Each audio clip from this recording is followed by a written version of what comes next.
Tantor Audio presents Locke by Harper Sloan. Narrated by Sean Crisden and Abby Creighton. Prologue. Maddox. 6 weeks. It's been over a goddamn month since Emmy ran away from me. Just gone. It took me 3 days to find her, thanks to the tracking device I had placed on her car, down in some small podunk town in South Florida. Even if she had been trying to hide, she's done a shit job of it. One search for her parents would have brought me right to her. It took me longer to actually get eyes on her than it had to find her. She was holed up in some cheap-ass hotel for 3 weeks. She called in her meals and never left the room. And unfortunately, I had to leave and rush home when things out of my control needed attention, and I again had to pull Asher's head out of his ass. Now I'm back, and I'm not leaving until I get my hands on her. She doesn't want to be found. I know that. But damn if I'm going to let her run off and get away for good. I've pushed and pushed her away. Every bone in my body has screamed at me to take what she's been offering for years. I've seen her. I know what she wants. But I won't let my demons hurt her. Not my Emmy. Since day one, she's been the greatest temptation. But I refused to take everything innocent that is Emmy and let my blackness take her. Because that's what will happen. It will wrap around her soul and slowly choke the life out of her, just like every other person I've allowed in. I'll taint her.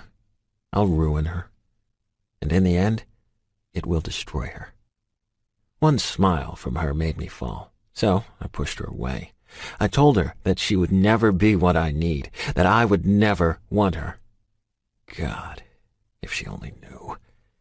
I crave her and everything she keeps trying to hand me. I crave her and everything she could give me. My very being calls out to her, and I work daily to refuse it. So I pushed until she ran. But that ends right now. Looking up at the gaudy neon lights thrown on the top of this hellhole, I know that was my first mistake. Sin. A motherfucking strip club. This is not a place where my angel belongs. Just the thought of her inside this club makes my skin crawl. I can feel my anger becoming a force of its own as the blackness in my soul threatens to burst through. It's burning inside my veins and demanding blood. My nostrils flare, making my breaths come in loud pants. My fist clenches, demanding something to pound into, something to destroy. My skin feels tight. Every vein in my body is pulsing with each wild beat of my heart. I'm going to explode. The bouncer doesn't even give me a second thought. He gives me a brief glance as I pay the $20 to gain my access into the hellish place. I immediately rip my sunglasses off, taking in every inch of the room. Black walls with dim lighting, stereotypical red carpeting and leather booths lining the room. They have the name right with the smell of this place. Sex and sin with a mixture of smoke and sweat. There are 3 stages set up around the room, the center one being the largest, and 2 smaller ones to the left and right, with a bar against the back wall and one on the top floor. The whole top floor bar area is set up on a glass floor, giving these douchebags around the room the perfect view between the barely dressed servers' legs. Taking my eyes off the top floor, where the bartenders are clearly working the glass floor to their advantage, I scan the room again, squinting my eyes to see through the dim lighting and heavy smoke. That's when I spot her. What the fuck? I snarl under my breath. The anger I felt earlier burning through my body starts to boil. It's almost as if my body becomes a force of its own, the monsters inside me wanting free. There she stands, not even 5 feet away, looking exhausted, wearing next to nothing. Her skirt, if that's what you want to call it, is more like a napkin someone cut in half. From the way she stands, slightly to the side, I can just make out the perfect roundness of her ass peeking out the bottom of the hem. Her perched tits are pushed together and held in a tight bikini top, the fabric so thin that I can see the outline of her nipples clear as day. My eyes take in every inch of her exposed skin, and I want to roar with rage. No one should see her like this, no one but me. And even though I don't have the right to feel this way about her, there isn't a damn thing that can stop me now. She hasn't seen me yet, so I stalk over to where she's standing. She turns right when I'm about to reach out for her, and her eyes go wide, shock and alarm clear in her beautiful honey brown eyes. What? What the fuck are you doing, Em? I bite out. She shrinks back at my tone before she catches herself and goes stiff. I can tell instantly that I'm not going to like anything she has to say. Excuse me? You heard me, Emmy. What in the hell are you doing in this place? She tilts her head slightly, taking me in. Her eyes leave mine and roam the room before she gives a stiff nod. When she turns her focus back to me, I go stock still at her words. I'm exactly where I should be, Maddox. I'm home. Her tone is submissive, and that fury inside me goes from a boiling fire to ice cold. With that, she turns and stalks off towards the bar, and I see that not only is her ass hanging out, but so are her hot pink boy shorts. Dude, she's a fine piece of ass, right? The man she was just talking to speaks in awe. Shut your fucking mouth, I growl, feeling that rage return like a switch has been flipped. Ah, you're new here. Just sit back, my friend, and get ready for the show. He laughs, takes a deep pull from his beer, and turns his attention back to the main stage, where the current entertainment is doing her best to swallow the fucking pole with her pussy. She's working so hard for it that she might as well be fucking the damn thing. I'm no stranger to strip clubs. Back when the guys were all single, we would hit some local ones around California. No better way to let off some steam from the shit that is constantly swirling around in my head than to sit in a room full of naked women, where the music pounds into your body, the drinks are always flowing, and the pussy is in abundance. One thing's for sure. This isn't a place for Emmy. Hell no. Without taking my eyes from Emmy, I drop my body into the nearest booth. She's in a heated argument with the bartender and an older man who looks about as run down as this fucking town. She throws her hands in the air, her head moving wildly, and if I had to guess, her stunning eyes are burning bright. She points over to me a few times, and all the older man does is shake his head, obviously not giving her what she wants. I just scowl at them from the booth, waiting for her to walk her ass back over here so I can explain to her that it's time to go. Hey there, handsome, a raspy voice says to my right. Looking for some fun tonight? I bet a big man like you would be up for something wild. No. I don't even look at her. My eyes never leave Emmy, who is now looking at me. A mix of ire and hurt is written all over her face. Even with the shit lighting in this place, I can see it, and I hate it. Fucking hurt? Is she serious right now? Pissed, I can understand. She didn't want to be found, and I found her. I won't bite, baby. That is, unless you want me to. Her hands snake around my neck and down my chest. Turning my attention away from Emmy, I look at the bleached blonde hair, weathered skin, and fake tan of this bitch in front of me. I'll give her credit. She tries to hide it with more than enough makeup for about 10 women, but this piece of work in front of me is to be pushing 50. I said no, woman. What part of that didn't you understand? And for the last time, do not touch me. I reach up and pull her hand off my stomach before she can go any further. Moving my eyes back to where I last saw Emmy has me coming up empty. What the hell? I scan the room, but she is still nowhere to be found. Ah, sweet cheeks, I know what you want. Good luck with that one. Rose doesn't play around. And honey, why would you want her when you can have me? After all, I taught her everything she knows. She leans down, and before I can guess her intent, licks my neck, clearly taking my distraction at her words to her advantage. I turn swiftly and move into her space, making sure she doesn't mix this shit up in her head to think that I would somehow even want her ass. Do not touch me. You got that, sweet cheeks? She looks me in the eyes for a few beats before throwing her head back and laughing. The sound of it hits my ears like nails on a chalkboard. You're a loss. When she walks off, I start my scan of the room again. No Emmy in sight. I run my hand over my buzzed scalp before settling in for the wait. 30 minutes later and I still haven't found her. The crowd is getting restless. The chicks taking turns on the stage now haven't been impressive, and they undoubtedly want more. The pole humper has moved on to one of the smaller stages.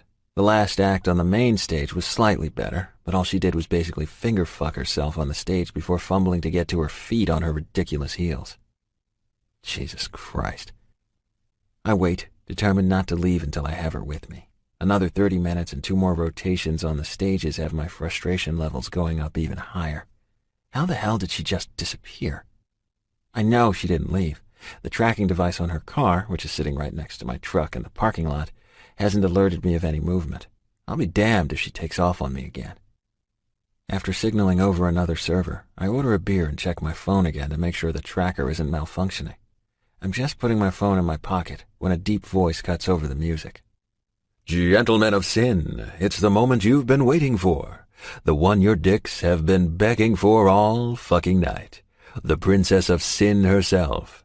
The one and only Rose. The Princess of Sin? What an idiot.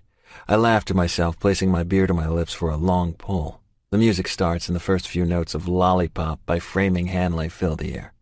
Got to give this chick props. At least she picked a good song. The house lights go down, plunging the room into darkness, before spotlight hits the main stage. The smoke clinging to the air gives the stage an eerie glow. I take my eyes off the action and attempt to scan the darkness of the room again for Emmy.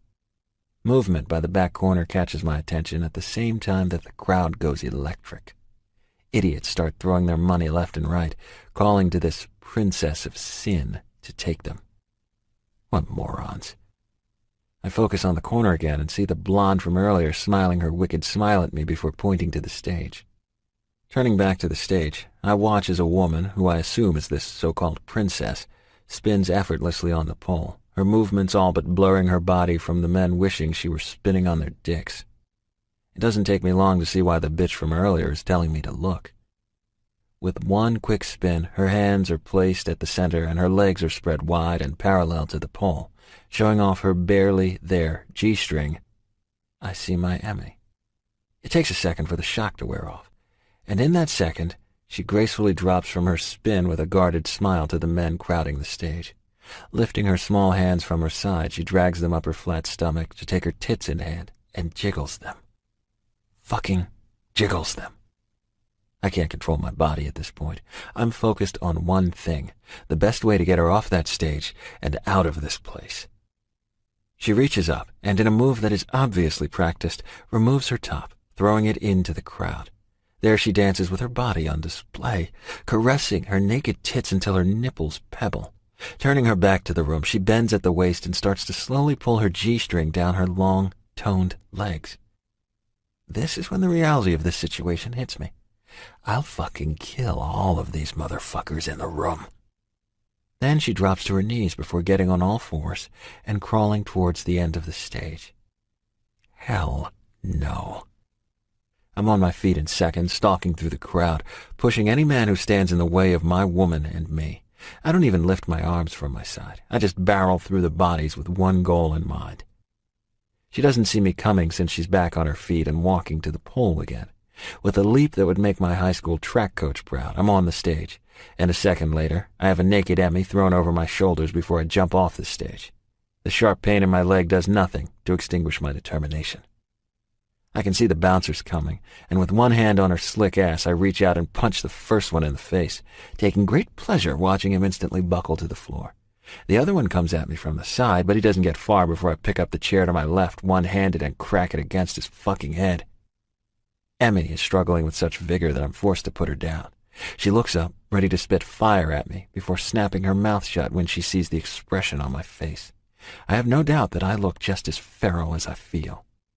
Don't you open that sweet fucking mouth, Emerson. I swear to Christ, now is not the time to fucking piss me off any further. I rip my shirt off and roughly pull it over her head. She struggles and puts up a fight, momentarily distracting me from the third bouncer coming at full throttle. His fist takes me by surprise, but not for long. Grabbing her wrist so she doesn't get away, I turn to the motherfucker stupid enough to get in my way. You shouldn't have done that, I seethe. He goes to punch me again, but I duck and pop up before he realizes he failed. Bringing my head forward, I headbutt him right between the eyes and almost smile when he falls instantly. I'm stopped at the door by the last bartender she was speaking with earlier. He goes to make a move, but pulls up when he sees the look in my eyes. I'll fucking kill, and I'm sure it's written clear as day on my face. Do it. I dare you. My tone leaves no room for argument. I'm leaving with her, and there isn't a person on this earth who can stop me. Chapter 1. Emmy. Past. No, Emerson. You can't spin like that. If you don't center your balance, the first thing that you'll end up doing is face-planting on the stage. You have to grip it like this. Ivy huffs with frustration. We've been going over this damn trick for the last 2 hours. She's frustrated that I can't seem to pick it up. Oh, don't get me wrong. I can. I just don't want to. For some reason, I love annoying the hell out of her. For as long as I can remember, I've been being groomed to become the Princess of Sin, the strip club my parents own. Great parenting, right? Who has their kid doing pole tricks at 10? My parents do, that's who. They had me in just about every normal dance class I could take since I was old enough to move. Then it was time to learn the money makers, as they call it. To them, this is completely normal. And this weekend, everything changes. I just turned 21, and according to my mother Ivy, it's time for me to stop serving the patrons and earn my keep. And remember, Emerson, when you're on stage, you need to show them everything they're going to be begging for. No more of that shy shit. You already have the ram pissed because he won't take the stage if he's in the room. Seriously? Why would I take my clothes off if my father is in the room? You two are so jacked up. Ivy squints her eyes at me. She hates it when I talk back. And she really hates that I refuse to do certain things when my own father is in the room. I'm sorry, but owner or not, there is no way I'm getting naked when the ram, what Daddy Dearest himself makes me call him, is in the room. That's just a whole level of icky that I don't want to deal with. It's bad enough that my mother's been teaching me how to take my clothes off and seduce men for years. Don't be an ungrateful brat, Emerson. This whole place will be yours one day. These girls all see you and wish they could have parents that would hand them the world, she screeches in my face. Do the trick, and do it right this time, or I'll have the ram come in here and set you straight. Whatever, I mutter under my breath and roll my eyes. Reaching up, I grasp the pole with both hands, careful to place them so that I have the most support for my small frame. Luckily, I was blessed with a body that makes this somewhat easier. I'm short, but what I lack in height, I make up for in legs. My mother always said that I was lucky to have such great waist huggers. Jesus, it's a miracle I'm not completely screwed up with the douche twins as my parents. After centering my body, I give a slight bounce, lifting my body horizontal to the stage, and use my momentum to spin. I hook one of my legs around the pole, using the heel of my 5-inch stilettos to keep my balance. Come on, Emerson. Use those abs and curl up. That's it. Now grip it again with your hands before you spin out. I can hear the pride in Ivy's voice and the fact that her daughter has mastered the trick she seems to think she's made famous. Really? I just climbed the damn pole with my legs and ground my vagina on the rod. It's gross, and I hate every second of it. Right before I'm about to end the trick and land on my feet, I feel his eyes on me. Sean, my father's head of security and, as I've been told by my mother and father, my future. The ram's been grooming Sean right alongside me so that he can marry his daughter off and sit back to enjoy his douchebaggery. Really, those two combined have a level of douchiness that could clean a vagina better than Summer's Eve. I've hated Sean since the first day his perverted eyes basically undressed my 10-year-old body. He is 15 years older than I am, and there is nothing that makes him craving me as a young girl okay. It only continued to get worse the older I got. The ram didn't even blink when I told him that Sean had tried to force himself on me one day. He literally laughed in my face and told me, "Well, Emerson, do you blame him?" Sean would maybe be a somewhat attractive man if it weren't for the fact that he looks like a mob lord. He's a good foot taller than my 5'5" frame. Solid muscles and so much chest hair that when he wears his signature V-necks, it puffs through the opening like some disgusting fur rug. All he's missing is the thick gold chains. He's attractive enough, I'll give him that much. Strong jaw, full head of black hair, shaped brows, perfectly doctored nose and full lips. He's, minus the fur, the picture of male perfection. However, he repulses me. I don't know what makes me do it. Maybe it's the fact that Ivy seems to think I have no idea what I'm doing. Maybe it's the fact that I hate what is going to become my life when I take the stage. Or maybe it's the fact that King Douche himself, Sean, is standing in the corner, rubbing his dick through his slacks. But I take over the stage in moves that I'm sure Ivy has never even dreamed of. I climb to the top of the 10-foot pole before doing the death drop to the bottom, ending in a split, then using my hands only to climb back to the top. I use every ounce of my upper body's strength to work that pole. It becomes an extension to my body as I effortlessly dance. By the time I do my last spin, my body's pulsing with power. I might hate my life when I've been forced to live, but if this is all that's left from my future, then I'm going to own it the best I can. That is, until the day I can find my out. Find a way to escape this madness before I lose hope that there's something better out there for me. I won't let this break me. I'm stronger than that. I'm Emerson Rose Keyes, the Princess of Sin, and one day, when I break free of this life, I'll be a better person because of what I have had to overcome. I won't let this define me. Well, well, was that for me, Emerson? His voice makes me want to puke. Thick, deep, and full of sexual undertones. He makes no secret that he wants me with an unhealthy desire. No, Sean, that was so that Ivy would shut up and let me get off that damn stage. Definitely not for you. I roll my eyes, feeling the power of his glare beating into my naked back. Leave the dressing room. Now. His hand reaches out and forcefully grips my forearms, pulling me back to crash against his chest. Let go of me, asshole! You know the Ram won't like it if you bruise up his fucking Princess of Sin. How will you explain that one? You little brat. You think you have the control here? You think that little princess shit means anything to me? The Ram will pat me on the back for putting you in your place. His warm breath against my neck makes me want to vomit. God, he's disgusting. Fuck you, I spit. Gladly, Emerson. Fucking gladly. I'll give him credit. He proved me wrong that day. I put up a good fight, but anything that had been left of my innocence was stolen from me that day. And even though I knew I would eventually get out, something broke inside me.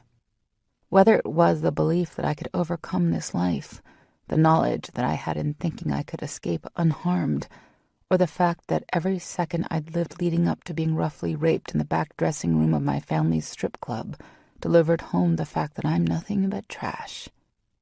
Don't get me wrong. I know I'm worth more than this life I unfortunately was born into, but something about that day will forever taint a part of my soul. I've worked so hard to keep my mind closed off from the filth that surrounds me. The mother who thinks of me as some fucked up version of herself to relive her life through. The father who looks at me, his own flesh and blood, as an object to make him money. And the man they've promised me to. This life that has been predetermined since they found out my dad's top dancer and piece of ass was having his daughter. The name I was born into, Emerson. Locust City's Princess of Sin, the hottest and seediest strip club in South Florida. Since that fateful day, the Ram forgot to pull out of Ivy. I've been destined to take the stage. And, like it or not, it's all I have, and it's going to be my ticket out of this hell. Chapter 2. Maddox. Past. Babe, I whisper across her skin, pulling the sheet back as I kiss down her naked back. Time to wake up. I continue softly kissing down her spine, enjoying the fact that even in her sleep her body is responding to me. Goosebumps dance across her creamy skin, and when my breath dances across her body, she shudders slightly. Not yet, I'm too tired, she whines. I let out a soft chuckle against the small of her back before nipping her ass with a soft bite. She moans but continues to doze. Mercy, baby, it's time to go or we're going to be late. It's my last weekend here before I ship out, and as much as I would love to spend that time deep within you, we have places to be. Even if those places aren't any I particularly want to be. She starts to protest, but I dig my fingers into her ribs and laugh when she starts squealing like a pig and all but falls out of the bed to get away from me. God, she's beautiful in the morning. Her almost white blonde hair is a mess of soft curls, most likely from my grabbing handfuls of it all night. Her porcelain skin is glowing, my whisker burns showing up around her neck, tits, and thighs. Her sapphire eyes are bright with mirth. God, it feels good to see her like this. The last couple of weeks have left a sense of impending dread thick on my skin. But seeing her like this gives me hope. Hope that we aren't drifting apart. That even though I'm leaving, we're going to be okay. Enough hope that I can ignore that dread that still won't vanish. Mercedes Hutchins has been my girlfriend for the last 4 years. We were friends before that for a few years, and when I decided to take a chance, she became my girl. And now, my fiancée. Yeah, I'm a lucky son of a bitch. It's been hard on us, though. I'm deployed more than I'm home, and I'm about to leave again. I know it's even harder on her, especially since I can't tell her where I go when I leave her sitting at home hoping and praying that I'll return to her. She knows as much as I can tell her. My team, which is made up of 7 of the baddest motherfuckers from all over the United States, goes in hot to the deepest pits of hell. We have days to prepare, sometimes for months, but one thing is always clear. We don't fucking speak about shit. I've been doing this shit since I turned 18 and got the hell out of my house. And more specifically, got the hell away from Diana Locke. There isn't anything about my mother that isn't toxic. She's hated me since I was a snot-nosed brat. Not my brother, Mason the Perfect, but me, just for being alive. Forever reminding me that everything I touch is tainted with the blackness she sees in my eyes. Mason and I, we are not close, and we probably never will be. She's made the perfect Stepford son out of him, teaching him everything she knows, including how to hate me. Being the heirs to our mother's family's oil business makes them just about the most powerful assholes in Texas. My sperm donor of a father, Diana's words, not mine, ran out on her 2 months after I was born. Ever since, I've never understood the deep hate she has for me. Hell, I was a baby. There isn't really much I can do about her husband running out on her. Mason was 5 when I was born. The silver spoon was still attached to his mouth, and he's so far up my mother's ass that I'm convinced she never cut the umbilical cord. So I got out and away from that life. With Mercedes' blessing, I joined the Marines, where I've been in control of my own life since the fateful day I left it all behind. Sure, I can't give Mercy a life as glamorous as it would be if I would have stuck with Locke family tradition, gotten my Ivy League education, and started working for Locke Oil. We live in a small 1-bedroom apartment and drive used cars, and the rock sitting on her finger is about 1/10 of the size she deserves. This might not be the life she envisioned, but I consider myself lucky to have her by my side, and that she is willing to settle for less. We're happy, and that's all that matters. Yeah, right, that voice of dread reminds me. You don't believe that. Not with how she's been so closed off lately. Why must we go over there, Maddox? You hate your mother. Her lip comes out in a pout that makes me want to nibble on its plumpness.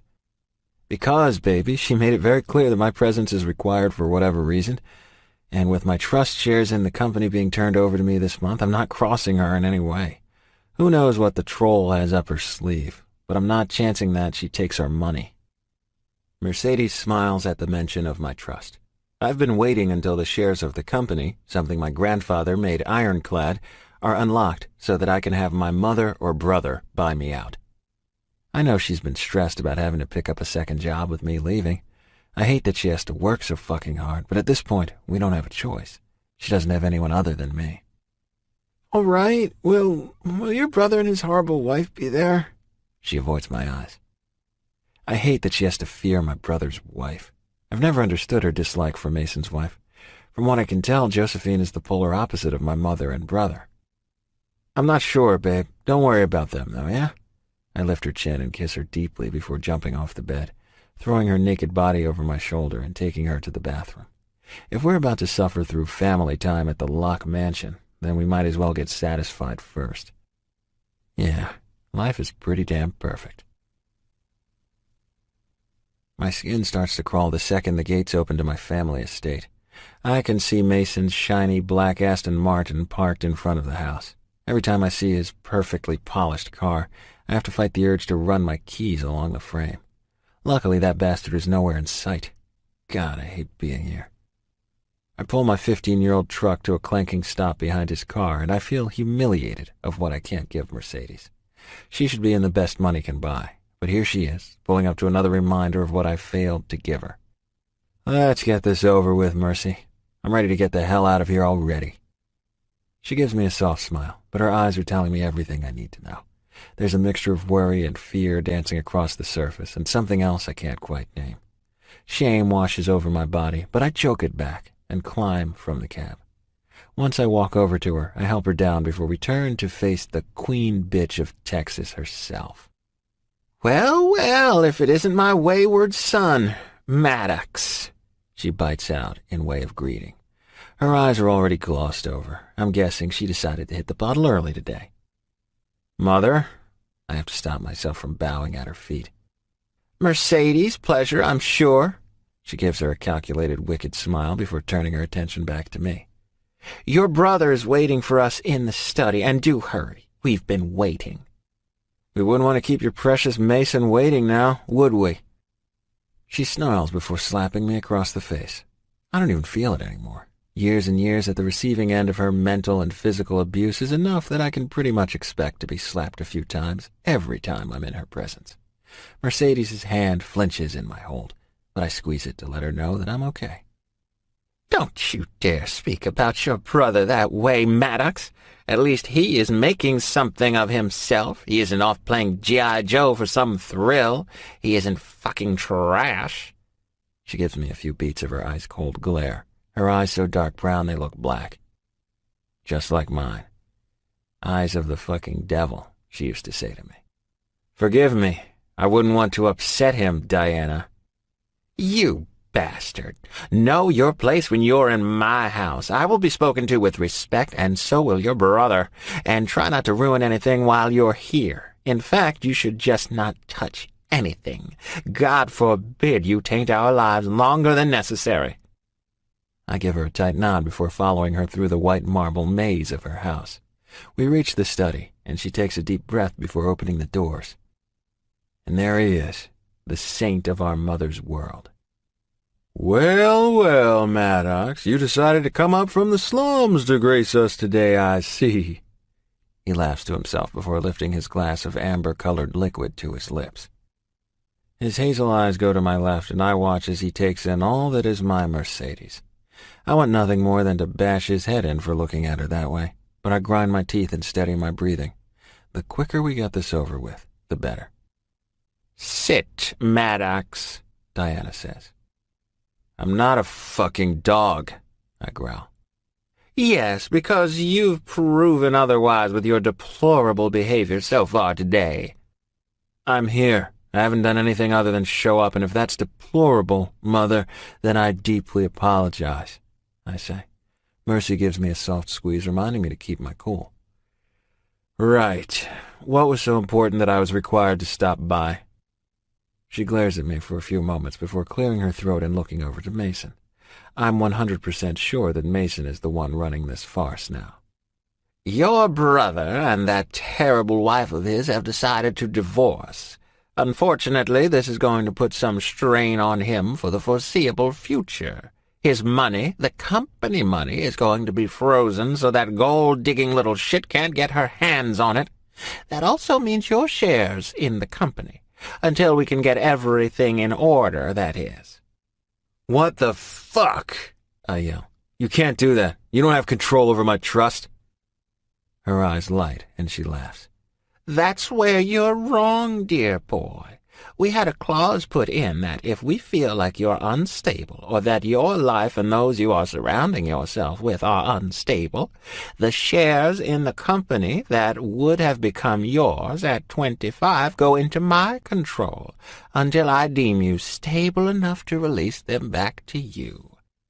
And honestly, Maddox, with you about to leave again for God knows what and where, I don't feel like you have the best interest of the company. If you cared about the company and the trust you've been given of 25% of Locke Oil, then you would be doing the right thing and not playing little war games. She turns back to Mason, and not for the first time in my life, I want to grab her by the back of her hair and teach her a thing or two about who is in control of my life. But that's neither here nor there now.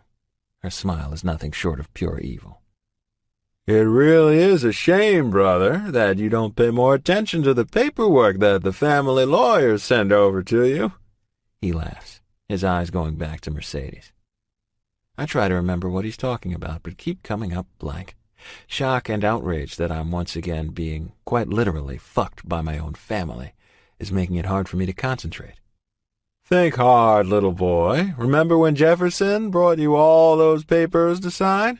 Prenuptial agreements for your precious Mercedes to sign in light of your engagement?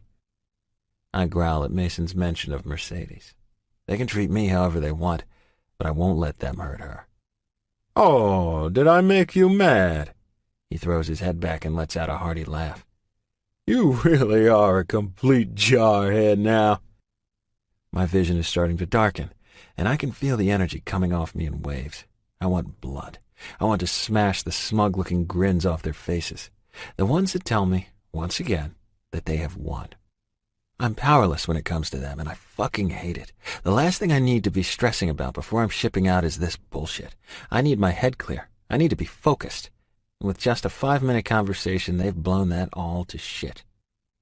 I want to speak to Jefferson. My voice sounds foreign, even in my own ears.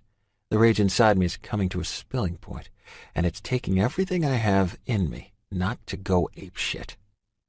And what do you think Jefferson can do for you, Maddox? He's our lawyer, and unless you have some hidden money in your thrift store of furniture at home, I doubt you can even afford the cost to call him on the phone. My mother laughs at her dig. She's right, though. I have nothing to fight with. And since I'm leaving in less than a week, there isn't any time to fix this until I get home. I look over at Mercedes to find her staring at Mason with an expression that I can't understand. I clear my throat, and she jumps at the sound. Looking over at me, she gives me a small smile and shrugs her shoulders. She's never been one to jump into confrontation, which is another reason I've worked so hard to keep her away from my mother and brother. This isn't over, I tell them. That's where you're wrong, brother, he says with a hard tone to his usual indifference towards me. He takes a few steps towards where I'm standing, coming toe-to-toe with me. I look into the face so different to my own. Where I'm tan skin, black hair, and even blacker eyes, he is the complete opposite. Light brown hair, hazel eyes, and pale skin. How have I never noticed the menacing darkness that swirls around him? Check, mate, he snarls under his breath. You motherfucking bastard! I yell, slamming my fists into his face. He staggers back, wipes the blood from the corner of his mouth, and laughs. He laughs in my face. I might be a bastard, Maddox, but right now I'm a bastard that has complete control over you, and you will do best to remember your place. Have fun on your little trip. I trust you two can see yourselves out. He turns his back, and I watch as my mother rushes to his side and fusses over her baby. With nothing but rage coursing through my body, the monsters my family has planted into my very soul get a little larger. Mercedes does her best to calm me down, but I know that they've won. There's no way I'll get my shares of the company, and all because I was stupid enough not to read the paperwork Jefferson sent over, assuming it was all the legal bullshit that came with protecting the company with my engagement and upcoming marriage to Mercedes. I should have known. I should have seen it coming. But I let the hopes that my darkness was finally getting a little brighter cloud my judgment. It's going to be okay, Maddox. We can get through this, she coos when we get back into my piece of shit truck. Yeah, Mercy? How exactly will we do that? We're barely staying afloat now. You're going to have to do better at the spending. We can't be wasting every check I get on more designer purses and shit. I can try, Maddox, but there are things we are going to have to buy now. She smiles when I look at her, confused. I didn't want to tell you, but I think you need something to look forward to now that, well, now I'm pregnant. We're going to have a baby. She smiles shyly and looks down at her hands. A baby. Jesus, I can't even provide for both of us, and now we have someone else to add to the mix. Every spare dollar we have she spends on more clothes and shit. I never minded. If she's happy, I'm happy. But now, a baby. I sit there, running every possible scenario through my mind. I'll be gone for the next 6 months at best. She can't work 2 jobs that long. How the hell are we going to handle this? Aren't you happy? She asks, looking at me, her face oddly void of emotion. I clear my throat. Yeah, babe, I'm happy. I lie. I love her, and somehow I'll make this work, even if I have to sell my soul to the devil. 4 days later, I kissed my girl goodbye and never imagined that everything I've known for the last 7 years was just a small piece in the giant game that's been playing against me. I leave, distracted, worried, and, for the first time ever, afraid of what the future holds. I've worked so hard to give Mercedes a life she deserves. I should have known that the evil inside me would allow her to be tempted. And unfortunately, when I need her the most, I'm denied even that. 2 months later, my war against my demons, the evil that I've always been told is deep within me, wins. And I'm left with even less than I came into this world with. A broken man. A broken man not worthy of anything pure in this world. After all, everything I touch turns to shit anyway. Chapter 3. Maddox. Past. Johnson, get fucking down! Morris, goddammit, fall back! I scream seconds before the earth shakes and a wave of fiery heat pulses through my body. Then I'm lifted off my feet and tossed like a rag doll. When I'm able to clear my head a little, it sounds like I'm at the bottom of a tunnel and the air is whooshing around me. My eyes fight to open as I try to make sense of where I am. I can feel the sand blowing over my skin, prickling the exposed areas of my hands and face. John. I struggle to get the word out, my lungs protesting and wetness bubbling up from my throat. I try to move my arm to wipe the annoying path it leaves when it rolls down my neck, but the second I do, it's like the trigger my mind needs to let me feel is pulled.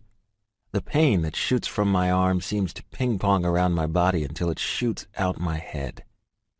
I try to speak again, but more wetness drools out the side of my mouth. Fuck. I have to get the hell up. Mentally telling myself that I need to man the fuck up, I use every ounce of strength I have to pull my body together. Each movement I make causes my mind to scream, demanding that I just lie the fuck down and let go. But something in the back of my head tells me that if I don't move now, it's going to be too late. Focusing my eyes around the dust-filled fog swirling around me, I briefly make out Johnson's prone form just feet away. When I move to stand, I realize quickly why my body is telling me to just stop. My foot and a good part of my shin are all but hanging from my leg. I lie back and pull my belt from the loops, knowing that this is going to hurt more than I could ever imagine. Then I use what I can to secure my leg to minimize the damage. Inside my head, I'm screaming, but I know I need to do what's necessary. What I'm trained to do. I have to stop a few times just to keep myself from blacking out. The pain is that intense. When I can finally see through the dust and pain enough to make out the best path to Johnson, my body is on the edge of losing consciousness. The pain is climbing higher and higher. With my leg useless to handle my weight, I flip to my stomach and make the painful crawl forward. It takes way too long to get to Johnson, and I know that if I don't hurry the fuck up, none of us will make it out of here. The car that exploded just seconds before could start a chain reaction with the two that are parked next to it. Not only that, but you can never assume that the area is free of more danger than just a car bomb. The streets were empty when we made our way in earlier, but I saw the threat just seconds before the homemade bomb was triggered. Before I could scream out my warning, it was too late. Johnson, you hear me, brother? I wheeze when I get to his side. He doesn't respond, and after checking for a pulse, I know he needs a medic immediately. Before I assess the situation further, I look around for Morris. He was closest to the blast, but until I know for sure, I won't leave either of them behind. I'm about to give up hope when I see him, and I know there is no way possible that he's alive. There was a large piece of metal impaling him directly through the chest. Swallowing the lump in my throat, I crawl as quickly as my mangled body allows towards him and drag him back with me, moving away from the flames. It takes me what feels like weeks in between bouts of vomiting my own blood, stopping numerous times during our evacuation to fire round after round at the camouflaged threat around us, and having to pause because my vision is starting to tunnel in and out. But I manage to pull my brothers for almost a mile before I hear the motor of an incoming truck. With no choice but to keep my path, I can only pray that it's one of our own. They know by now that help was needed. With signals down, I was unable to call in, but there was no fucking way they missed that explosion. I vaguely hear orders being called out and feet rushing around. The only thing I can think is, thank fuck they're American, before I pass out. Chapter 4. Maddox. Past. The first thing I feel when I start to wake up is pain. An unbearable pain I never thought possible is searing through my whole body. My eyes hurt, my arm is killing me, and my ribs and chest scream with every breath I attempt to take. But the worst pain is coming from my leg. What the hell happened to me? I try to remember where I was last, but my head seems to be filled with nothing but dark holes. I attempt to open my eyes again, blinking fiercely at the pain from the bright lights. I groan and try to move my arm to my eyes, coming up short when it smacks me in the head with a bone-crushing force. What the hell? Peeking through my eyelids, I see a bulky cast covering my arm from hand to shoulder. Then it hits me. Johnson, Morris, and the bomb.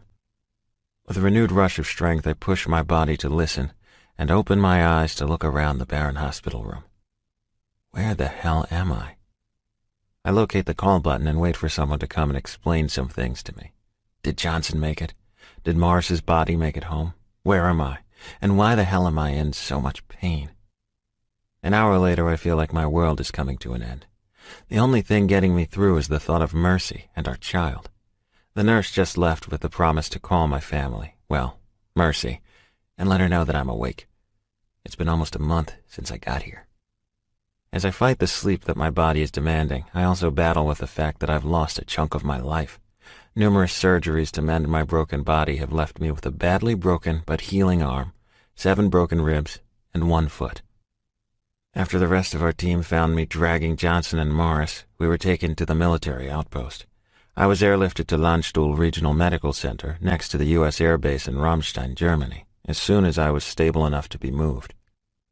Despite my best efforts, Johnson and Morris didn't make it. I can't even get past the part that I'm now going to have to learn how to walk again. Not when my brothers didn't make it out alive. All because I was fucked up in the head from my problems at home. I missed the danger, and because of that their families are husbandless and fatherless. Hours later, I wake with a jolt. It takes me a second to realize that the screaming echoing throughout the room is coming from my own mouth. I'm soaked through with sweat from my nightmare of the bombing, but what has me screaming isn't reliving that hell. No, what woke me is the sensation that my foot is being sawed off. My whole leg feels like I've dipped it into a shredder. Fuck! I scream, doing my best to get the covers off my feverish body.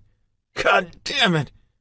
I hear the heart monitor screaming as I force my body to move, to get to my leg before the pain becomes too much to bear.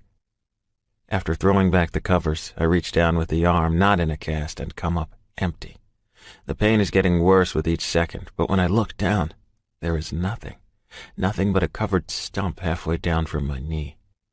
I scream from pain so uncontrollably violent that I start to vomit all over myself and frantically search for a way to turn off the feelings coming from a foot that is no longer part of my body.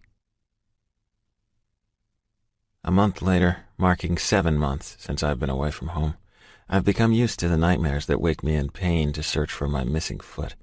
My wails have become a constant companion for the emptiness that's become my life.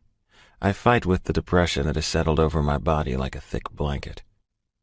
The depression didn't sink in until I got a letter from Mary, Johnson's widow, telling me to stop trying to contact her family. The blame for her husband's death is all mine. By allowing myself close to him, her, and their kids, I have ruined their lives. It should have been you, Maddox. I would have my husband and my children would have their father had you not failed them. I will never forgive you for ruining my life. Her words are a constant companion. I wake alone and I go to sleep alone. The majority of my time is spent making sure the rest of my body doesn't succumb to the darkness swirling around me. Doctors in and out, nurses, physical therapists, you name it. My room has become a revolving door of medical personnel.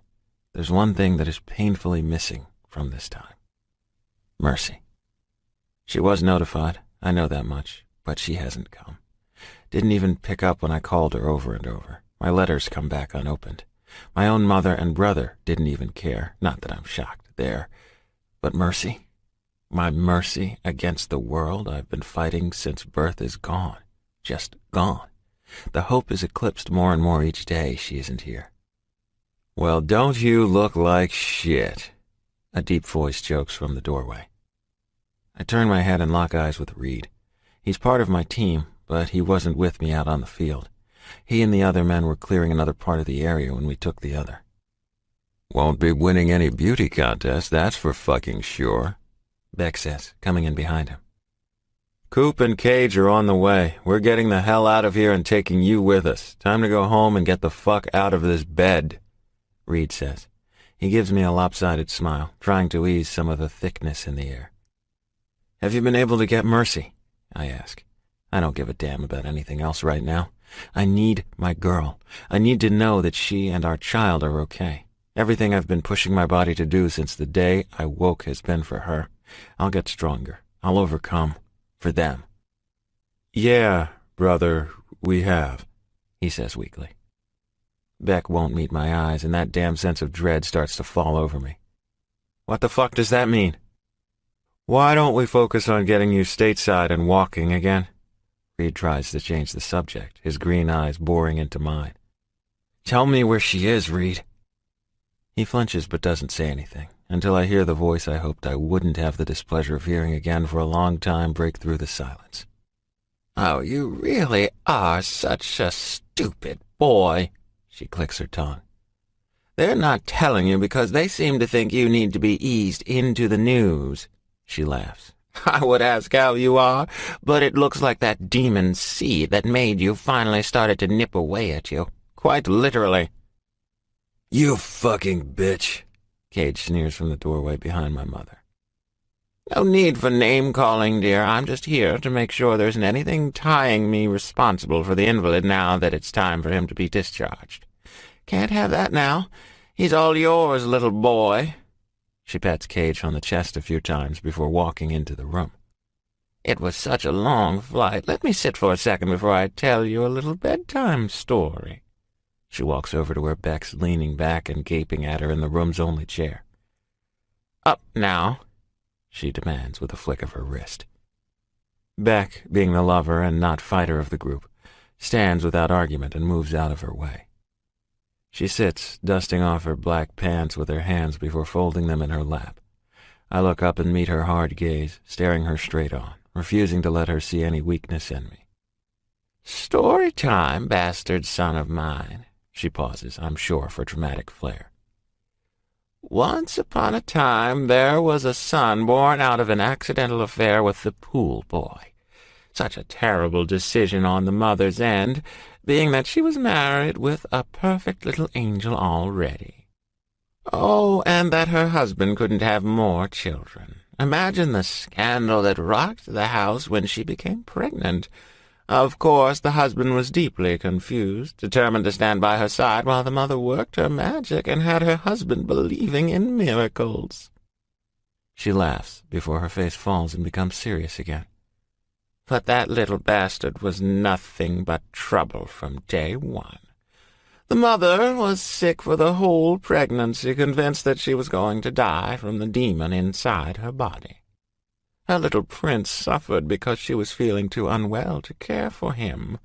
Her husband, that miracle-believing fool, finally found out the truth when the baby was born. He looked nothing like his wife or other son, but instead favoring the dark complexion of a member of their staff. It was quite the time. Sure, that little bastard looked a little like his mother, but the differences were too vast for her lie to be believed. Like a thief in the night, her husband was gone. She pauses while I struggle to keep up with what is obviously my life story.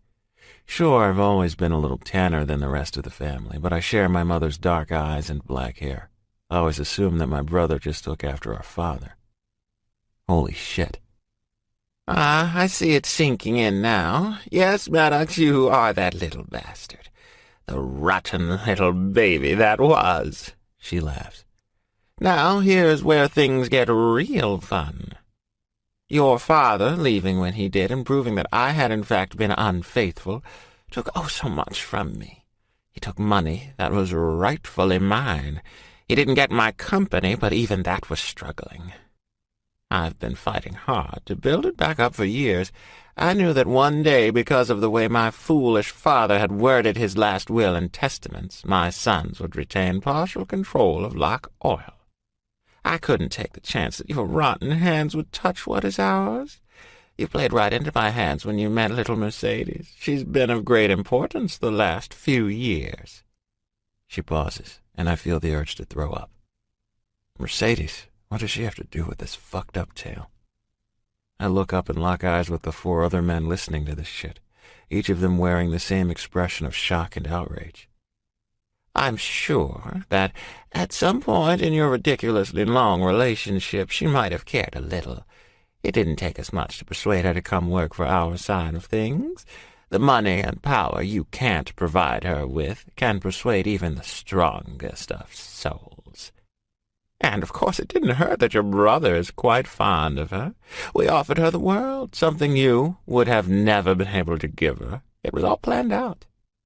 All we had to do was wait for her to get that pathetic ring on her finger, have all those prenuptial papers drafted with the additional paperwork that relinquished your right to anything Locke Oil related, and wait for you to leave for another little game in the sandbox. The fuck you say? Coop shouts, startling her enough to flinch. Hush, boy, she scolds. I got your fucking boy, he crudely yells back, grabbing his crotch.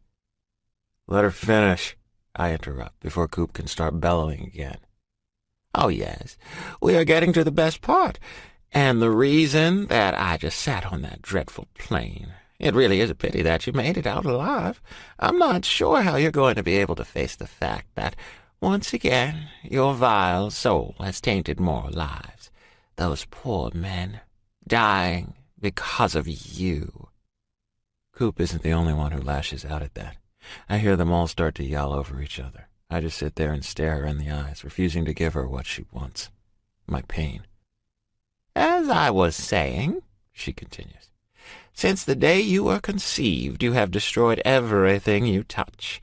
Every relationship in direct contact with you suffers. It wasn't enough that my husband left me, cleaning me out and making it so we couldn't have the best of the best. Mason had to suffer the disgusting public school system for years before I rebuilt our empire. You have been nothing but trouble from the beginning, always doing something ridiculously careless in school, the early drinking and partying, and then disgracing the family by joining the military. Everything you have ever touched is shit, and Mercedes is lucky that she and my grandson got out when they did. Enjoy what's left of your life, Maddox. She goes to stand, and her words hit me like a Mack truck.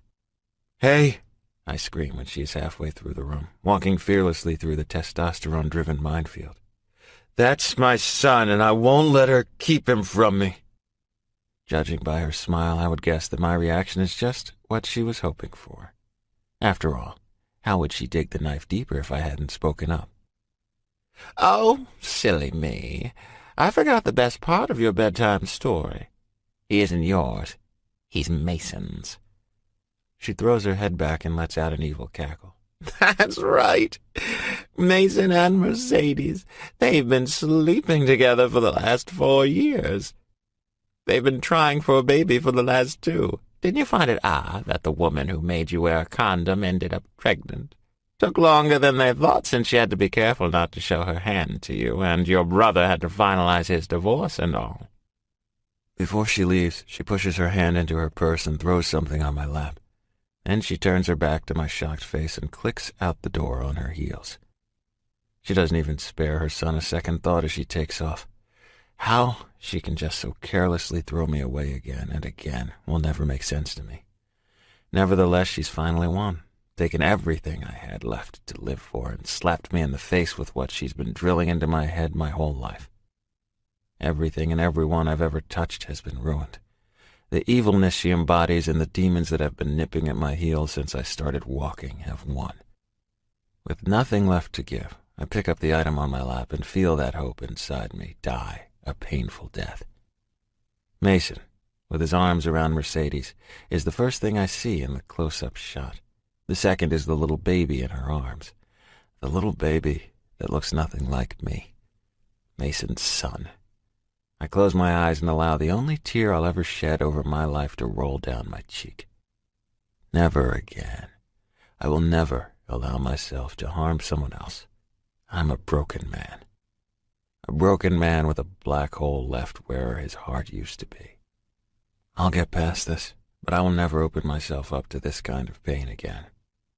A blessed life is something I've never known, so I'm not sure why I ever hoped to feel its glory. Chapter 5. Emmy. Past. Night after night, all I have is the stage, my spotlight, and Sean.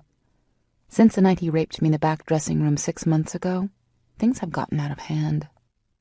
The ram just looks past his rough hands, and Ivy thinks it's just wonderful that I have such a strong and handsome man. When I tried to tell her that that strong and handsome man was raping her daughter daily, she laughed, told me that I needed to grow up and start learning how to please my man. What the hell is wrong with these people? It will be over soon, I remind myself. That's the only thing that pushes me to keep going, to not give up. I've saved every single dollar I've made at Sin, being the princess of Sin and knowing what the hell I'm doing when I take the stage have their benefits. They toss money to me left and right. I could leave tonight, but I want to get past this last weekend and get the high rollers always hit Sin when it's the end of the month. Payday for most, and that's when the biggest money gets tossed onto my stage. "You're up in 10, Rose," Diamond yells as she rushes past me to go change, her huge fake tits bouncing up and down. The smell of her arousal makes me gag. I'll never understand how she gets off stripping. I guess for her it's an exhibition type thing. She loves being watched. Not for me, though. I hate showing all these men my body. That's why I demand that the house lights get turned down and only a spotlight. It shields them from me in a way. I get up there and try to forget that I'm dancing naked for them. I let the music take over my body. At this point, it moves as if on autopilot. I go out there, do what is expected of me, and then take my money and run. Usually, I just run right into another piece of my hell. Sean. Over the last month, he has become more and more violent, his hands leaving bruises against my arms and hips. Recently, he's left them around my neck, causing me to get creative with my makeup. I stopped fighting him a while back, when it became clear that he got off on my struggles. I have a feeling that his escalated roughness is because he wants me to fight. I just don't care anymore. I'm so close to leaving that there isn't much more he can do to damage me. He's already taken so much, and I refuse to give him my pride. I'll hold on to that until my dying breath. It's almost time. I'll escape this hell, and when I do, I'm never going to look back. My music is just coming to the end. I do my last rotation of the stage, making sure that my naked body is on display to every one of the men pulled up to the stage. Their shouts are almost loud enough to drown out the beat of my music. I let my legs go and drop to a split, my pussy hitting the stage, and then I silently say my nightly prayer that I don't catch anything from the exposure. Dropping onto my back, my legs spread. I throw my head back in a mock pose of ecstasy before dragging my hands from my ankles to rest at the apex of my legs, making sure all these idiots can see every bare inch of my sex. The crowd goes electric. Crossing my legs, I roll and get to my knees, where I continue to play with my body, seducing the crowd to give me every last dollar. By the time the last note of my music hits my ears, the stage is so full of money that I can't even see the black flooring through the cash. My escape. It is worth every second of the humility I just endured. I collect the money and stuff it into the bucket that Pearl tosses my way. Then she cleans off the poles. I finish cleaning my earnings off the stage. "Thanks," I pant as I rush past her. I have about 2 minutes to dump this money into the safe I keep in my locker before Sean finds me, not even giving a care to my nudity, especially since he will just pull anything I put on my body off. I dump the bucket's contents into my safe and slam it shut. I just know that tonight is the night I get the hell out of here. Emerson, Emerson, Emerson. That was quite the show you put on tonight. If I didn't know better, I would think you actually enjoyed yourself out there. He comes up against my back. The cheap fabric of his suit roughly rubs against my oiled skin. "You're gonna fight me tonight, little Sin," he rasps against my ear, biting my lobe. He started asking this question each night he takes me. And every night since I've answered in the same way. In your dreams. "One day, Emerson. One day when I have my ring on your finger and your dear old daddy gives me this club, you're going to learn where your fucking place is. Your fucking lippy mouth will only get you so far. The ram might put up with it, but I sure as hell won't." He grips my arms and spins me before pushing me against the lockers. The metal scrapes against my back, cutting it open in some spots, but I don't make a sound. "Get on your knees and suck my dick, bitch," he demands. I drop instantly, wondering in the back of my head if it's still rape now that I've stopped fighting him. It doesn't take him long before he grabs both sides of my head and starts thrusting into my mouth with a bruising force. "That's right, take it all. Take all of Daddy's dick." God, how repulsive can he get? I attempt to keep my mind from engaging. I let my body take over and try to go to my happy place. When his hand curls around my neck, it becomes obvious why he started this new game. He wants my attention, and what a better way to get it than taking my air. When he lifts me to my feet, his needle dick falls from my mouth, and I struggle to control the fear at my lack of oxygen. Roughly, he pushes me forward, causing me to crash into the table in the middle of the room. Makeup and clothing scatter around us as he lifts me, flips me, and then slams me onto my back. His hand goes back to my neck before he forcefully pushes into my body. I'm on the verge of blacking out, his thrusts picking up speed, but then I finally come out of my head and grab a hold of his wrist with my hands. Trying desperately to get some much-needed air, I claw at his skin, begging with my eyes for him to let up. "That's right, Emerson. Fucking fight me," he pants, sweat beading around his forehead and rolling down his neck. "Fucking fight, bitch," he screams into my face. I'm seconds from passing out when I feel his body disappearing. I sit up, struggling to let the air in and meet the crystal blue eyes of my savior. "You okay?" he asks. I nod mutely. A million questions rush through my head, but not a single word escapes before he nods and slams his fist into Sean's face. I want to weep when I watch him crumple to the floor, passed out cold. "I'm Zeke, but my friends call me Coop. I know you don't know me, but I promise you can trust me. I was walking to the bathroom and I heard him, and shit," he trails off, running his hands through his thick blonde hair. "I'm not going to hurt you, but I would like to help if you'll let me." I can't stop the tears if I wanted to. Silently, I nod, still not trusting myself to speak. Then I hastily throw my clothes on, open the safe, and shovel all the cash I have into my duffel bag. There's nothing else here I need. "Come on, let's get you out of here." He reaches out, my savior, and takes me out of my hell. I don't look back once. Coop takes me back to his hotel, helps me get cleaned up, and offers me some clean clothes that don't smell like an ashtray. He only leaves me long enough to get some bandages to clean up the cuts on my back. I'm not sure what it is about him that has me trusting him instantly. Maybe it's because, as far as options go, he's my best one. For all I know, he's some crazy serial killer, and I'm playing right into his hands. The whole time he dabs alcohol in my back, I don't utter a word. Not until he tells me that I won't ever have to go back there. I sharply turn my head and look right into his eyes before laughing. I have nowhere else to go. I have to go back. He shakes his head and smiles. "Nah, I've got your back now. Chin up, Buttercup. We're a team now." True to his word, Coop became almost like a brother to me. He took me in and helped me get stronger. He had to go out to California where he worked for a security company, but he made sure I was taken care of. They stayed busy, and he hated leaving me alone, always worried that something would happen. 6 months after the momentous day he saved me from Sean, he finally introduced me to Axel Reed, the owner of Core Security where Coop worked. Axel was apprehensive about hiring me since I was so young, but their company was growing so quickly, and college education or not, I'm now gratefully employed as a secretary for Core Security. For once, things are starting to look up, I have a great friend and a caring boss, and I wasn't scared. I've mapped out my 5-year plan, and I'm finally allowing myself to dream. All of those dreams explode in my face when I finally come face to face with him. Can I help you? I ask the man standing in front of my desk. Name? Excuse me? His face remains expressionless.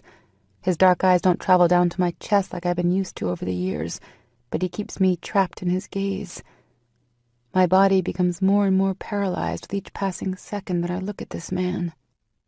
Your name, he repeats. You want my name? I stupidly reply.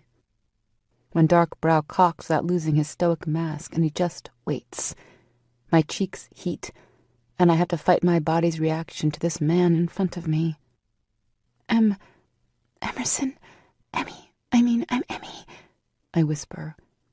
He nods and then walks past my desk and down the hall. It takes me a second to clear the unexpected fog of lust that is taking over my body. I jump up from my seat so quickly that it rolls into the wall behind me before I run after the tall, dark stranger. Wait, I yell. He stops, but doesn't turn. You can't just walk in here, I gasp at his back. It's fine, Emmy. That's Locke. He's our technical specialist. He's just been out of town. Beck says softly behind me. I turn to gape at Beck, my mouth opening and closing like a guppy. He just shakes his head and looks to where Locke is still standing with his back to us. It's cool, Em. Just going back to the front, okay? He offers me a sad smile and turns to walk over to Locke. I give him another glance, noticing how tense his body is strung. His hands are clenched in a firm fist, and his shoulders are pulled tight. I head back to the front, thinking about Locke. He's so intense. My body was on fire just from his eyes. He spoke 3 words to me, and I'm already hooked. It wasn't love at first sight, but I'm drawn to him. Even now, with him down the hall from me, I can feel my skin tingle with the memory of his black eyes holding my own.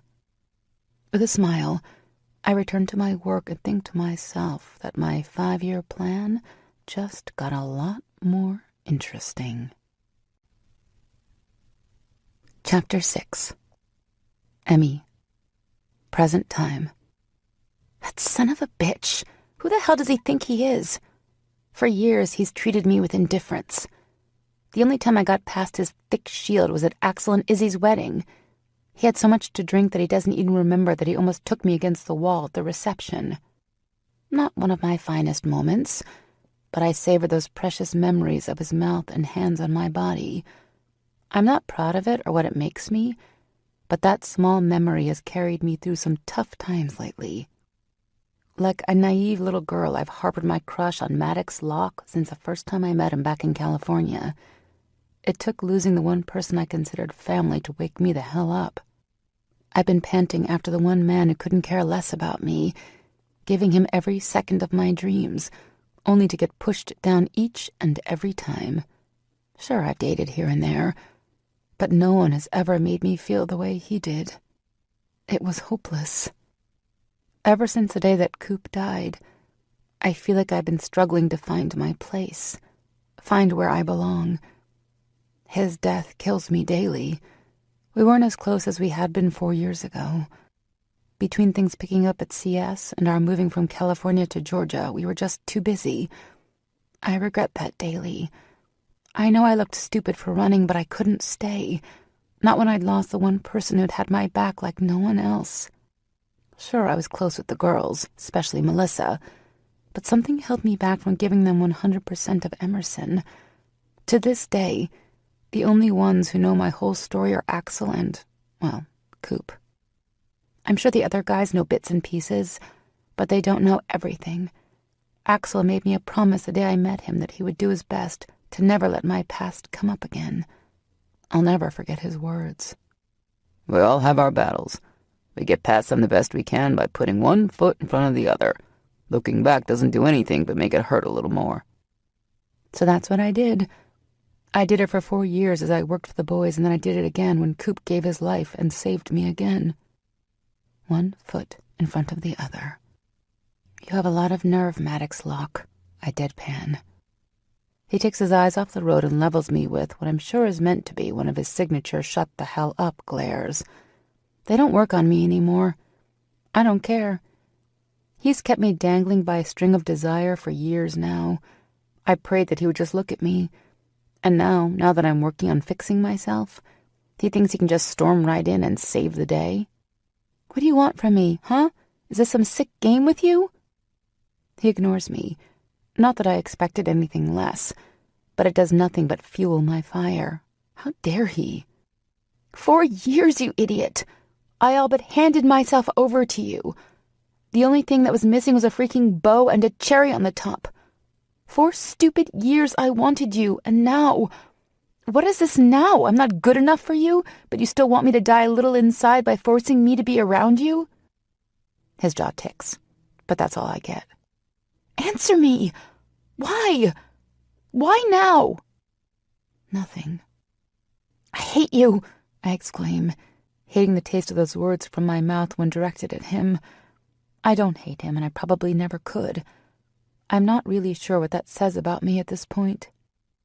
I have to hold on to the dash when his car suddenly swerves to the shoulder and comes to a jarring halt. He doesn't move to face me. Hell, he doesn't move at all. He just faces forward with his white-knuckle grip on the wheel, and his chest moving rapidly with each breath he forces through his nose. But he still refuses to speak. I loved you once, you know. I whisper more to myself than to him, but he hears me because I watch his eyes close. I loved you unconditionally, even though I am nothing to you.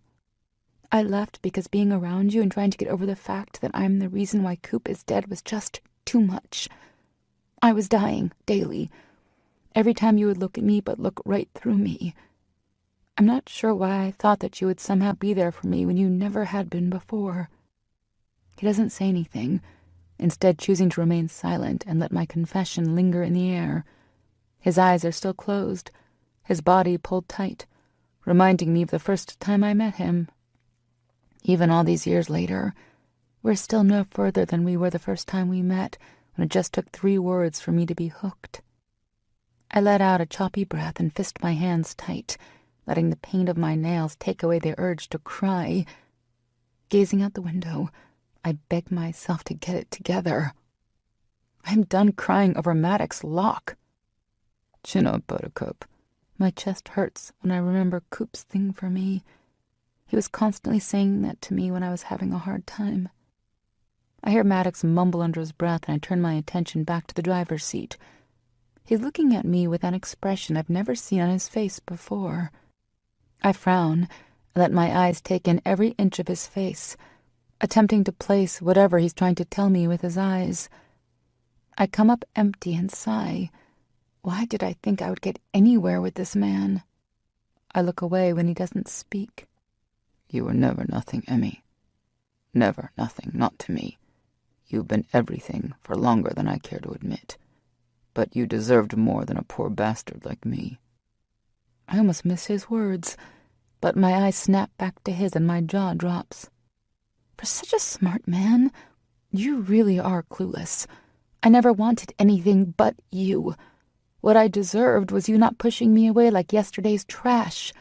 What I deserved was you treating me like a human being with feelings and not to play games with my heart.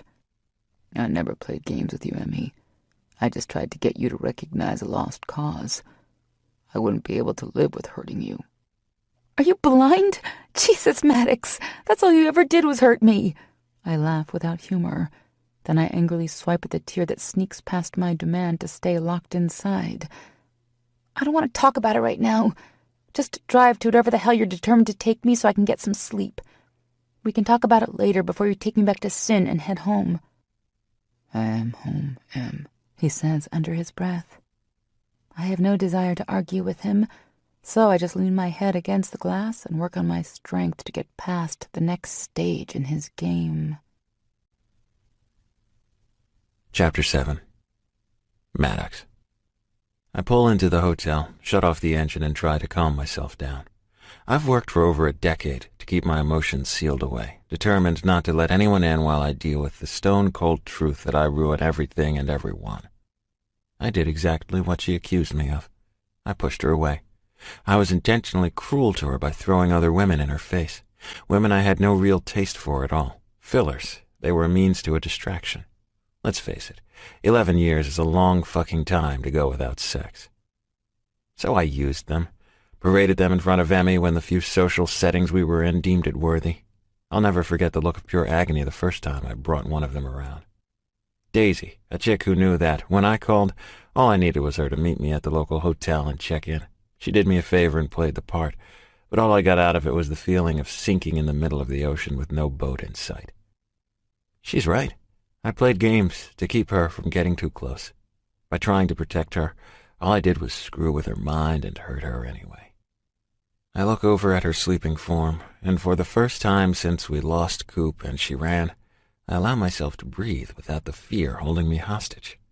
I let go of the bone-crushing thought that she's going to disappear, and allow myself to feel. It would be easy to take what she was so willing to give me, to feel the blessing of her love shining on me.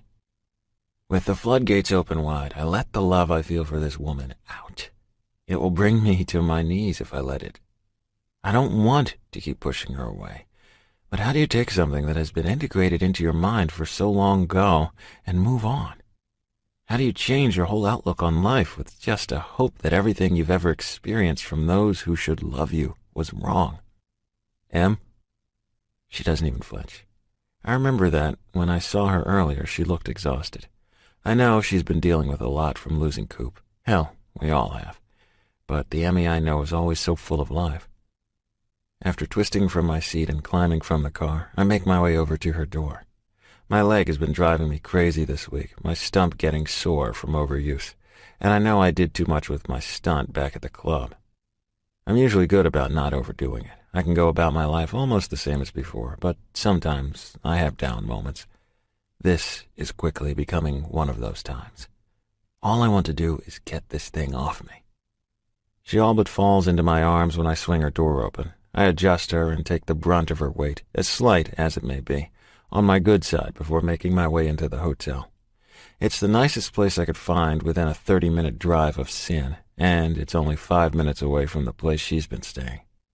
I would have gotten something nicer, but I didn't want to be too far from her. It was bad enough that I hadn't physically seen her to make sure she was okay in weeks, so this was the best-case scenario for me. I make the long walk to my room, struggle for a second to get the door open and not drop Em, and then settle her down on the bed. Not 1 second does she stir, showing me just how exhausted she really is. Reaching out, I brush one of her honey-blonde strands behind her ear. Her lips twitch and she sighs in her sleep. My heart picks up speed when she murmurs my name. Even in her sleep, she's completely devoted to me. Why can't I let go of every fear I've ever known and trust that this might be the one person I don't completely screw up? I make quick work of stripping off my clothes and removing my prosthetic. My leg is already feeling slightly better now that I know I'll be able to get off my feet for the night. I carefully move my body towards where she is curled into herself in the middle of the king-sized bed. She continues to sleep contentedly as I pull her into my body and yank the covers over our bodies. With as tired as she is, I just hope that I can catch a few hours of sleep before I need to put my leg back on. I don't want her to know before I have a chance to ease her into it. It's been my experience that when they aren't prepared for it, the shock is greater, and as much as it hurts to think that she could have this reaction, they're sometimes disgusted by it. But, like it or not, it's part of who I am now. And if I'm going to let her in, then she needs to see me for me, flaws and all. In all the years I've known her and dreamt about having her in my arms, there is nothing that could ever have prepared me for the sense of peace that settles my soul by having her here. I should have known better than to let my guard down. I wake up screaming, the events that have haunted me nightly since I lost my leg playing out in an endless loop. Only this time it isn't Morris's lifeless body I pull away. It's Emmy's. I never thought that nightmare would get worse until I envisioned her lying there, dead. Gasping for air, I try to bring myself back from the tangled web of pain that always follows my nightmares. I try to remember that I'm not back there. I've overcome the aftermath of that dark day, and I'm in control now. I'm alive. Emmy is alive. Fuck, Emmy. As trepidation fills my veins with ice-cold fear, I look over to her and prepare myself for her revulsion. I try to close myself off to what it will do if she hates me now, or worse, if she fears me. My world is rocked to its very core when I take in her pale, tear-streaked face. Her sobs are so violent that they're shaking the bed, and for the first time since she walked into my life, I have no idea what she's thinking. We stare at each other for the longest time. She seems unsure of what to do and say. I'm terrified that if I move, she's going to crack. Seeing the pain I've caused yet another person because of my demons is slowly killing me. I knew this would happen. I feared this. But despite my best efforts, here we are, and she's seen me at my worst. I surrender to the pain and drop my head, running my hand over my scalp and wishing that I hadn't shaved it off so that I would at least have something to pull, to make my body feel pain over my fucking heart. When I feel her cold hand against my back, I jump, causing her to pull her arm back and cry harder. "Please, please don't push me away, Maddox," she begs between her tears. "I can't help you if you don't let me in." After whipping my head around, I hold her eyes and try to make sense of her words. Push her away? Jesus, I've never wanted more than to pull her into my arms and forget everything that weighs me down. "Let me in," she pleads. "Please let me in." God, Em, you've always been in. She lets out a shuddered breath and takes a hesitant inch towards me.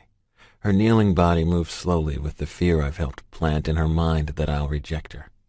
I've done this to her, and I vow to do my best to never make her doubt my need for her. Her hand comes up from the bed and extends out for me again, her palm caressing my cheek as she takes the last few scoots on her knees to reach me. My eyes never leave hers as I reach out and finally meet her in the middle. I can see the relief in her eyes when, for the first time in years, I take what she's been offering me. My arm goes behind her back, my hand lightly digging in when I curl it around her ribs and pull her into my chest. She cries softly, and at this point I'm not sure if it's because I've given her this moment or because she's still scared from my nightmare. Her small hands dig into the skin on my chest, and it feels like she is trying to fuse our bodies together. I lean back against the pillows and let her have this time to calm down. After a few minutes of silence, she lifts up, her hands still firmly pressed against my chest, her eyes imploring. "Em," I whisper, not sure where to even begin. She doesn't even hesitate before reaching up and framing my head between her hands. Her thumbs take a sweep against my cheek before her lips press against mine. Hesitantly at first, unsure if I'm going to push her away, before allowing herself to take what she wants. I reach out and pull her by her slim hips to straddle my waist, not even caring that there is nothing but my thin boxer briefs separating us. She moans when my erection presses against her core. The heat of her pussy settled against my lap is almost enough for me to come on the spot. With a growl, I deepen the kiss, taking it to a level of predatory ownership. Our tongues swirl together, her breath mixing with my own, and our mouths doing all the talking for us. In this moment, she owns me. Everything I've been denying us both comes to a screeching halt. I allow myself this moment. I allow her this moment, and pray that when the sun comes up in the morning, she doesn't hate me for pushing her away again. Chapter 8. Emmy. When I wake up to Maddox's screaming and shaking in the bed, my first thought is that I have to be dreaming. Then the events that led up to us being in the same bed come rushing back. It's been weeks since I've allowed myself just a second of rest, so it's not a shock that the second I got around the one person who I know deep down would never let harm come to me, I crashed. The noises that are coming from his throat are tearing me to pieces. I forget the hell that will be waiting for me when I return to sin and focus on the broken man who needs me now. I just pray that he will let himself take what I so desperately offer him. The second he lets his walls down and our lips meet, I know that every feeling I thought I would feel when he finally let me in isn't even a fraction of the reality. I feel alive for the first time in months. Hell, maybe for the first time in my life. When I decided to let him go, I never thought that this moment would come to fruition. I never let myself believe that it would happen. His fingers curl into my hips, and I jump when he hits my sore spots, crying out when the pain rips through my middle. And just like that, the moment is gone. He pulls his mouth from mine and searches my eyes for the cause of my whimper, one clearly pain-derived, and not because I can feel him hot against my core. Did I hurt you? I should lie. I know even before the words leave my lips that the moment is gone. It's nothing, I say in the hopes that he will drop it. You don't have a reaction like that over nothing, Emmy. He snaps the light beside the bed on and gently pushes me back some from his chest. He lifts my shirt up at the hem, and I close my eyes when I feel his fingers trace the bruising around my sides. He is silent for the longest time, but I don't open my eyes. Who fucking did this to you? His voice breaks through the silence, and just the sound of his rage makes me flinch. Maddox, please, it's nothing.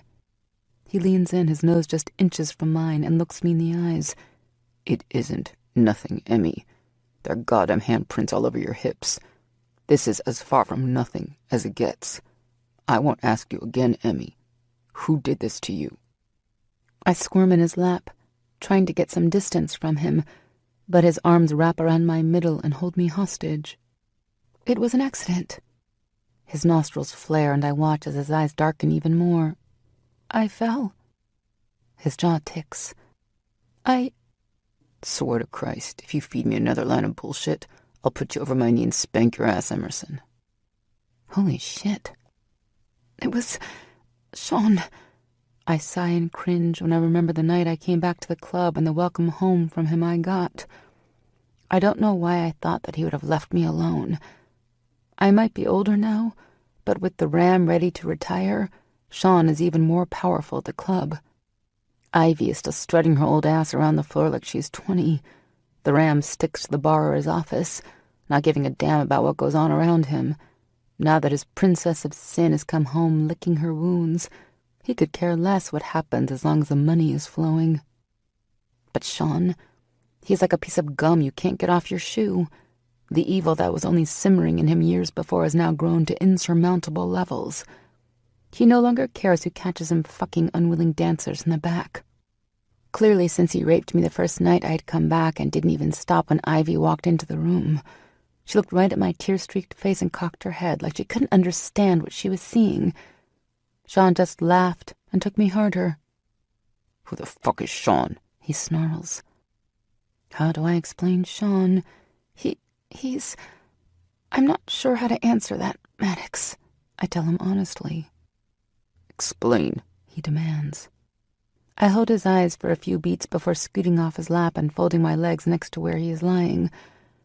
Sean is the manager of Sin, the ram, my father's right hand, and my worst nightmare. The veins along his neck pulse with his anger as I wait him out, praying that he doesn't ask the questions I know will follow. I have wanted nothing more than him to open up to me, so it's only fair that I play by the same rules, even if the truth is as ugly as it gets. You know my parents own Sin, right? At his nod, I continue. I was put into dance when I turned 2. The cute little beginner classes every little girl dreams of taking. I laugh without mirth. Those turned into advanced classes as the years went on. I've been trained in just about every form of dance there is, and all of that was for one thing, so that I would take over the club as headline dancer and my parents could sit back and keep making money. But according to the ram, no princess can rule without her prince, and to him, my prince is Sean. That doesn't explain how that motherfucker's handprints ended up all over your body. I don't argue with him. It doesn't explain that. But I also don't know what he's going to do when I tell him the rest. Keep going, he stresses. I managed to put them off until I turned 21. Don't ask me how, because I'm still not sure. But the first night I took the stage seemed to be the green light for him to claim his princess. And every night until I was saved from there, until the night I came back, he continues to claim his princess. The hell you say? I just nod my head and move to leave the bed. Distance seems like a good idea right now. Don't you dare leave this bed. I turn and almost fall to my ass when he pulls me back to him. He put his hands on you. That bastard hurt you. I'll fucking kill him, he vows, and I don't doubt that he means it. No, you won't. The hell you say? I roll my eyes at him, causing his to narrow. I'm where I deserve to be, Maddox. We can chalk this night up to a lapse in judgment on your end, and come morning, you can drop me back off and go home. Are you serious? You think for 1 second that I'm willingly going to hand-deliver you to your piece of shit parents and a fucking rapist? He bellows. That's exactly what you're going to do. I wiggle out of his hold and walk to the bathroom. I need to get my shit together, and I can't do it when he's near me. I stand under the scalding hot water that's raining over my body and let my mind wander back to when I believed my love for Maddox could overcome everything. That seems like a lifetime ago, when it was really just months earlier. He's pushed me away for so long that it almost feels like some twisted kind of normal for us. But it isn't fair to either of us to continue this tug-of-war. I can't keep wishing for the impossible, and he needs me to leave so he doesn't have some pathetic hanger-on. Coop would be pissed if he knew that I went back to sin. I can't help but feel like I've, in a sense, let him down. He saved me from this life, took me in, and made sure I was safe. He gave his life for me, and I repaid him by jumping right back into the fire.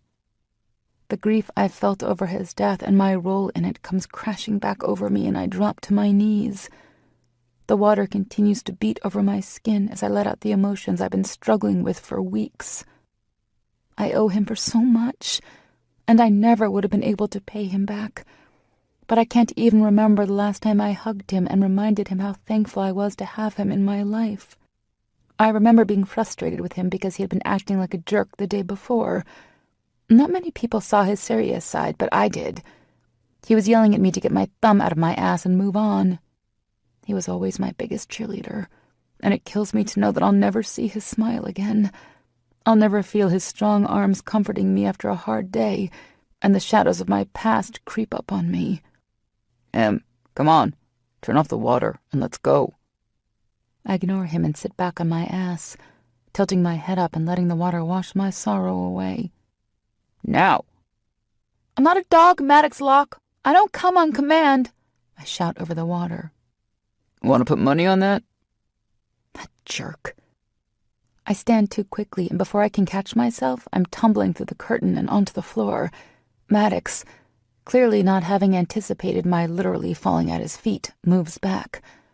The stoic mask I've grown so used to slips for a second, and I see the shock followed quickly by lust before he hides again. He comes out of his shock and helps me to my feet. Then he reaches over the counter and pulls a towel off before thrusting it into my arms and leaving the bathroom. I silently dry myself off and wrap the towel around my naked body. I don't necessarily want to go back into the bedroom, but I can't exactly sleep in the bathroom. I take a few deep breaths and walk into the room. He's pulled his jeans and shoes back on, and when he looks over at me and the questions that I'm sure are written all over my face, he just shakes his head. Mad, I start with, having no clue where I'm going with the conversation. I'm hanging by a thread here, Em. Let's get one thing straight. It's never been that I don't want you. I just can't have you. Now we're going to go back to bed, and in the morning go get whatever shit you need from that piece of shit hotel you've been holed up in. We will not be going back to sin. I'll have one of the guys come down with me to get your car. Don't look at me like that, Emmy. I won't bend on this. You aren't ready to go home. That's fucking fine. We'll go somewhere else and get that pretty little head of yours together. When you're ready, we go home. Simple as that. It isn't that simple, Maddox. I'm fuming. Who the hell does he think he is telling me what is going to happen with my life? And just as soon as the last thought passes through my mind, I want to laugh. He's Maddox freaking Locke. Of course he's going to lay it out there in some unyielding demand. He's standing there, his naked chest and its sprinkling of dark hair making my hands twitch at the memory of what his skin feels like under my palms. I cock my brow and invite him to continue. He mirrors my move and crosses his tattooed arms over his massive chest. Not to be outdone, I mimic his move. His brow rises, but he doesn't speak. We're at an impasse. I'm not willing to be told what is going to happen in my life, and he isn't willing to let me run. Little does he know, I'm the only one in control of my life. A life he made clear for years that he has no interest in sharing with me. Chapter 9. Maddox. She's so damn beautiful when she's pissed. How have I never noticed just how appealing her ire is? I've seen just about every emotion possible from her over the years, but never has her anger been wholly turned on me. Get in the bed, babe. She shakes her head, and if I weren't trying to teach her a lesson, I would pull her over my knees and make her ass shine with my palm. Bed, Emmy. Another shake, her honey-wheat eyes just begging for a fight. Emerson, I warn. Maddox, she taunts. Son of a bitch. 2 strides are all it takes before I reach her. She takes a hasty step back, struggling with her footing, and in the middle of righting herself, her towel drops to the floor. My leg is throbbing since I hastily put my prosthetic back on to check on her, but I'll be fucking damned if I back down now. When I pull her towards me, her soft, naked body collides with my hard one. The noise that comes out of me is a mixture of a groan and a grunt. The feeling of her body in my arms is all it takes for me to push back the pain and take what is mine. I hate you, she whimpers weakly against my lips. You fucking love me, woman, I declare before crashing my mouth to hers and giving her a bruising kiss. Her back hits the wall and her legs wrap around my waist. Careful to avoid her hips, my hands go to her ass and my fingers dig into her firm globes. I pull her towards my body so that there isn't any space between us. Her hands cup my cheeks and she manipulates my head so that she can devour my mouth, kissing me with everything she has. Her hands move down my neck, kneading my pectorals and tweaking my nipples.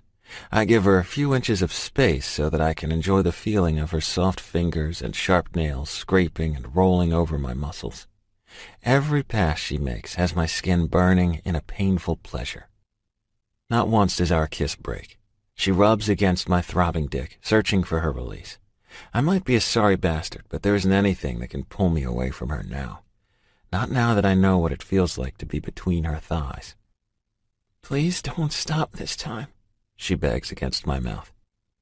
Not understanding her, I push through and thrust my hips into hers. She whimpers, and that sound is my undoing. I make sure I have my balance on my good leg before I remove one of my hands from the heaven of her ass and bring it to my jeans. I make quick work of the button, and in seconds my cock is free to rub against her core. Kissing down her neck, I feel her slick wetness coating me. She moans when the thick head of my cock butts against her clit, and I lift my head to watch with fascination when she feels it. Her eyes go wide, the fire behind them burning even brighter. When she leans back, her gaze travels down to where her pussy is hugging my weeping cock. She can't see everything, but she can see the silver loop through the head of my cock. I have 3 more running along the top of my shaft, but she'll feel those soon enough. Are you going to listen to me, Emerson? I inquire. In your dreams, Maddox, she spits back at me. Then I smile when her eyes roll back in her head with one thrust of my hips.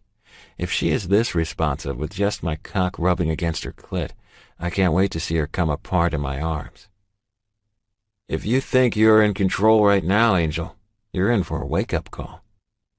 Her eyes narrow and I lean back, taking my cock in my free hand.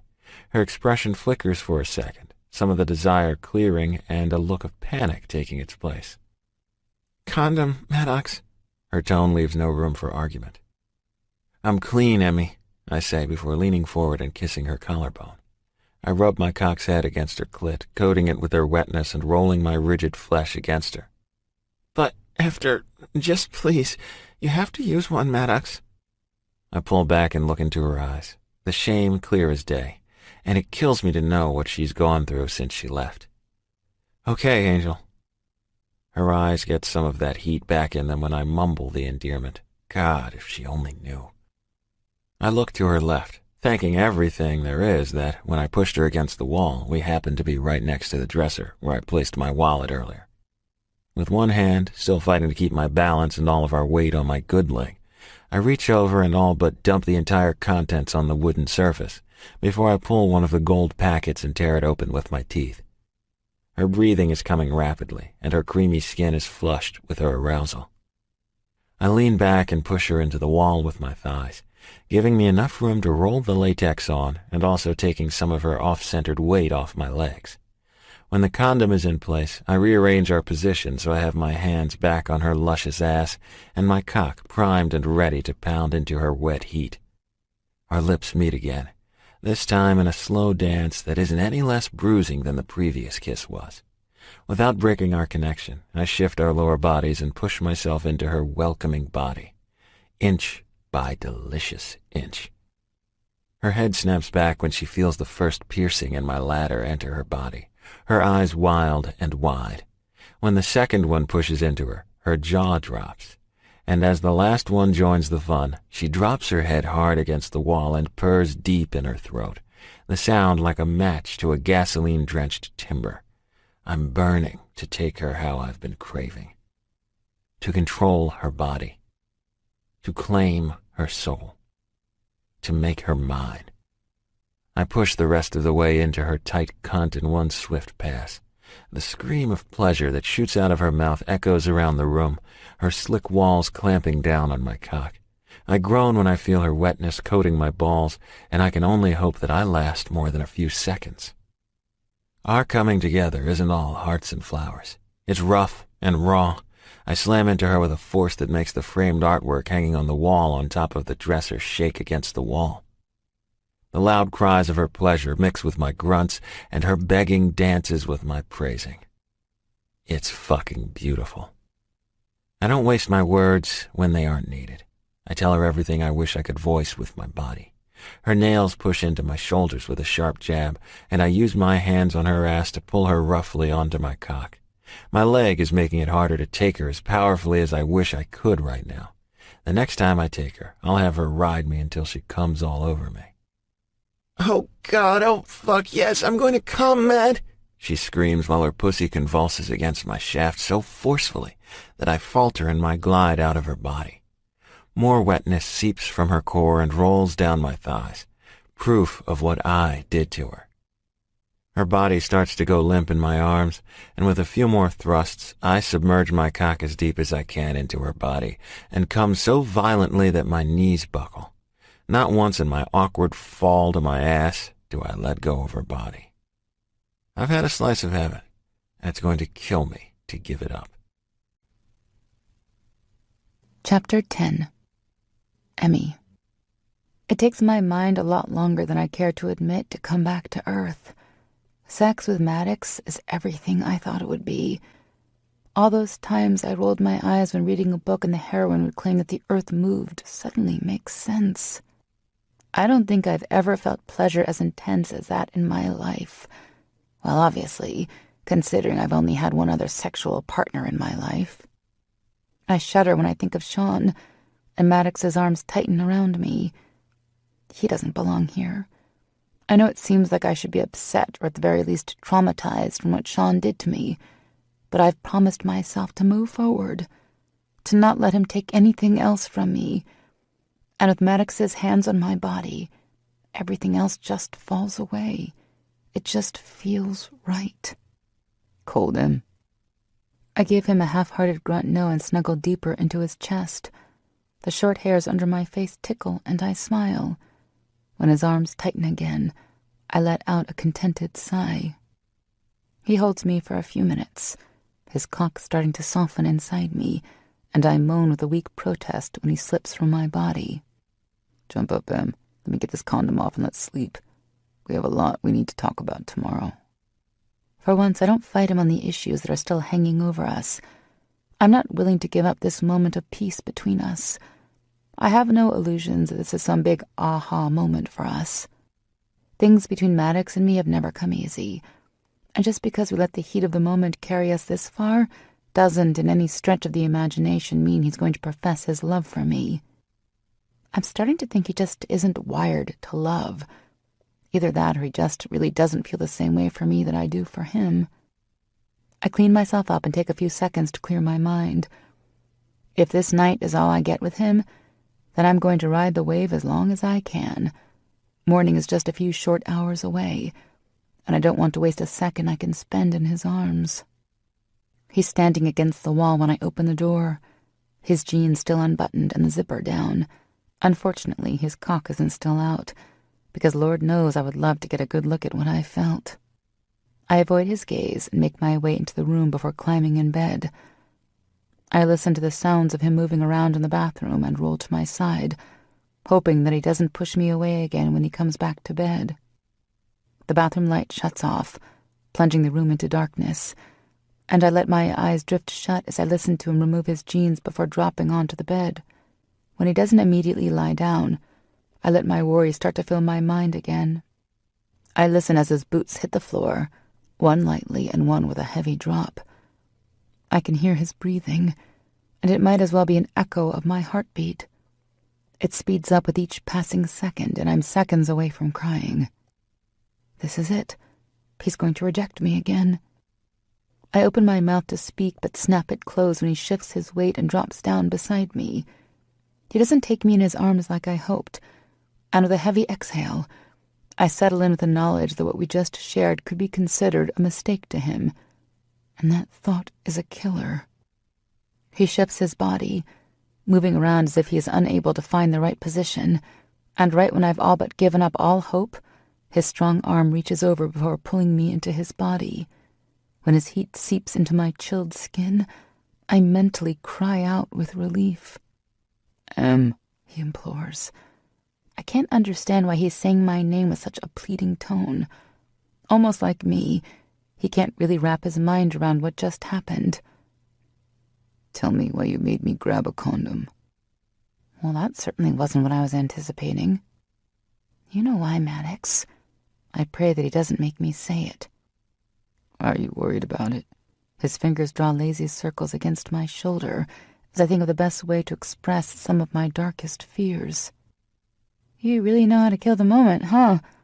My joke falls flat and he remains silent, giving me the time I need to get out what needs to be said. When Coop found me, before he brought me out to California, it was bad. Real bad. The first thing I did was go to the doctor and get tested to make sure he hadn't given me something. You don't exactly expect your rapist to be exclusive to you. The tests all came back clean, and I haven't been with anyone else until 2 weeks ago, when I went back to Sin. He hasn't touched me in almost 2 weeks, and he wasn't there tonight, so he wouldn't have gotten to me then. But I won't lie to you. He didn't use protection the one time he took liberty with my body, so I would be lying if I said I wasn't worried. He doesn't respond, but his fingers don't stop their caress against my skin. I wouldn't be able to live with myself if... I just couldn't take that chance. Not with you. His arm tightens with my whispered words, and I close my eyes. There are things about me, things that I would rather you hear from my mouth before you see them for yourself, things that I feel like you should know. I just don't know how to put it all out there for you, Em. His rare open moment of sharing leaves me speechless.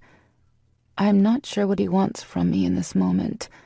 I've learned from the past that you don't push Maddox, and when he's ready to tell you something, he'll do it on his time. The silence becomes almost too much as I wait for him to go on. His fingers keep tracing imaginary lines on my skin. I shift my thoughts and try to picture what, if anything, he is drawing. I'm glad that Coop got you out of there, that he brought you into our lives. My life. Regardless of what happens tomorrow, you need to know that having you around for the last 4 years has meant more to me than you know. I let out a gruff snort. You have a funny way of showing that. Yeah. Mad? Just give me a second to get it out, okay? He cuts me off and I snap my lips closed. There's so much about me that you don't know, Em. I know that you feel like it would be easy for me to just let you all the way in, but I've spent my life learning to keep everyone out. I've watched every single person I've cared about suffer at my hands, and I can't live with the knowledge that you will be next. You're the angel that my demons beg to make fall, the pureness and light that my darkness wants to extinguish. My heart breaks with each word muttered from his lips. If I were a simple man, this would be so easy. Bottom line, Emmy, you deserve more than someone broken with more baggage than he can carry. You deserve the whole world, not just the smallest island on it. I can't speak past the lump in my throat. A million thoughts rush through my mind. How he could ever think he's all of those things is beyond me. Why can't he see himself how everyone else around him does? Go to sleep, Angel. We can talk in the morning, but tonight, just let me hold you. His fingers still, and his large hand curls around my shoulder, pulling me deeper into his embrace. I bring my legs up and tuck into his side, slowly dragging my arm over his thick muscles before resting my hand against his warm chest. If this really is the only moment I'll ever have with him, then I'm going to commit each second to memory so that I can remember it when I go back to my life as a princess of sin. Right before I nod off, I throw out the only lifeline I have left. We all have baggage, Maddox. I wish that you could understand that I'm not asking for perfection. What you fail to realize is that I have 2 arms just begging for you to let me help you carry that baggage. His arm tightens almost painfully and his body goes solid. It takes him a minute of loud inhalations before his body relaxes again. Good night, Emmy. Good night, Maddox. Chapter 11. Emmy. I swear to Christ, Asher, if you lost her again, I'm going to kick your fucking ass. Yeah, I get that you have things going on. No, I'll be home in a few days and you better have my shit in order and her sitting like a queen on my couch. My eyes snap open, and I zero my stare in on where he's standing and looking out the window. Who the hell is he talking about? Don't give me that shit, Asher. Yeah, what the fuck ever. He's silent as he listens to whatever Asher is saying to him, and after a few more clipped responses, he ends the call and tosses his phone on the desk. Turning his face gives nothing away when he realizes that I've been watching him. I shake my head when I realize that this is how he's going to play it. We're back to stupid Emmy and silent Maddox. After throwing back the sheet, I move to stand in front of him. His eyes flash for the briefest of moments before he schools his expression. Well, at least we know he isn't indifferent to my nude body. What am I supposed to wear? I ask in a tone that oozes sarcasm. He doesn't speak. Instead, he moves around my body and grabs a bag off the floor behind me. Then he holds it out to me. I keep looking into his eyes, watching the deep, dark brown remain expression and emotionless. Right. When you're ready to use your big boy words, maybe we can continue this play date. I reach up to take the bag, but before my fingertips can wrap around the strap, he lets it fall to the floor. I watch it fall, taking my eyes off him, and before I can rip him a new one, I'm pressed against his clothed body and his lips are dueling with mine. After kissing the wind out of my sails, he releases me, bends, grabs the bag, and once again holds it in my direction. I snatch the bag from him and stomp into the bathroom, childishly slamming the door behind me just because I can. Once I throw my long hair into a messy bun, I open the bag to find my own clothes. My brow creases as I try to come up with a logical reason to explain why he would have my own things I know I didn't pack when I left town. I quickly get dressed, throwing on a pair of yoga pants and t-shirt. When I exit the room, he is still standing by the window, his hands pushed into his pockets and his posture almost relaxed, something that is rarely seen with him. How did you get my clothes? Grabbed them when I got Cat. He doesn't turn, so I have to quickly turn my shocked expression into some verbal response to that news. And why did you have Cat? Because he ran. Someone needed to take care of her. Yeah, that someone was Melissa. Cohen was going to babysit for a while. I snap back. I'm primed for a fight now. Don't make me kiss that sass right out of your mouth, Emerson. A lot happens and you're gone for a little over a month. Melissa had an accident. Everyone is okay now, but for a while there was a lot of unknown. Part of the reason it took me so long to get to you is because I needed to go back home and help out while Greg was at the hospital with Melissa and the twins."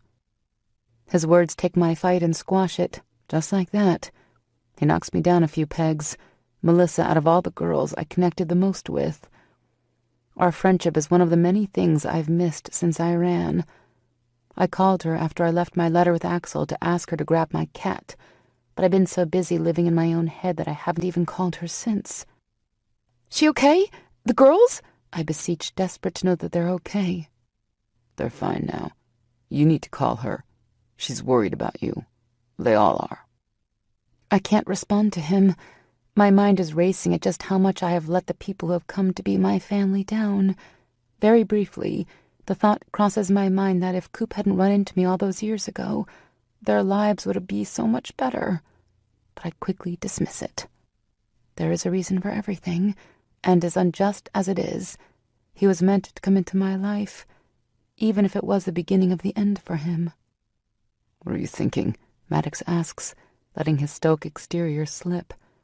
His head is cocked slightly, his brows furrowed and his lips pursing. He has no idea how attractive he is either, which just adds to his appeal. How better off they would have been if Coop had never found me. "Excuse me?" His tone is hard and unforgiving.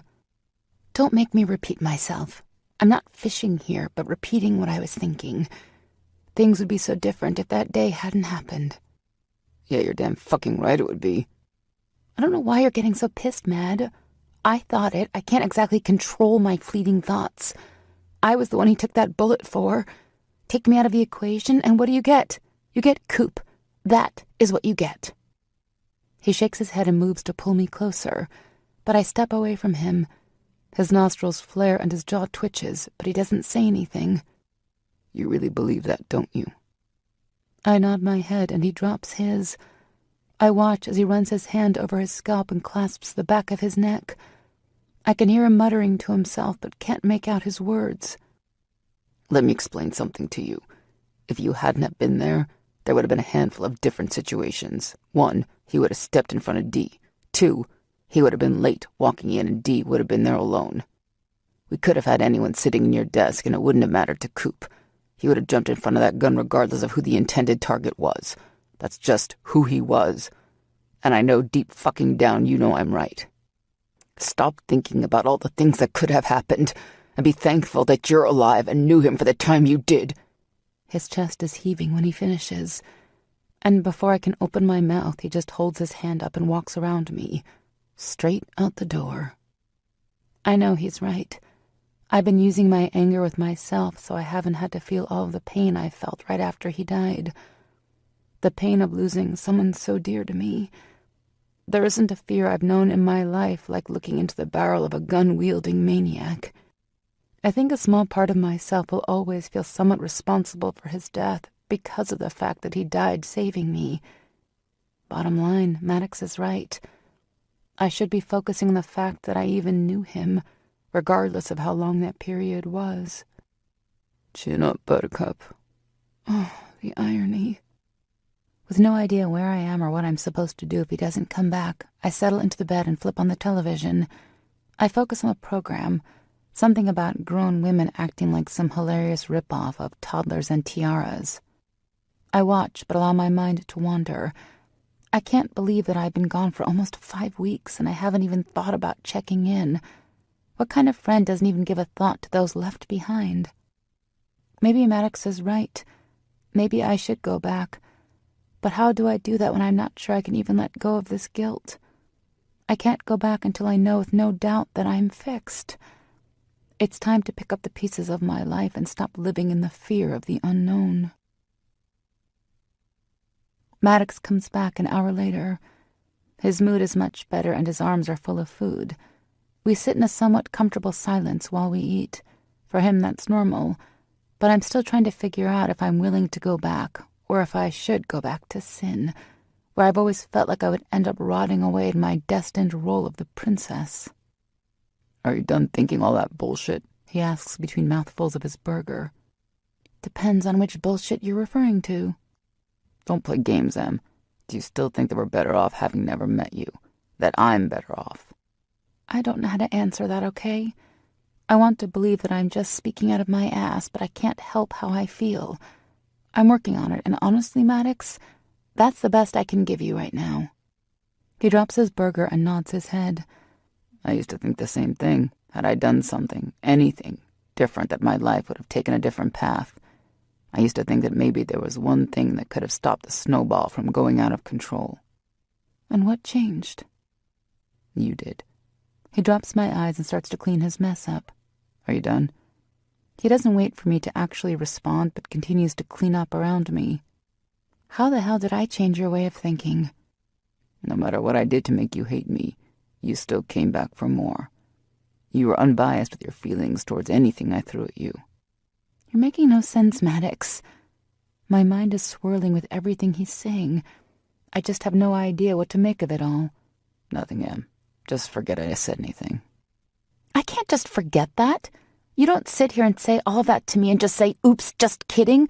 Forget I finally opened my mouth. I stand back from my seat at the desk and march into his space, taking the trash and throwing it on the floor.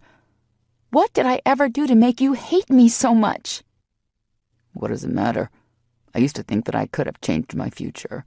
I used to think that I could manipulate those around me into not caring so that in return, I didn't harm them. And then you came into my life and there was no changing you. So yeah, Emmy, I used to think that I could have changed my path in life, but now I know that I've just been playing the game of fate, and there isn't shit I can do to make it any better. I am what I am, and all that is me will do nothing but pull you under a riptide you'll never survive. I don't even know what to say to that. So don't say anything, he says with sadness. I wish you could see yourself how I see you. Or maybe if you would let me in, open up to me, I would understand a little better why you continue to break my heart. At this point, Mad, I'm not sure I'll ever be able to put it back together again. His eyes darken and his lips part when he sucks in a deep breath. He steps out shortly after to make some calls. I don't ask. I just curl up into the covers and pray that sleep takes me away from the harshness of reality. Chapter 12. Maddox. One night. I spend one night between her thighs and suddenly my walls are crumbling down. Mentally, I'm frantically trying to repair their damage, attempting to reinforce them against the tempting allure of her love. It would be so easy to fall at her feet and beg her for everything she's ever offered me. I want to. God, I want to. But right now, what's important is getting her the hell out of here and doing what I need to do to fix whatever is going on in her pretty head. I have no doubt that she is suffering greatly at his loss, but now, after hearing how she grew up, I fear that her issues might go deeper. Regardless of what is going on around us, I feel unsettled with the hope that's building within. The hope that maybe, just maybe, it's okay to let her in. I don't know what to do with that feeling. I've spent so long refusing to believe in it that it's terrifying. I woke up before the sun and started making plans and getting the ball rolling. I rented us a place about an hour from home, a cabin that one of our contacts owns. He is going to be overseas for the next couple of months and needs someone to keep an eye on his place. In reality, I could have just as easily passed this job to someone more local to him, but this is just what Emmy needs. Somewhere neutral. Not back home, where our friends care too much to give her the time she needs, and damn sure not in this hellhole I found her in. I take a moment after returning to our room to watch her sleep. She doesn't look sad when she's sleeping. I hate the part I've played in her sadness. This time away, together, will be good for us. If I really am going to forget everything that's been integrated into my life since birth, then I need to make sure she can handle this baggage she is so willing to help me carry. If there really is a future with us, then this is the time to find out. Letting her sleep, I go about cleaning up the mess in the room and carry the few belongings we had with us down to my charger before settling into the chair in the corner and watching my angel. I sit there in the shadows of the room and let myself feel, something I rarely do and never do when someone can see me.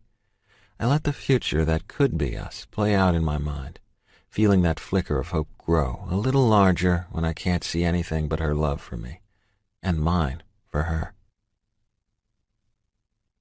We've been on the road for a few hours now, and she remains silent. I know she's still fuming that I followed through with my promise that she wouldn't be going back to sin. We went by her hotel room, and as she stood pissed in the middle of the room, I packed her belongings into her suitcases. 5 minutes later, we were back in the car and on our way to Georgia. I keep my mouth shut. There really isn't anything for me to gain by allowing her to pick a fight. She wants to feel like she's in control of her life, and by me swooping in and taking over, she's free-falling. It's not that I'm trying to do that. I just want to make sure she's where she belongs and not dancing for a room full of assholes while being at the hands of that motherfucker. Now that is not where she belongs. One day, maybe she will see where I'm coming from, but if I have to get nothing but her anger in return for her safety, then I'm okay with that. "Where are we going, Matt?" she whispers hoarsely. "Not home, so stop worrying about it. We're going to a cabin in Pine Hills. It's sitting on 50 acres in the middle of nowhere. You need time, I get that, but you also need help getting over everything. So when you're ready, we go home, but not until you're ready." She's quiet for so long that I look over at her. Her mouth is hanging slack, her eyes bugged out in shock. "I need time? I need to get over everything? Well, isn't that magnanimous of you, Maddox Locke?" She laughs, the sound hitting my ears and making me cringe. "Maybe while we're there we can find a mirror for you to look in and repeat that shit you just shoveled at my feet to yourself. Hello, pot, meet kettle." "This isn't about me, Emmy." "Oh, you stupid, stupid man. It's always been about you." I don't let her see it, but her words hit home. She couldn't have delivered a more direct shot if she'd tried. Sure, she doesn't know what she just did. She doesn't know because you never let her in, you idiot. My mother's words come back to me like a tsunami. The pain of always being her stupid little boy tries to take root, but I brush it aside. Emmy is nothing like my mother, and even as careless as her words are, she's talking out her hurt right now. "Emerson," I start, "don't let my desire to protect you be confused as stupidity. It has never been about me. I don't keep myself from you because I think it's some fun goddamn game." I pause, needing a second to swallow the lump in my throat. I'm trying so hard to keep my heart from breaking free from my body. The emotions I've hidden for so long are rattling the cages, just waiting for that moment to pounce, and it terrifies me to think of what will be left of me if they get out. I've been told my whole life that I was the worst kinds of evil, that my soul is as black as my eyes, and that everything and everyone I touch will wilt in my hands. So, Emmy, this, I stress, pointing between us, this has never, not once, been about me. The rest of the ride is uncomfortable at best. I never intended to tell her that much. I struggled during every mile with what I could say to take that verbal vomit and shovel it back in. She knows more with just those few sentences than anyone else in my life. And I'm terrified to think about what she must think of me now. The man she has loved unconditionally for years isn't who she thinks he is. I'm sure she regrets every second of it now. I'm not sure what unsettles me more, the thought that she might regret giving her love, or that she might be afraid of the truth of me. Or worse, that she'll take that love away and never give it back. When we get to Devon's cabin, I leave her to her exploring. She retreats to one of the back bedrooms and shuts the door softly behind her. I give her that play, knowing that she's processing my words. I make sure that everything is stocked and will be set for the unforeseeable future. When that's done, I'm left with nothing left to do. The television holds no appeal. I call and check in with Axel, then settle on the couch. Knowing that I have some time alone, I take a second to rub the pained muscles in my thighs. I need to get my prosthetic off before I do more damage than necessary to my stump. It's been a long few weeks, and I've felt like this was coming for a while now. Usually when the skin gets too irritated for me to wear the prosthetic, I work from home, giving the skin the rest it needs, and sometimes the sore is time to heal. Keeping my weight off it for a while does the trick, but never fixes the issue. I've come to live with this part of my future. I hate every moment of it, but it's my reality. "What's wrong with your leg?" Her question startles me. I was so lost in my own head that I didn't even hear her coming into the room. I immediately pull my hand off my leg. "Nothing." "Is that how this is going to be now? Okay. Why don't I tell you what I think is wrong with your leg? I think this might be a little more forthcoming than waiting for you to snap the hell out of it and admit that I'm standing right in front of you, wanting to help carry your fucking burdens. I narrow my eyes and do my best to tell her to shut the hell up without words.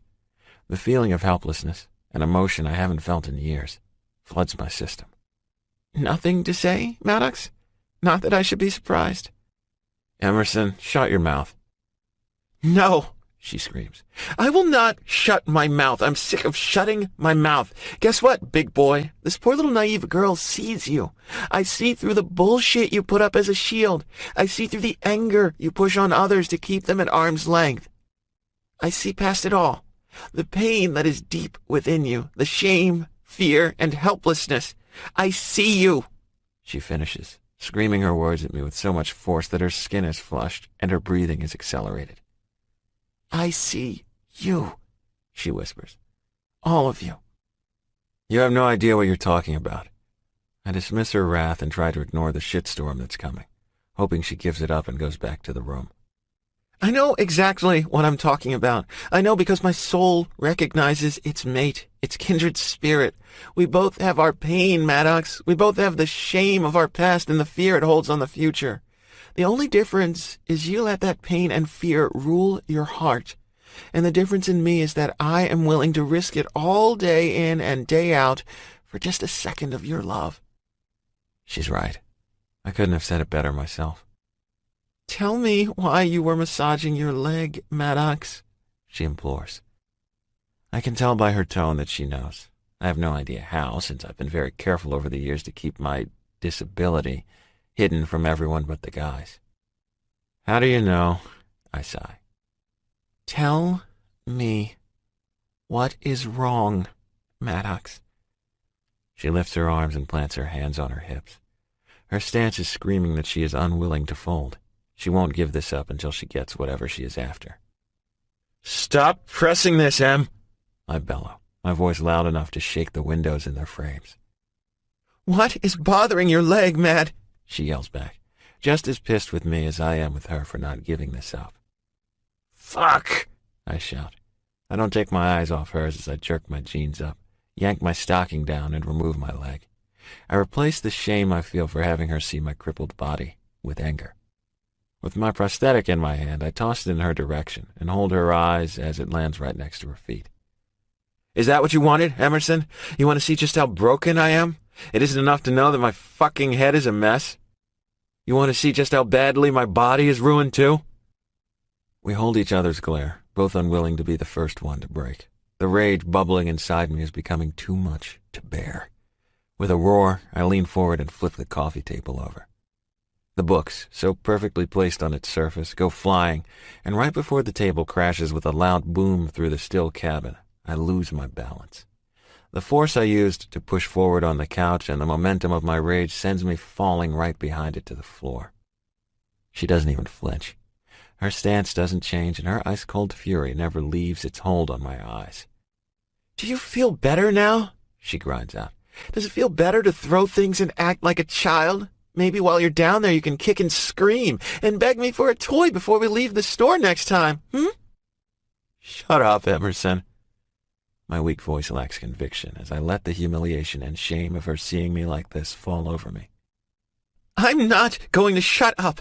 How can you be so foolish? You want to know how long I've known you were an amputee? 3 years. For 3 years I've known, and even through it all I never let it change how I saw you. I never told anyone because that isn't my place. But I'll tell you this much, Maddox. Your pride is misplaced in this situation. I don't look at you and see someone broken, she says, echoing my earlier self-loathing like a smack in the face before delivering her final blow. I have admired you for everything you've overcome and continue to overcome. I see you as perfect. And in my eyes, this makes you honorable, brave, and heroic. It doesn't lessen you as a person. It's just another one of the things I've loved about you since the very beginning. She leaves me on the floor. My leg is still lying carelessly a few feet away, where I threw it in the middle of my tantrum. The shock of her words hits my system, and my breath stills in my throat. The power behind each word she just put out there smacks into my chest and shakes me to my very core. All the while, that fucking flame of hope gets a little brighter. Chapter 13. Emmy. Between the bullshit he's convinced makes him unworthy of my heart, the desire that is even larger now that we know what it feels like to allow it to break free, and the personal battles we're both dealing with, the last week has been tense at best. I know enough from the bits and pieces he's told me that his hurt runs deep, probably even deeper any one person should ever feel to get to that level of self-hatred. Until he lets me in, there really isn't anything I can do about it, though, so I leave him to his thoughts and try to keep the distance from making me bitter. We coexist. He's kept himself closed off, and I've been working towards forgiving myself for the events that led up to Coop's death. I know now that I was letting my grief over losing him take hold. I shouldn't have run from my life just because of the things I was feeling. Even if I hadn't frozen at that moment, someone still would have been hurt. It will never take the pain away from losing him, but I no longer blame myself. He wanted me to live. He will always hold a special place in my heart, and I'll do my best to live by his motto. After all, you only live once. I laugh as I think about all the times he would scream YOLO at the top of his lungs. It didn't matter where we were, he was going to do what made him happy and live for the moment, something I vowed to do myself over the last week. What's so funny? Maddox grumbles when I walk past him. He has taken it upon himself to get up at the ass crack of dawn the last few days and have breakfast ready by the time I roll out of bed. It's one of the rare times he allows himself to be in the same room I'm in. Just thinking about Coop, I reply with a smile. His outlook on life and how I'm going to do better to honor his memory by living life like him. I jump when the pan he was cleaning slams down against the marble countertop. Turning from where I was fixing my plate, I find him standing just a breath from me, close enough that it wouldn't take much for me to take his thick bottom lip and give him a smart bite. "What the fuck?" he fumes. "What the fuck what?" I snap back with confusion. I cock my head and wait for him to elaborate over his newest tantrum. My mind is still thinking about those lips, so it takes me a second too late to catch where he's going with this. "So you're just going to spread those legs for anyone that walks by? Become what, a little whore?" "Excuse me?" I gasp. Coop believed in one thing, and that was having a good time. His eyes go from dark brown to black in seconds. I watch the stages of pure rage take over his features, and even though I'm becoming more pissed by each passing moment of his silent, irate bullshit, I can't help but think how perfectly handsome he looks when he's angry. One thing he lived for was pussy. He didn't give a fuck about where it came from as long as it ended up riding his dick. So let me clarify. You will not become a slut like Coop was. My hand moves without permission, clapping against his cheek and leaving not only an instant red mark, but also needle pricks shooting up my arm. How fucking dare you speak about him that way? Do not let your misplaced anger turn his memory to shit. I woke up this morning determined to be happy, to live in the moment. And right now, in this moment, I want to kick your fucking ass, YOLO, you jerk. I take deep pulls of oxygen, trying desperately to tame the fire that wants to consume my body. I've never been a violent person, but right now, all I can see is red. His head is still turned to the side. The bright red mark against his tan skin taunts me. When his head slowly and methodically turns back to glare at me, I gave him back as good as he gives. I've seen him mad before. Hell, he's Maddox Locke.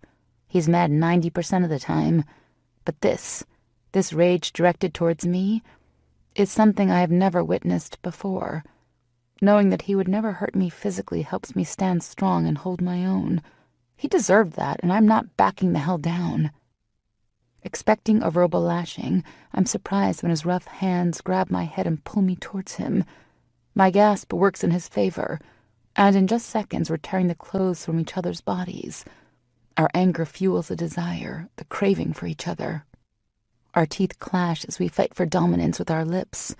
His hands finish pulling my shorts from my body and then lift my hands from his belt before bringing them behind my back. In 1 second, I go from battling for control to giving it up completely. With his large hand holding my wrists together behind my back, he pulls back for a second to look me in the eyes. His anger hasn't dissipated in the least. His eyes are pitch black and his skin is even more flushed than it was before. My handprint still bright against his cheek reminds me just what set this in motion. "I hate you!" I snap, for the first time wishing that I were capable of even an ounce of hate. Then it would be so much easier to move on. He lets my wrists go, but my freedom is short-lived. He grabs me around the waist and flips my position. My bare chest hits the cold, unbending counter. My panties are ripped from my body in one swift snap. Then he reaches back up with his hands and grabs my arms, pulling until he has my wrists once again hostage at the small of my back. "Tell me," he demands. "I hate you," I parrot weakly. The smack of his palm against my ass takes me by surprise. Not because of the pain. It does hurt in an oddly pleasurable way, but because I never thought he would really spank me. "Give me the words, Emerson." I hardly recognize his voice at this point. I'm so turned on that my head is spinning. I can feel my wetness running down my thighs. Apparently I didn't speak quickly enough, because his palm comes back down lower on my ass. The shot of pleasure that zips from that one heated mark goes straight to my core, and I'm convinced that one more of those strong smacks and I'll come on the spot. "Give me the words." He drives each word home with another smaller smack, each time making sure he doesn't hit the same spot twice. "I want to hate you," I whisper. At this point, I'm not sure why I'm egging him on. "You fucking love me, woman," he bellows. Then he brings his hand down, this time harder than each of the previous times. He doesn't even pause before rolling his hand over the offended skin and plunging 2 fingers deep within my waiting body. "Oh, God!" I cry. The walls clamp down instantly, and my whole body shakes with the power behind my impending orgasm. My muscles are seizing, coiling tight and preparing for the force that will flood my system soon. I'm right there, standing on the ledge and ready to jump, and then he pulls his fingers from my body. "What the hell?" I screech. "Shut up," he thunders. "Don't tell me to shut up," I shout back, working to free my arms from his unbreakable hold. "Let me go, asshole!" I want to cry at the loss of what promised to be such an all-consuming release. When he shifts, I feel the blunt head of his cock at my entrance. "Condom!" I yell through the hunger I feel towards this man. "Shut up," he pants. "Don't tell me!" My words are cut off when he pushes himself roughly into my body. I yelp out when I feel him bottom out, and as he rolls his hips, I feel every single one of his delicious piercings. Everything else around us falls to the wayside. He takes my body forcefully, and I take everything he's giving me just as hard, meeting him thrust for thrust. My hands itch to break free, to try to take the control he so clearly desires in this moment. "Give me the words, Em." His grunted command breaks through the silence that only our harsh breaths were filling just moments before. "Fuck you!" I shout when he slams into my body. "You are," he laughs. If I weren't so close to flying into a million pieces, I might find it insulting that he's laughing at me. At the moment, though, the only thing I can think about is every inch of his cock buried deep within my body. "Now, Emerson." I smile to myself, knowing that he can't see my face, and refuse to give him the words he wants. I screech when his palm connects with my ass again, my wetness coating his cock and my orgasm just within reach. And then he stops, his hips still, and he just stands there with his cock twitching inside my body. "What the hell are you doing? Fuck me, Maddox!" "Not until you give me the words I want, Em." He lets my wrists go and curls his fingers around my waist, lifting me up from the counter so that my feet can no longer touch the floor. Then he rolls his hips, and I roll my eyes. "Tell me," he commands. "I love you. I fucking love you. Are you happy now?" I lift up on the counter and turn my head to glare at him. My mind instantly stills when I see the completely open expression of happiness on his face. His cheeks are still flushed. His eyes are boring into mine, and his mouth is tipped up in a smile so shocking that my breath catches. "Yeah, Angel, I am." He pulls out slowly, his eyes never leaving mine, before pushing back in. He holds my gaze, his smile more of a smirk now, and gradually builds me back up. It doesn't take long before his thrusts are coming quicker and his veins are throbbing in his neck. I throw my head back and scream loud and long when he hits that perfect spot deep inside me that has me coming hard against his dick. He gives me a few good thrusts before he comes on a roar. His fingers move from my hips and caress my back on a lazy trail up my spine. When he hits my shoulders, his hand curls in and pulls me up until my back is flush with his chest. The light spattering of hair there sends a violent shiver through my body. I feel his groan rumble against my back at my slight movement. His free hand comes up, cups my jaw, and turns my head so that our lips are just a breath away. Holding my eyes hostage, he gives me a short kiss before pulling back. "I'm sorry," he whispers. When he pulls out of my body, his fingers once again fall down my spine as he walks out of the kitchen, leaving me to wonder what in the hell just happened. Chapter 14. Maddox. It's been 2 days since we came together in anger. I immediately gave her some weak-ass apology and kept distance while I tried to figure out why I'd demanded her love. I don't even know what had come over me. I know how she feels. She's made no secret of it for the longest time. The words were on the tip of my tongue to return her love, but my fear kept me from speaking. So I took the space I needed to get my head together. That night, with some unspoken truce, I decided to give in and see what happens. To let her in, and the blessed promise that her love provides. She asked me to teach her how to shoot, to help her learn how to handle firearms the night after our kitchen sex. She expressed the helplessness she felt when she didn't have the means to protect herself, and that, if she were ever in that position again, she wanted to be prepared. "I'll teach you, Em, but mark my words, you'll never be in a position like that again." "You can't promise me that. You aren't going to be with me every second of my life," she deadpanned. I heard what she wasn't saying. She was hesitant to believe that I'm trying. I don't blame her. Hell, I wouldn't trust me easily either. "I damn sure can." "All right, big boy, let's not argue the semantics here. Will you teach me?" "Yeah, babe, I'll teach you." That afternoon was one of the best in my life. She was nervous at first, but she's a natural, so it didn't take long to get her on a roll. We joked with each other and enjoyed being in the moment. The heaviness that usually swallows us whole was absent, and even with knowing that we have no control over the unknown, there wasn't a thing that could ruin the day. The following week, we spend our days in the backfield shooting the targets Devin has lined up. His collection of firearms is vast, and Emmy never tires. And our nights are spent getting lost in each other. I went back to my apartment a week ago and got Kat for Emmy. My thoughts were that she would help Emmy want to go home. We've been here for a little over a month now, and even though I would probably be content spending the rest of my life in this weird bubble we've created, I know it's not fair to her. She deserves a life, and now that she's starting to become stronger as a person, I know it's time to talk about going home.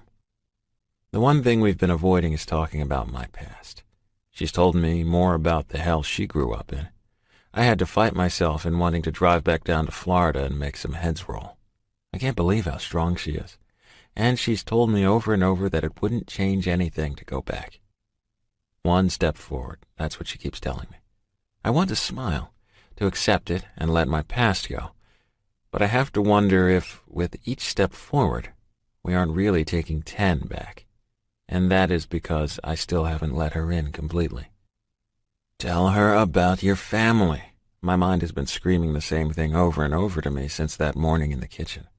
And for the first time in years, I'm considering opening up the hell I grew up in and letting her see all of my broken soul. I've battled back and forth with whether just telling her could dampen some of the innocence she still has. I let myself remember the night before, and the nightmare that gave me the push I needed in the right direction, the direction that will take me away from her. Once again, I was stuck back in the blast zone, pulling what should have been Morris, but it was Emmy. I was able to crawl back from the nightmare only to have a new one take its place, one that put Emmy in the reach of my family. In the dream, I saw her look at me with so much anger and pain because I had ruined her life. I can't even remember the words she was screaming. All I knew was that I had done that to her. And before I was able to pull myself out of the dream, I saw Emmy, my angel, dying at her own hands because she couldn't take the darkness in my soul. "What's on your mind?" Emmy asks as she plops down on the couch with Cat in her arms. She lazily strokes her fur and waits for me to answer. Her stunning smile makes my chest hurt. I give her a glance before looking back down at my iPad. I'm trying desperately to forget the images that were just in my mind, trying to harden my heart over what I know will be the final blow to our love. "There's some stuff going on back home that we need to get back for, Em." "What kind of stuff?" she inquires. She didn't shoot it down, so that's a plus. "Asher, he's been investigating the man who held the strings in Coop's murder, without letting any of us in. He's in deep, babe. Deep enough that we need to decide how this plays out, and quick." "Holy shit," she whispers. "Yeah, that about sums it up. They called a meeting and I need to be there. I would really like you to come back with me. You need to come home and let your friends love you." "Let my friends love me?" she questions sarcastically. "Yeah, Em." "And what about you?" "I can't give you that, Em. I'm not even sure I know how." "You really, truly believe that, huh?" She laughs and lets Cat jump from her lap. Even the cat gives me a look of disgust. "It isn't that I believe it without proof. It's all I've known, Em. The only thing that I know of love is that it isn't real." She throws her head back and laughs. "It isn't real?" I nod, and she gives me a cold smile. "So Axel and Izzy, Greg and Melissa, I suppose Beck doesn't love Dee? You're right. They must really hate each other." When her eyes go cold, I feel my own narrow in return. "All of these people around you give you proof that love is real, and you still sit there believing that bullshit you've convinced yourself of. You're the one who helped each and every one of them get together, and you still sit there refusing to believe in it. Refusing to believe in me. In us." "Emmer." "No, I don't want to hear it, Maddox. You want to go home? Fine. I don't have a home there anymore. So if you're going to make me come with you, then it looks like you have a roommate until I can see about renting my apartment back." She stands and starts to storm from the room. "Emerson Rose, sit your fucking ass down now." Her back gets stiff, but shockingly she turns and marches back to the couch. Throwing herself down with a huff, she folds her arms under her perfect tits and waits to see what my next move is. "You want to know why I keep you locked out? You want me to give you a little bit of the depressing life of Maddox Locke?" Her eyes flash, but I press on. If she's determined to know it all, then I'll give it to her. "I was born into old money. My mother fucked the pool boy, and 9 months later the child she called her demon seed baby was born. The evil mistake of her sins, born to do nothing but destroy everything.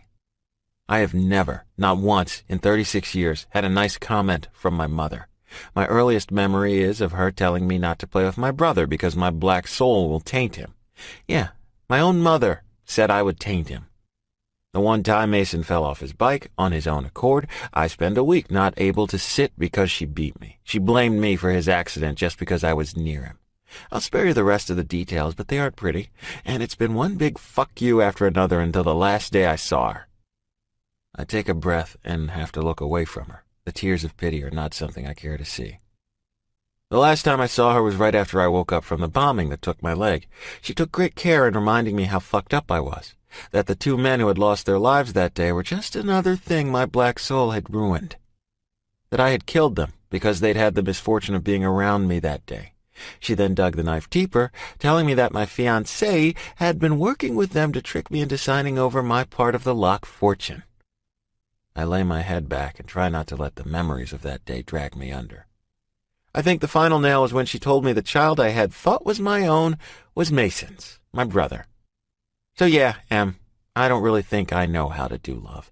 And even if I let myself believe that what we have is strong enough to beat my demons, my black soul, I'm too scared that I'll drag you under in the process, and you'll never recover. I don't give her a second to respond. I climb slowly from the couch and toss my iPad down in the seat. "You can stay with me until you get on your feet again. We'll leave in the morning." I walk out of the room and spend the rest of the evening in a nice rage-filled, self-loathing pity party. When I'm finally able to drift off to sleep, I'm awoken what feels like minutes later, covered in sweat, my throat raw from my screams. I had the nightmare again that I was back in my past. Only this time, when I sat in the hospital bed and listened to my mother lay into me, it was Emmy. My sweet Emmy was there, telling me how she will never forgive me for ruining her life. Chapter 15. Emmy. We've been home for a few weeks now. At first, I wouldn't leave the apartment.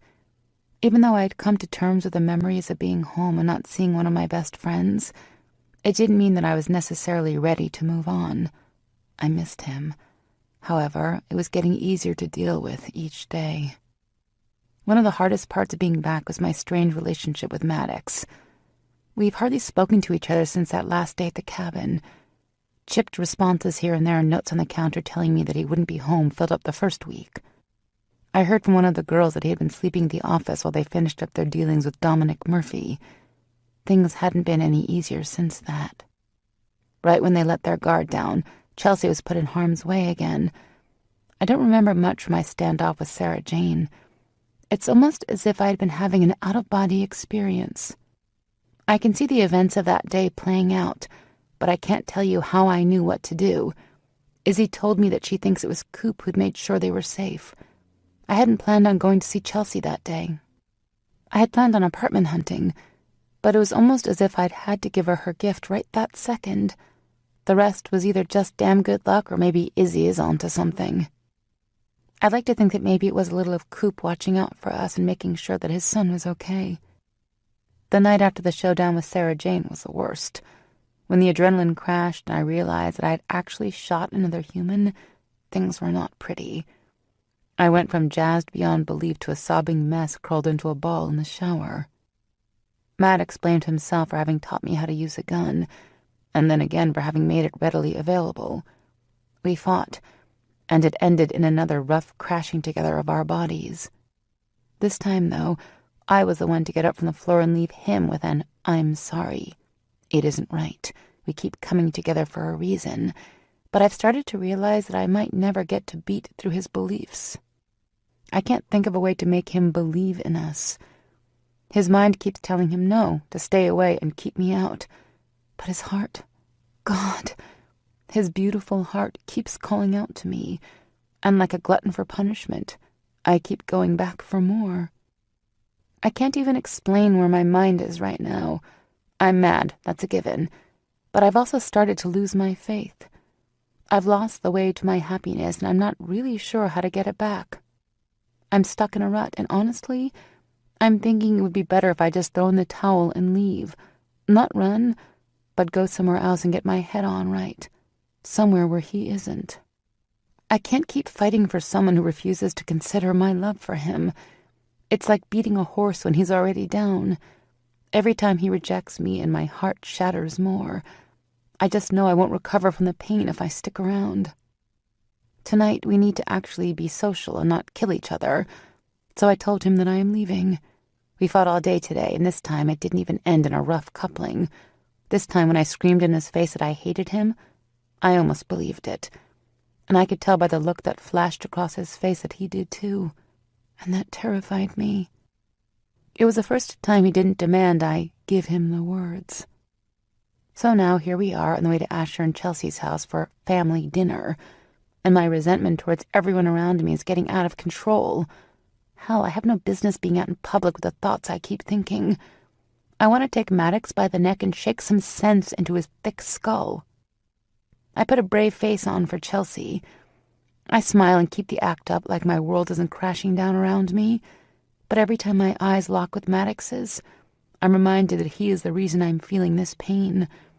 The fact that he keeps pushing me away is why I've turned into a head case. Then, as if things couldn't get worse, I have the misfortune of overhearing their conversation and my mood goes from bad to toxic. Chelsea has just finished telling him how she was dealing with everything after Sarah Jane. I watch her place her arm on his cheek and he doesn't pull away. I should feel bad about eavesdropping, but the fact that he isn't pulling away from her is mind-blowing enough for me.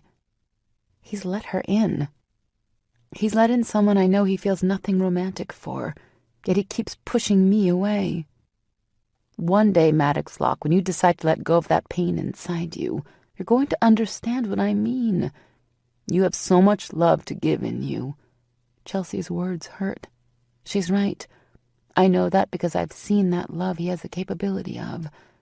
But it still doesn't make it feel any better knowing that it probably isn't not meant to be with us. I can't see his face, but I watched Chelsea's eyes widen in shock. Oh, I know what she saw. The truth. She saw his pain clear as day. The pain he keeps away from everyone, choosing to suffer alone and not let anyone close enough to help. Yes, sweetheart. Maybe you're right. His words are my undoing. He really doesn't want me. Hell, maybe he doesn't believe that he can love someone now that he's gotten better about being so untouchable. But he clearly doesn't feel like I'm worth that risk. I'm standing right here, begging him to let me take on his pain. Yet it isn't enough. With my eyes filling with tears, I watch as he walks right past me. He doesn't even look in my direction. I'm completely invisible. As the evening progresses, my despair and bitterness grow. I smile with the girls, attempt to put on a brave face for the guys, but Maddox gets nothing.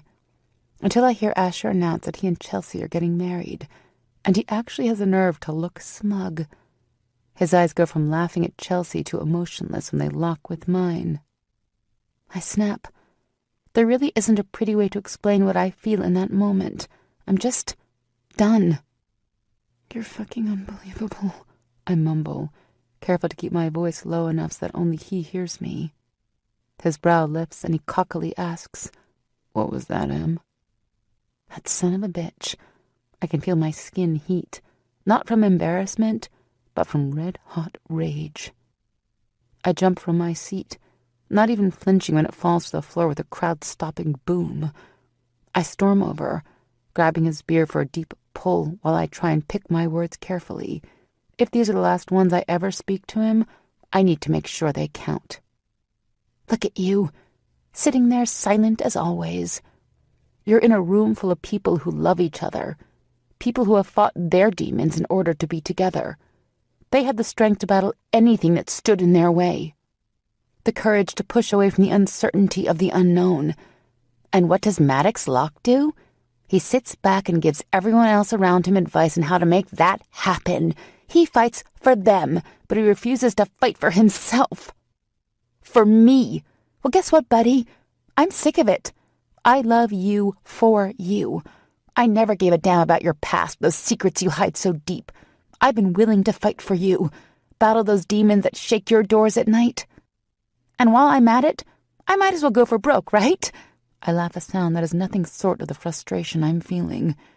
I never gave a damn about you having one leg. You think you're slick hiding it, but I see you. I didn't love you for whatever limbs you have or don't have. I want you for your heart, and I won't settle for anything less. I throw him a look that I know he takes seriously because his eyes flash.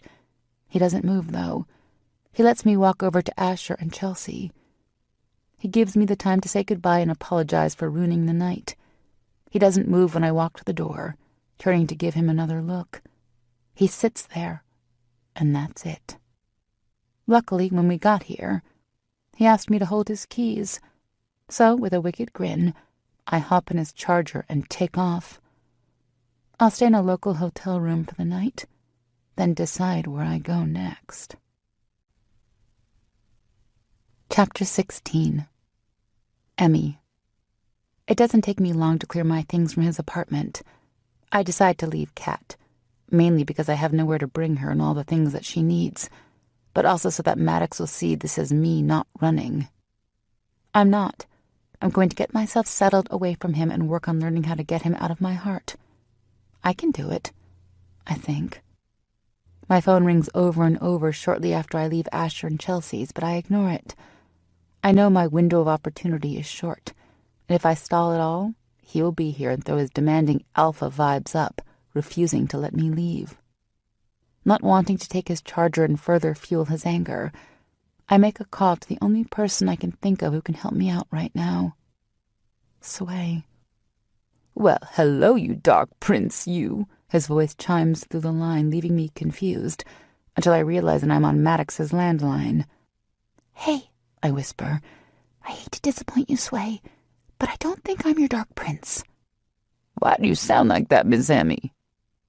There aren't many times we get the Sway he keeps hidden. Deep down, I know he loves us more than we could ever know. Hearing the care and worry in his voice is almost my undoing, but I hold strong. "Do you think you could pick me up? My car isn't here, and I need to leave." "Sure thing, darling girl. Let me get things settled and I'll be right there." "Thank you, Sway. I owe you one." "Far as I can see, we're even, my love." Confused at his words, I ask, "How could we possibly call it even, Sway?" He's silent for a beat. I can hear him moving around, clearly using this time to pick his words. "Everything happens for a reason, Emmy. I know that now. As much as I hated seeing you gone day in and day out, you brought my Davy to me. So, yes, we're even. If anything, I still owe you." He laughs. I heard about Davy, or David, through the gang. He is my replacement at core security. Apparently, according to Melissa, not too long after he started, he and Sway began a relationship that has only grown since. I'm glad that he's happy. He deserves to be happy. "I'll be in the lobby waiting, okay?" I question, ready to get off the phone and on my way. "Toodles, Sway is on the way to save the day." He giggles into the phone before disconnecting. With a heavy heart, I grab a piece of paper and write Maddox a note. True to his word, Sway didn't waste any time getting to me. He loaded up my few belongings into his car and we were on our way. He must have come straight from home because he's dressed in simple, even if they are hot pink, sweats and a tee. His wig is absent, giving me one of those rare glimpses at him without his public persona. "Sway, do you really like sweat glitter or something?" I ask when I notice that his floorboards are sprinkled with golden glitter. I've always thought it was hilarious how obsessed this man is with gold glitter. First, he painted the sidewalk in the complex that his salon and core security are housed completely in it. Then the guys would randomly run into him in his glitter-throwing ways, coming into the office and dusting it off all over the floors. I can't even remember how many times I had to clean that junk up. Regardless of why, it always seems to make everyone smile. "I probably should by now," he laughs. Not wanting to be alone with my thoughts, I tell him which hotel to take me to and ask, "So what started all this craziness?" I laugh. He's quiet for a moment, so unlike Sway, so I turn my attention back out the window. "It all started when I was maybe 15, 16, hell, I don't know. Back then I was still begging for my parents to stop calling me Dilbert." He laughs. "My parents are both preachers," he says, shocking me. My eyes widen and I jerk my head in his direction. "Oh, that got your attention, didn't it, sweetness? Yeah, I was a black man born in the deep South, gay as it gets, with 2 preachers for parents. It probably couldn't have gotten worse for me. They ignored me the best they could, but refused to let, well, Sway out. I had to be Dilbert when anyone was around." He pauses and I settle into the silence around me. "The only time I was really happy was at Sunday school, at school, or drama class. The art supplies, oh, girlfriend, you should have seen how much I could make a simple piece of construction paper shine like a queen. I guess in a way, between art projects and costumes for drama, the glitter became my lifeline to keeping my happiness about me. We all have that thing, you know, the one thing that is calming for us, the one thing that even when your world feels hollow can make you feel whole. So as silly as it is, mine is gold glitter. It's my happy." I wipe a wayward tear from my cheek and smile softly at him. "You're pretty awesome. You know that?" He laughs and shakes his head. "I mean it. Do you know how many times the guys would be in a terrible mood, go out and meet with a client, only to come back and be on the receiving end of your glitter throwing? Every single time they would come back into the office and seem lighter. It was almost like a mood cleaner. You toss some of that stuff in the air, and it's like the people around you are helpless to not feel a little of your happy." He pulls into the hotel and parks, turning in his seat to look at me. One thick and manicured hand comes up and smooths my hair down. I smile at him and enjoy the lightness of the moment. Until he speaks. "And pray tell me, my sweet little honeypot, what is your happy?" His hand leaves my head and reaches out to pull one of my cold ones into his hold, enveloping it between his own. "What?" I ask faintly. "You heard me. What is it that calms you? Makes your hollow whole again?" His voice is soft, his eyes searching without judgment, even though he knows the answer. "I don't have one anymore, Sway. That's as honest as I can be. I never had Maddox, as much as I had hoped during our time at the cabin. He's the uncatchable." "Oh, you sweet child, you have a happy. And as soon as you both let go of the bullshit, you'll have that happy together." "You talk in riddles, you crazy man." I laughed mirthlessly. "I talk the truth. I've seen a lot of pain in my life, Emmy Rose. I know another hurtin' soul when I see it, and that man is hurtin'. You don't just forget that instantly. You fought for him. And while I admire your strength, it's time for you to let him fight to believe in you and that love, that happy." "Easier said than done." He smiles, his bright white teeth almost glowing in the dim interior of his car. "Mark my words. He knows what he can have, and one day soon you're going to wonder what it's like to breathe without that tall glass of hotness on your toes. I suspect you won't wait much longer, either." He leans forward and kisses my forehead. "I love you. You know that?" "Of course I do, darling. Everyone loves Sway," he says with a laugh. I climb out of the car and meet him around the back, grabbing my stuff from the trunk and placing it on the luggage cart. His arms are around me before I can even say thank you and goodbye. "Chin up, Buttercup," he whispers in my ear, and I feel a rush of calming peace settle over me. A few hours, one dead cell phone and room service later, I'm ready to call it a night. I have plans to spend tomorrow figuring out where the hell I go now. Do I stick around, continue this tiring battle of the wills with Maddox, or do I work on finding a new path, a path without Maddox and the family I love here? I know I'm stupid to continue to find something worth fighting for in Maddox. He's made it clear that he doesn't want me, or better yet, that he does, but he can't, whatever that means. I might never get through to him, but I really feel like if I don't try at least one more time, with everything I have in me, I'll regret it for the rest of my life. He needs someone to believe in him, and I'm guessing he's never had that. He needs someone who never gives up on him, since I'm guessing that's all he's been used to the vast majority of his life.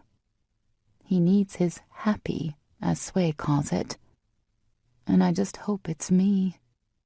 I fall asleep as soon as my head hits the pillow with the determination that I can do this. I just have to toughen up a little, chin up, and YOLO. That's it, Buttercup. Chapter 17. Maddox. What a fucking mess. I should have known that the second I got my head out of my ass and allowed myself to believe a little in what I could have, she'd snap. She gives me everything I've been working to get since I started foolishly pushing her away. The second she finished reaming my ass, that flickering flame of hope burst into an inferno. She's right. I hid behind playing some twisted matchmaker, fixing my friends around me, all the while falling deeper into myself. I used their issues to distract them from me. I used each and every one of them to keep them out. Where's your car, brother?" Greg snickers from behind me. "Looks like he was too busy being a giant ass and got it swiped right from under him." Asher laughs. Hilarious, I say, not turning from where I'm looking at the space where my charger should be parked. My lips twitch at the thought of my sweet little Emmy stealing my car. That's what you get for pissing her off, Axel laughs. I shrug my shoulder, not willing to get into this with them. It really shouldn't matter. All but Asher have seen me at my worst, so this is a walk in the park for them. "Just out of curiosity, is this when we all take the advice you've been giving us for years now and give it back? Because, hey, I'm not a chick, so I'm not really sure how these little special moments are supposed to go. But I'm willing to wing it." They all laugh when Beck chimes in. I turn and take in the four men standing in front of me, meeting each of their eyes to figure out what I'm supposed to say. "Maddox Locke?" A little voice calls from behind the guys. Yeah, Seaman? I should have known that Cohen, Greg and Melissa's son, would find us here. He's been one of the guys ever since he went through some crazy shit a few years ago. I thought you were going to bring Aunt Emmy home forever and ever. Leave it to the kid to say what we're all thinking. I don't know who said it. I'm too busy looking at Cohen, his expressive brown eyes locked with mine. You're a big, brave superhero, Maddox Locke. I know it because you helped me bring my mommy back. You told me I needed to be brave and strong and show her my love. That's all you have to do. When Mommy is mad at Daddy, he just tickles her until they start making funny noises. He puts his small, balled-up fist on his hips and gives Greg as hard a look as he can when he starts choking on his laughter. I bet if you smiled real big like that, she would like that. You don't smile a lot, Maddox Locke. I clear my throat and look up at the guys for some help. They all seem to be just as shocked with how much the little dude takes in from all of us. Yeah, Seaman, I think you're right. I might even try that smiling stuff you're talking about. Woohoo! He yells, spinning on his small feet and slapping my body with his cape that is always tied around his neck. Mommy, Aunt Dee, he said I was right and he's gonna smile, he screams, running back in the house. I lock eyes with the guys, each of us struggling to hold it in, before we all burst out laughing. It feels so foreign to me that I have to wonder, is this what happiness feels like? You want me to give you a lift? Chelsea can handle things before I get back, Asher asks when the others go back inside. Yeah, brother, I'd like that. He smiles, gives me a nod, and runs inside to get the keys to his Jeep. The ride back to the apartment is pretty quiet. I know it's not going to last long. Asher isn't exactly a silent thinker. Sometimes I swear the wheels can be heard clanking around in his head before he even gets his words out. I guess part of the way he and Coop grew up taught him to pick his words carefully, and I can respect that, so I give him the time he needs. Well, at least I try to give him the time he needs. It isn't like I live hours away. Just spit it out, Asher. I know you have something to say, so you might as well get it out before we hit the apartment complex, because the second you roll up there, I'm out. Right, he starts. So, that picture I found? That's all you want to ask me? About a picture you found weeks ago in a forgotten box deep in my closet? I clarify. Well, I was just wondering if your nightmare, you called that picture that, had gotten better. I'm working on it, I tell him honestly. And do you remember when you told me to wake up and realize there's more to live for? I know you've seen some shit, Matt. Otherwise you wouldn't have been able to hit so close to home with your words months ago. You once told me to stop beating myself up over things I had no control over. And the Maddox Locke I know is no goddamn hypocrite, so I have to ask, are you done with your shit? I keep looking at his profile for a second, noticing for the first time just how nervous he was to throw all that out there. Then, for the second time tonight, I throw my head back and laugh. Yeah, Asher. You know what they say, YOLO. It's pretty ridiculous that it takes a 5-year-old kid to make me wake the hell up and take a chance. Jesus, I can't believe I just fucking said YOLO. The Jeep swerves slightly when his head jerks in my direction. Did you just YOLO me? Still laughing, I reply, yeah, asshole. Someone wise once told me that was the best way to live your life. He smiles sadly for a second, knowing damn well there was only one of our group who would ever willingly say YOLO. The rest of the drive we make small talk, but my nerves are too jumpy for me to really engage in any sort of conversation with him. I know I have a long road to go. I'm not instantly going to just be able to forget my past. But from this moment forward, I have to be willing to take a chance. I have to take a chance at what Emmy has been offering me and pray that I'm making the right decision. Because I don't think I'll be able to live with myself if my demons make my angel fall. There's the charger, he says, breaking the silence we adopted about 5 minutes ago. Yep. Do you need anything else? Nope, I'm good, but I'll let you know if that changes, I say, stepping down from the Jeep. I turn back before I shut the door and let my lips tip up. Thanks. For everything. His eyes flash at the shock of my words. Yeah, anytime. If you need me, just call. I nod my head, shut his door, and stride to the elevators. The garage is silent for the night, the majority of the tenants in the apartment complex home from wherever they've been, settled in for a night of relaxing. Not me, though. Nope. Tonight, I'm going to claim my woman for good. It's time to let my angel in and hope that she can really help me battle all of the shit I carry around with me like dead weight. Chapter 18. Maddox. The first thing I notice when I step into my apartment is the silence. Usually I can always hear her tinkering around, even when she isn't doing anything physically. Her soft singing, the pages of her book turning, or even the humming noises she makes when she's asleep. Cat greets me at the door with a deep meow, as usual. We've developed some weird friendship. Emmy used to laugh and say that Cat could recognize someone who needed a friend. Oh, how right she was. I scratch Cat behind the ears and set off to look for her owner. Em? Nothing. A flash of apprehension over the situation starts to take over, but I push it aside and keep looking for her. The apartment isn't huge, but it's large enough that she might not have heard me. A few minutes later, I realize that she really isn't here. After walking into my bedroom, I sit on my bed and think about where the hell she could have gone. She doesn't have her car because we still haven't gotten it back from the cabin. I had Greg and Asher swing down and bring it back, knowing that if I got anywhere near that place, I wouldn't be leaving until there was blood on the ground. Devin said that we could leave it there as long as we needed, and since we wouldn't be back for a few weeks, I haven't been in any kind of rush. I liked having her dependent on me to get places. With a deep sigh, I lean back and let my head hit the pillow, only to shoot back up when my head hits something besides the pillow. I reach out with a shaking hand and pick up the note with my name written in Emmy's flowing handwriting. I don't want to open it, dreading what could be inside, but if I have any hopes of finding her tonight, this would be where to start. Dear Maddox, I used to think that my love for you would be strong enough for both of us, some sort of weird platform that could hold anything you threw at me and never break. I know now that I was sadly mistaken. For as long as I've known you, I've felt a pull towards you like I've never known before. It's no secret now that I haven't had the best of beginnings in my life.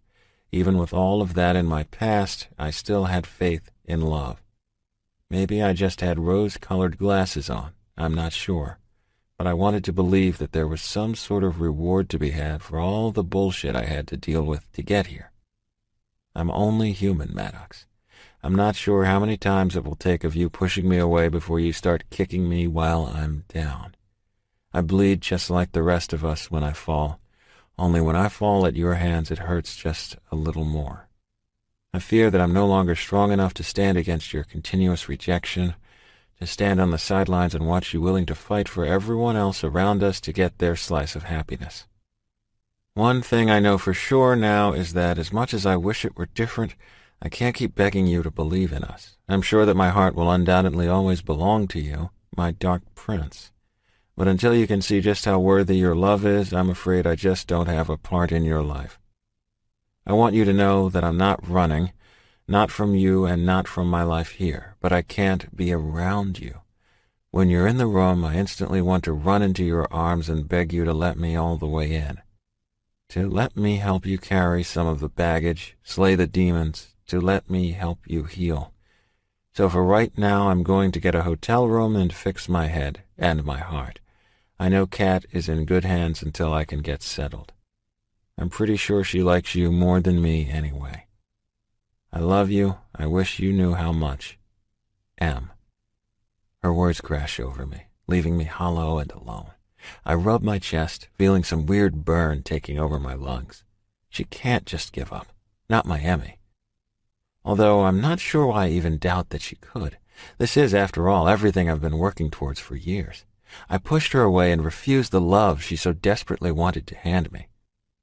I pace my room, wondering when the hell I'm supposed to stop. I refuse to sit here on my ass when she needs me. She needs me to prove to her that I'm going to let her in. I know that if I don't make this next move flawlessly, she will never believe that I'm willing to give it a go. Fuck! I bellow, pulling my arm back and slamming it into the wall. The drywall gives way and I watch my fist sink right through. If anything, it just feeds my mood, makes me want to start destroying everything until I find her. I'll fucking turn this town on its ass to find her. An hour later, I've basically torn my place apart looking for some kind of clue, and I'm not any closer. Her stuff is gone. Everything except the things Cat needs and the lingering sweetness of her smell is gone. I'm coming unglued, and if I don't get some kind of sign soon, I'm going to snap. I throw my body down on the couch and take in the room. Everything is where it was when we left earlier. The remote is on the table. The magazine she had been flipping through before we left is sitting in the chair I've started thinking of as hers. The candles she bought to make my place smell like a damn apple pie sit unlit on the counter next to the phone. The phone that isn't on the cradle, where I know I put it earlier. I jump up from the couch and walk into the kitchen, spying the cordless lying on the counter. With a pleading prayer that maybe this is the clue I need to figure out where she went, I grab it and press redial. I know that number. Sway. Not wasting a second, I quickly press the on button and wait for him to pick up.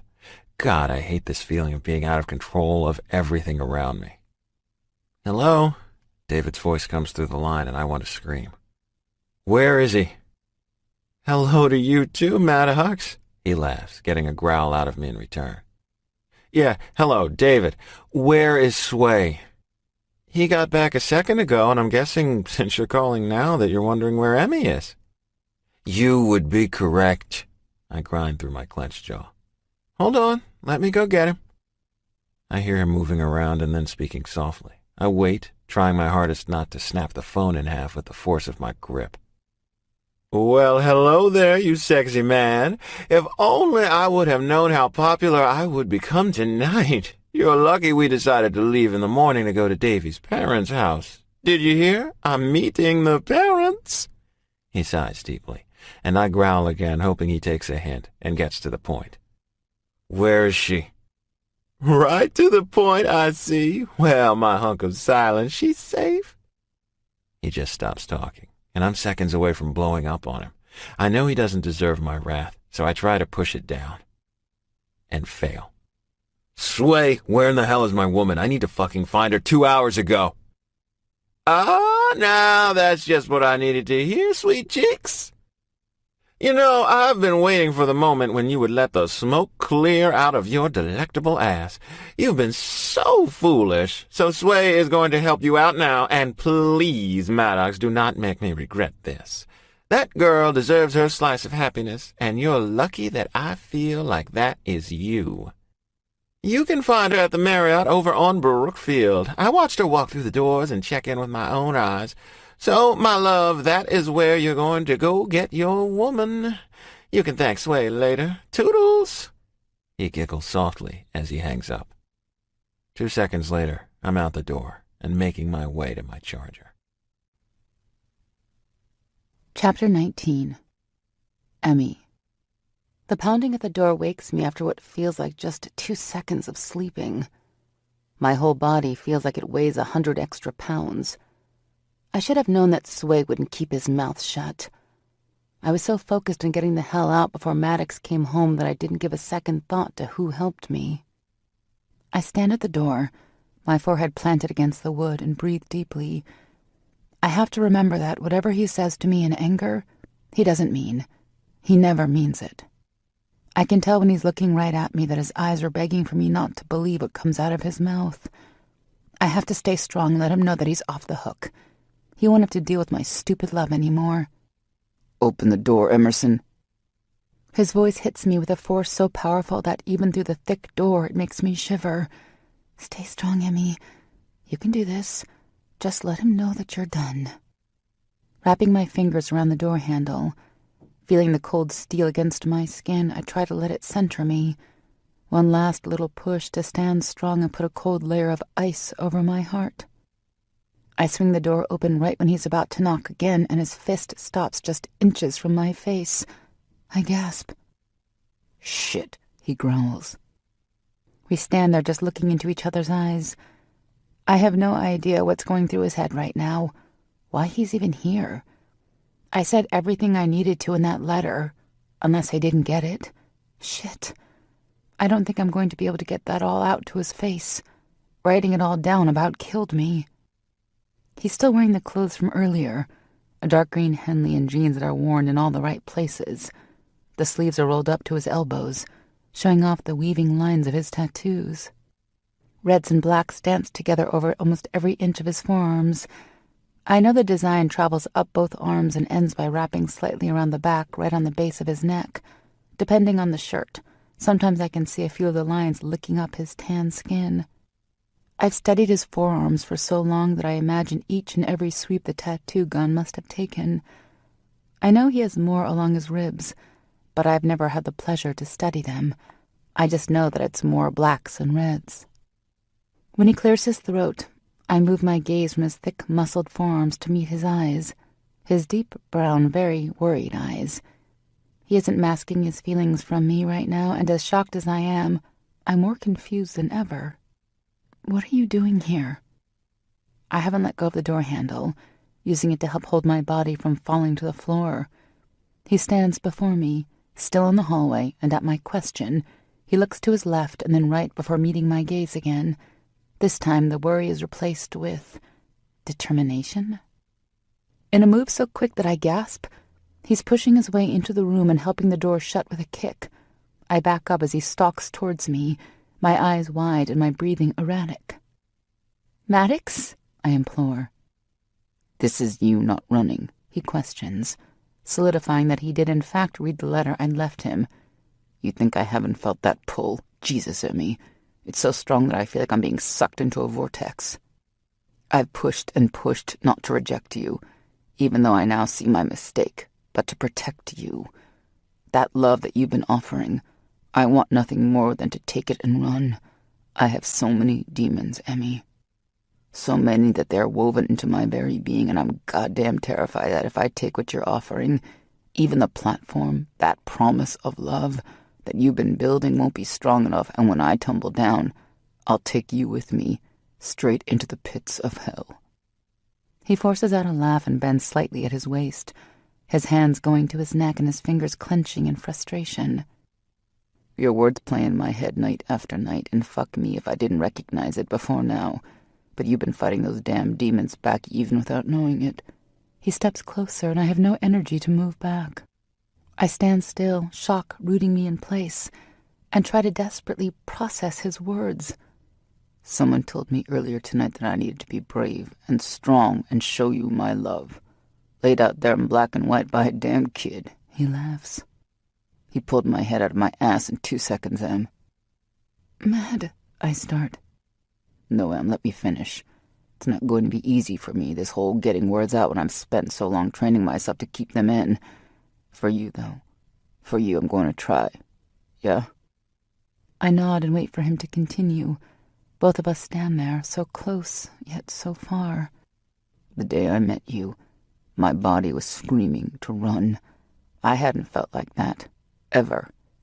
You brought out every single emotion that I had been fighting to keep locked away. I've feared every second since that those holds would never be strong enough against you. Jesus, Em, you have to understand this is new to me." "I know that, Mad," I whisper. "I pushed you. I hurt you. God, I hurt you because I could never live with myself if the demons, the darkness, the evil inside me harmed you." "So you just decided to do it yourself? Save your stupid demons of darkness the trouble and just handle it?" I snip at him. He at least has the decency to flinch. "Something like that, Em. It's all I know. It's the only way I could think to protect you, and that was a vast mistake on my end. I want to let you in, Em. Fuck. I'm willing to goddamn beg if that's what it takes for you to just believe that I'm here and craving just a sliver of your love. I honestly don't know how to make it any clearer." "Just like that, Maddox? You want me to believe that, just like that, with one snap of my fingers, you're going to be able to miraculously let me the hell in? Because I'm sorry, but I'm not buying it. I can only take so much before I've just had enough. I'm not even sure if I have the fight left in me for the both of us." His eyes close at my words and his head drops slightly. "No, Em, I don't expect you to just believe me like that. But let's get one thing straight. It doesn't matter if you have any fight left in you, because I'm going to fight hard enough for both of us now, Angel. It's time for you to hand over all of that strength and maybe give me a few pointers. But it's time to let me fight for us." I gasp. tears forming and rolling over my eyes without my permission. He doesn't even give them a chance to fall before he takes his hands and frames my face, kissing each one as quickly as he can. "Please don't give up on me," he whimpers. That sound coming out of him is my undoing. A deep sob bubbles past my throat, and I wrap my arms around him and hold him tight. Our grips on each other don't weaken. My tears soak his shirt, and his breathing never slows, his heart beating rapidly against my cheek. I want so desperately to believe him, to take this lifeline that he's thrown my way, but I'm scared. The doubts and fears of what happens when he stops believing in us are almost too much. I need to think. I need to get my head together without him around. And even though I want to beg him to stay and take the comfort his arms are offering, I have to take this time, even if it is just tonight, and figure out once and for all if this is a road I can continue down. Pulling back, I meet his eyes and tell him the only thing I can right now. I need time, Maddox. I'm not asking for a lot, but just give me tonight. Please. "I'm not fucking leaving, Emerson." His tone leaves no room for argument, but I know that if he really means what he just said, he's going to have to learn to give a little and not take it all. You really don't have a choice right now, do you? His eyes darken, but I press on. Just a few hours ago, I cried myself to sleep with the knowledge that I had to give you up. I talked myself into learning how to move on from everything I've fought for. That isn't something I can just turn off with a few words, even if they're words I've craved. I meant what I said earlier in my letter. I bleed, just like the rest of us. And right now, you need to go home and let me patch up those wounds and think. "It's going against everything my body is demanding I do to make you believe me to just leave," he pleads. Unfortunately for you, Maddox, right now, you don't have a say. I need this time. He doesn't speak, his eyes begging me to give in so fiercely that I have to move out of his hold and take a step back. His face drops with my movement and the truth sinks in. I'm not just giving in, and as much as it's killing me not to, I need to make sure. If he is willing to give me this, then maybe he's willing to really fight. "I'll give you tonight, Angel, but I'll be back. When the sun comes up, I'm going to be right back at your door, and I hope to God you will see then that I'm serious. I'm trying. I just need you to get some of that belief in us back and hold my hand as I go, because I'm going in blind, baby." I close my eyes and nod. He gives me one last pleading glance before moving towards me. He brushes his finger over my lips, trailing it down my neck before placing his hand over my heart. "I want this back, and I'm going to do everything I can to have it." He gives me one soft kiss before walking towards the door. I get one more sad smile before he's gone. Then I crumble to the floor and cry. Everything I've wanted is right there. But will I be able to take a chance knowing that I might crash and break down even harder if he changes his mind? Chapter 20. Emmy. I should have known that I would never be able to sleep with the thoughts that are spinning around in my head. Ultimately, I know which side will win. I still need to make sure that I'm ready to put myself out there, to take a blind chance. But then again, if I don't, then I will be proving to him that he was right all along. I'll prove to him that the gift of his love means nothing to me. And when it's put that way, there is no way I can do that. I might regret it, giving him this last chance, but at least if I'm left without him in the end of it, I'll know that I gave it my all. He left a few hours ago, and after I was able to pull myself off the floor, I took a long and hot shower, using the time to get all my fears and hopes in order. If this works out, then everything I've known we could be together will be ours, and just the thought has me smiling. Throwing back the covers, I take a look at the clock. 4 a.m. He'll be here soon, and I'm almost nervous to tell him that I'm ready, that together we will get through his darkness and those damn demons he thinks are so prevalent that he has to keep others away. A knock at the door as my head whipping around. Of course he wouldn't be able to stay away. I'm actually shocked he lasted the last 6 hours. Straightening my tank top and making sure that my sleep shorts aren't hanging off my ass, I walk to the door, taking a deep breath to calm my nerves. Then I swing the door open with a smile that quickly dies when I see who is standing on the other side. "Princess," Sean slurs. "Aren't you a hard little bitch to track down?" His evil makes my skin crawl. I can feel the bile in my stomach threatening to make its way up, and I sway on my feet. How did he find me? We were so careful from the beginning. When I first got away, Coop and Axel hid not only the trail, but every trace of me. I worked under the table. I had a credit and debit card under the company name. Even my apartment was in Coop's name. Holy shit. That's when my own stupidity literally slaps me in the face. When I went back, I opened a bank account so I could get the hotel room, making it no secret where I was since they knew I was back. And I didn't touch it again until last night. Oh God, why now? Why, when everything was starting to look up, does he have to show up? Just when I started to believe that I could have it all. "You have nothing to say to me? Well, I have plenty to say to you, bitch." His heavy palm hits me between my breast first, knocking the wind from my lungs and my legs right out from under me. As I crash to the floor, his laugh wraps around me like a noose. "Little Sin, living up to her name by playing house with that motherfucker took you from me when I wasn't looking. Did you fucking think I would sit back and let you go? I don't fucking think so." He fumes, his spit flying from the force of his words and falling on my face. "You belong to me, bitch."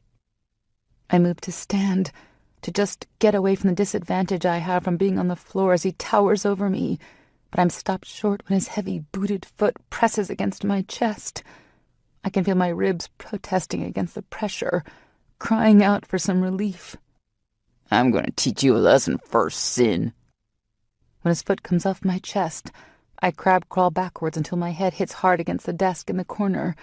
I go to scream, but guessing my intent, he jumps and his body crashing into mine renders me silent. My body is drowning under the panic he elicits. His hand grips my neck, digging in and curling his fingers, choking me in a brutal hold. I gasp, my eyes watering at the pain. My fingers tear at his skin, and when that doesn't work, I bring my hand weakly up to his face and claw him. My fingers score his skin, leaving 4 deep marks across his face from temple to chin. "You fucking bitch!" he roars and brings his fist down, hitting me right in the cheek. My head snaps to the side, but I fight the blackness that is hedging in. I won't fucking give in. Not this time. Not when I have every reason to fight him. He's always wanted this fight, and he's going to get it. I give him everything I have. His fist hits me every time I move my arms from my face to deliver one of my own. Then I feel my left arm split in one powerful punch, making it harder to defend myself. When he leaves his guard down, I slam my knee into his crotch, knocking him to his side. As quickly as I can, I start to crawl away, opening my mouth to call out for help only to have a hoarse rasp come out. My efforts are weak since I'm dragging my body with one arm. Each time I put pressure on my left side, my arm gives out. His laughter starts to taunt me, and the fear almost consumes me.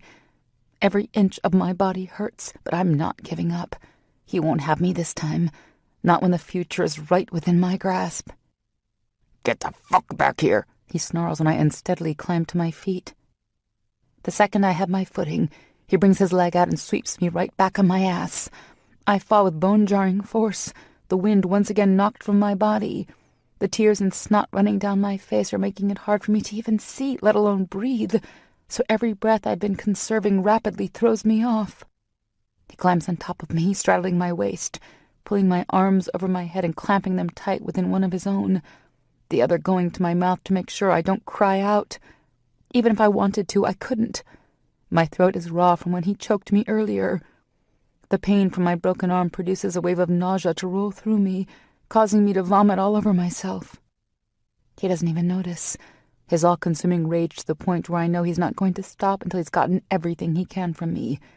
I've had to sit back and wait for this moment. Wait for you to finally fuck up and lead me right to you. I knew it would happen. You never were very fucking bright. I'll give you credit. You got away once. Had you not come crawling back to me, I might not have found you. I don't fucking like to wait, Sin. And it's about time you learned who is your goddamn boss.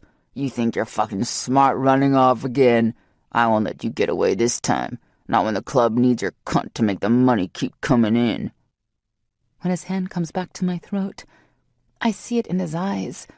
He doesn't care if I live past this moment as long as he gets whatever sick shit he wants. Just like a sitting duck. He spits in my face. The second your credit card was used, it was like a big fucking flag just taking me right to your door. Where's your big bad savior now? Doesn't look like he's going to help you this time, you senseless fucking bitch. The pressure in my chest demanding oxygen is becoming too much. My eyes are starting to close despite my willing them to keep focused. And worse, my limbs have stopped listening to my command to fight, just dropping lifelessly to my side. This is going to be so much fun, you stupid bitch. He brings his hand back, and with one hard punch to my temple, I'm out cold. I'm not sure how long I'm out. When I come to, I fight with myself to get past the fog. My head is pounding and my body is sore. Without opening my eyes, I take stock of my body. I hurt, but nothing that makes me too concerned. The fact that I can feel that my clothing has been torn from my body, however, is enough for me to become instantly terrified. Between all my pains and aches, it's hard to tell if he took me, but I'm almost positive that he hasn't raped me. Yet. I hear a phone ring, a tone I know is not mine, and I breathe a sigh of relief when Sean stops what he was doing, climbs off me, and answers the phone. What? He barks farther away from where I'm laying.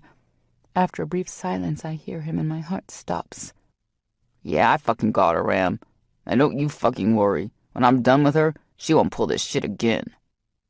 Oh, my God. My own father orchestrated this. I shouldn't be surprised. He's never exactly acted like he gave a damn, but knowing that he sent this monster after me is devastating. I know it sounds stupid to still hope that the father who willingly objectifies his own daughter might care just a little, but like the dreamer I am, I couldn't help but pray that one day he would. I know now how foolish that was. Yeah, you're damn right she begged. I'll set her straight, don't you fucking worry. Don't even sweat it, Ram. Come tomorrow morning or night. I'll be headed back there, and then you can let the other boys take their turn with her. Seems about right after all the trouble her little boy toy caused. When I hear his voice get farther away, I know this is my moment. Peeking my eyes open and seeing his shadow falling from the open doorway of the bathroom gives me the time I need. I move as quickly as my body will allow and get to the hotel phone. After snatching it off the cradle, I press 0 and wait. When I hear the operator answer, I whisper my room number, begging for them to send help quickly. Then I shove the phone beside the bed and the nightstand and make my way to where I left my cell charging on the desk, fumbling for a second as I listen to Sean laugh at whatever my father is saying. Laughing about destroying his own flesh and blood. I manage to get my phone turned on and the phone app open to dial Maddox before I hear Sean coming behind me. I quickly toss the phone to the side, praying that I press the button to connect the call before I had to abandon it. Little bitch is awake now, Ram. It's time for you to have some fucking fun before I bring her home. He laughs again. I curl into a ball when he gives me a hard kick, landing his boot right into my shin. I cry out in pain, my voice still sounding foreign to my ears. He gives me another kick, clearly enjoying the fact that he's hurt me. The pain is overwhelming this time, and I get sick again. I'm not even sure what wetness on my body is from vomit, blood, or my tears. You gonna fight me again, slut? This cunt is mine, and I'm done playing games. It's time for you to remember exactly who you belong to. You're never going to be more than Sin. And even if that bastard got some grand idea to come after you again, he wouldn't want you when I'm finished anyway. He towers over me, grabbing me by my hair and hauling me from the floor. Then he slaps me across the face before shoving me onto the bed. I fight again, ignoring the pain in my arm and leg, kicking and slapping. But in the end, he's just too strong for me. I'm not sure how long I was able to fight him. It feels like an eternity. With his hand back on my throat, I pass out, praying that help isn't too far away. Chapter 21. Maddox. Coming back to the apartment without Emmy wasn't how I'd seen the night ending. As foolish as it was to believe that we could just fall back into whatever we had before, but I hadn't anticipated her telling me to leave. It took one hell of a battle with my mind to get my feet to leave that room, to get my legs to carry me out of the hotel and into my car. It took even longer to convince my mind to leave her there. I took care of feeding Kat and cleaning out her litter box when I got in. Then I set off to pick up the rest of the apartment since I had torn it up while looking for a clue as to where she was. And then I was left sitting on the couch, staring at the clock as it ticked each painfully slow second by, mocking me with the knowledge that I couldn't make time go by more quickly. I must have fallen asleep because the sound of my phone ringing jolts me with a start. Noticing that the time is just a few hours before dawn, I make my way down the hall to grab my screaming phone. When I see her name across the screen, my heart skips a beat. She could be telling me not to bother or calling to tell me to come back. Either way, I'm nervous, a feeling I have no idea what to do with. "Em," I greet, my lips tipping up in a smile. I don't hear anything for a few beats, until a voice that I know damn well doesn't belong on this call comes through the line. My heart stops. Right now the blood just stops moving through my body and a rage I've never known consumes me. While I race to the elevator, knowing that my leg will never hold up if I storm down 27 flights of stairs, I try to calm my mind and go into fight mode. As hard as it's going to be, I need to think about this as objectively as I can in order to get her out of there. Treat her like a hostage who has the clock against her, which is exactly what I'm dealing with. It's almost impossible to put my feelings for Emmy aside and focus on how to save her, but it's my only chance. I keep the phone trained to my ear, listening to the muffled hell she is living. I use the sounds to fuel my rage and determination. If I stop for just a second and let the helplessness of the situation sink in, I know I'll be no good to her. I need that rage, the years of hate and injustice, to be my weapon. This is my chance to let every one of the demons, the monsters in my soul, free and let the wrath consume my body.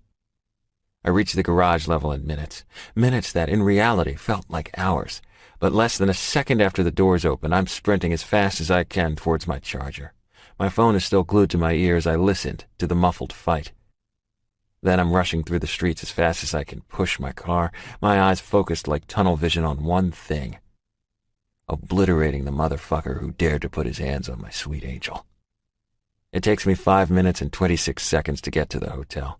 I jump out of the car before I even have a chance to throw it in park, not even giving a fuck that it's rolling towards the brick pillar holding up the covered carport. I jump and fucking run.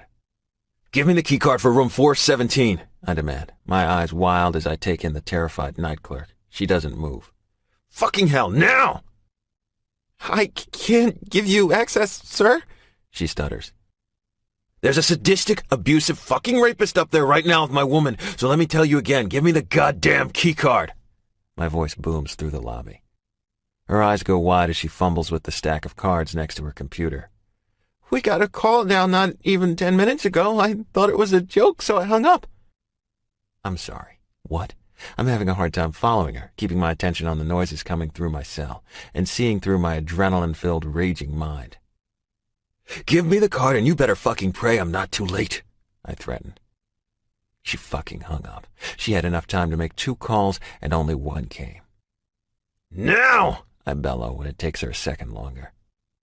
With a shaking hand, she hands the card over. I keep my eyes trained on her and show her just how dangerous I am. "Stairs!" I bark. She points and I take off. "And fucking call the police!" Knowing that she is just 4 flights of stairs away and I'm just seconds away from her gives me the added push that I need to stretch the limits of my body. I don't have the right prosthetic for running on. Every heavy step I take pinches the skin around my stump, but all that pain does is help power my determination. It drives me, my demons, and the fear I have for her to the brink of dominance over my body. I'm in control here, and that motherfucker better watch out. I move swiftly down the short hallway until I'm standing outside her door. Not knowing if he is armed has me at a disadvantage, but I'm trained for this, trained to kill, and there isn't anything that can stop me now. I drop my phone in the hallway and ready myself for whatever I might find inside her room. Leaning my ear against the doors, I slowly and silently push the card into the slot. Gives me a clue that he's going to be at least away from the door. The deep vibrations of his voice are muffled enough that I guess he's a good 10 feet from the doorway. Thank fuck the lock is almost silent when I slowly pull the handle down and push the door open. Entering the small hallway, I see one of her legs hanging off the bed at an odd angle. Her arm is lying next to her body, unmoving. When I see the amount of blood and bile around the floor in front of the bed, I flip the switch and let the monsters take control. When I set them free, I throw years of pain, hurt, and suffering into my actions. I channel every second I've ever felt unworthy of anything to save my angel. Taking him by surprise is a huge advantage. He's balancing on his hand, with the other stroking his pathetic dick as he sucks on my angel's exposed and bruised breast. Her panties are still on, even if they're hanging on by a ripped thread, and I feel instant relief that I might have gotten here quickly enough to make sure this doesn't get any worse. "You motherfucker!" I grind out, my saliva frothing at the corners of my lips when I take a good look at Emmy. "I'm going to fucking kill you!" He has the nerve to laugh, standing from the bed with his dick still bobbing in front of him. He charges, but his movements aren't coordinated and he stumbles the second his pants get around his knees. That gives me the opening I need. Grabbing his head between my palms, I slam his head down on my knee. He cries out, falling to the floor before jumping back up. He gets a swift uppercut to the temple, making him falter on his feet before shaking it off. Each punch he throws in my direction, I dodge and then return with two of mine. I pound into him with a lethal brutality, but he never drops. Each punch to his face earns me more of a twisted grin. Each jab to his center has him laughing. "You get off on putting your hands on helpless women, touching my goddamn woman, sticking your dick where it doesn't fucking belong," I pant, slamming my fist into his body again. He gets a few good licks after that, my mind torn between finishing him and getting to Emmy. Each second I don't see her move from the corner of my eye is too long. "She fucking liked it," he goads. Judging by the look on his face and the fact that his exposed dick is still bobbing around, he is getting off on this fight. Reaching forward, I grip his dick in my hand and pull hard with a vicious twist, giving it every ounce of strength I have in me. I hear a satisfying pop, followed quickly by his howl of agony before he drops to the floor and vomits profusely. "This is for Emma, you sick fuck," I howl, bringing my leg back and kicking him with all my strength in the jaw. His eyes roll back and he's out cold. Hell, he could be dead for all I know. I get to Emmy's side and take inventory of her injuries. Her throat has two very angry handprints that are already bruising. Careful not to harm her further, I check her pulse. Slow, but steady. Her face, chest, and arms have various cuts and bruising. There's a gash on her temple that is bleeding, but it looks to be slowing. Not wanting to move from her, I wrap the sheet she's lying on around her body and carefully scoop her into my arms. My leg protests against the added weight, but I push through the pain. There isn't anything that can stop me from saving my angel. By the time I reach the lobby, the lights of the police cars are starting to bounce off the window. Running in with guns drawn and shouts to freeze is the only thing that keeps me from powering through them. "Set the woman down and step away," one of them demands. I shake my head and drop to my knees. "Put her on the floor, sir, and step away now." I still don't put her down. I can't. How can they expect me to just drop her on this cold, unforgiving floor? "I'm not going to tell you again." I can hear the promise in his tone, but fuck me. They're going to have to drag me away. "Officer, that's not the one. He's the one who told me to call you," the clerk from earlier yells. I don't take my eyes off the officer I assume is in control, not blinking or giving, but showing him that I'm not the one he needs to be worried about. Emmy is. "She needs a medic badly. She has deep neck lacerations, a possible concussion, and 2 visibly broken limbs. Pulse was weak but holding steady approximately 2 minutes ago." He nods and waves the paramedic through, and only when they place their board down do I release my hold on her. Not willing to go far, I stand and move out of the way so they can work on her. Then I look over at the police officer and breathe in deep. I can't be there for Emmy until I make sure that motherfucker can't ever get near her again. "Sir, the assailant is in room 417. When I left him, I believe he was breathing, pants around his ankles, and I'm pretty sure I broke his dick. My name is Maddox Locke. I'm the technical specialist and head of all surveillance and recon at Core Security. I'm going to reach into my pants and grab my wallet so I can give you my card. Also, if you would like to call your chief, he can vouch for me. But I'm going to tell you this right now. When they load her up, I'll be in that ambulance. When you need my statement, you can call my cell, and I will tell you when I can give it to you, but I will not be leaving my woman's side." His eyes are wide when I finish talking. The other two officers who had come in with him left the second I gave the room number. "I've heard about you guys. I'll give him a call, and if he gives me the green light, I'll let you go. But we will need your statement ASAP." "I hear you." My eyes are still on Emmy as I reach in my jeans and pull one of my cards out of my wallet. I can hear him talking on the phone, and I know from his tone that he's getting chewed out by his chief. The plus side to having people owe you favors. You catch the police chief's wife in bed with another man, and you have an instant ally. "Yes, sir," he says before addressing me. "When we finish here, I'll be in touch. You're free to go when the ambulance is ready." I nod my head, still not removing my eyes from Emmy, silently praying that she is going to be okay. When the adrenaline starts to drop, I feel the severity of the situation fall heavily on me. My eyes prickle, and as I stand there, helplessly watching her fight, I cry for the first time since I lost my leg 11 years ago. Chapter 22. Maddox. During the 20-minute drive to the hospital, I don't move my eyes from her face. She still hasn't woken, and even though I'm being told that she is stable, there won't be anything that can soothe my soul until I see those honeyweed eyes. I need to see that she is going to be okay. They can tell me until they're blue in the face. Until my angel comes back to me, I'm not leaving her side. They stabilize her arm and leg, get her IV set up, and monitor her heart rate on the ride. The whole time, my eyes never leave her face. I can feel the paramedics moving around, checking her vitals and communicating with the hospital about her condition. I sit there like a worthless blob and wait. "Sir, do you require any medical attention?" one of them asks. I shake my head, not willing to move from my vigil. "Are you?" "I'm fine," I stress. The rest of the trip is a blur. The doors open when we arrive and the nurses work together with the EMT duo to move her into the hospital. When we reach the double doors, I'm stopped with a small hand against my chest. I almost plow right through her on my quest to stay by Emmy's side. "Sir, you can't go any farther. If you will follow me, I'll take you to the waiting room." She has to be fucking insane to think I'm going to just let them take Emmy. "No." "I'm sorry, but you have no choice. It's hospital policy. I understand you're worried, but your wife is in good hands." My heart seizes when she calls Emmy my wife, and right when I see the doors close, the severity of the situation crashes into me, and I crumble to the floor. She doesn't move. I can see her stupid yellow Crocs, and I focus on them like a lifeline. "Is there someone I can call for you, sir?" she whispers, crouching down to give me her kind eyes. I need Emmy," I whimper, the sound so far into my ears. My throat is on fire, and I have to work double time to stifle the sobs that want to bubble up. Man the fuck up, Maddox.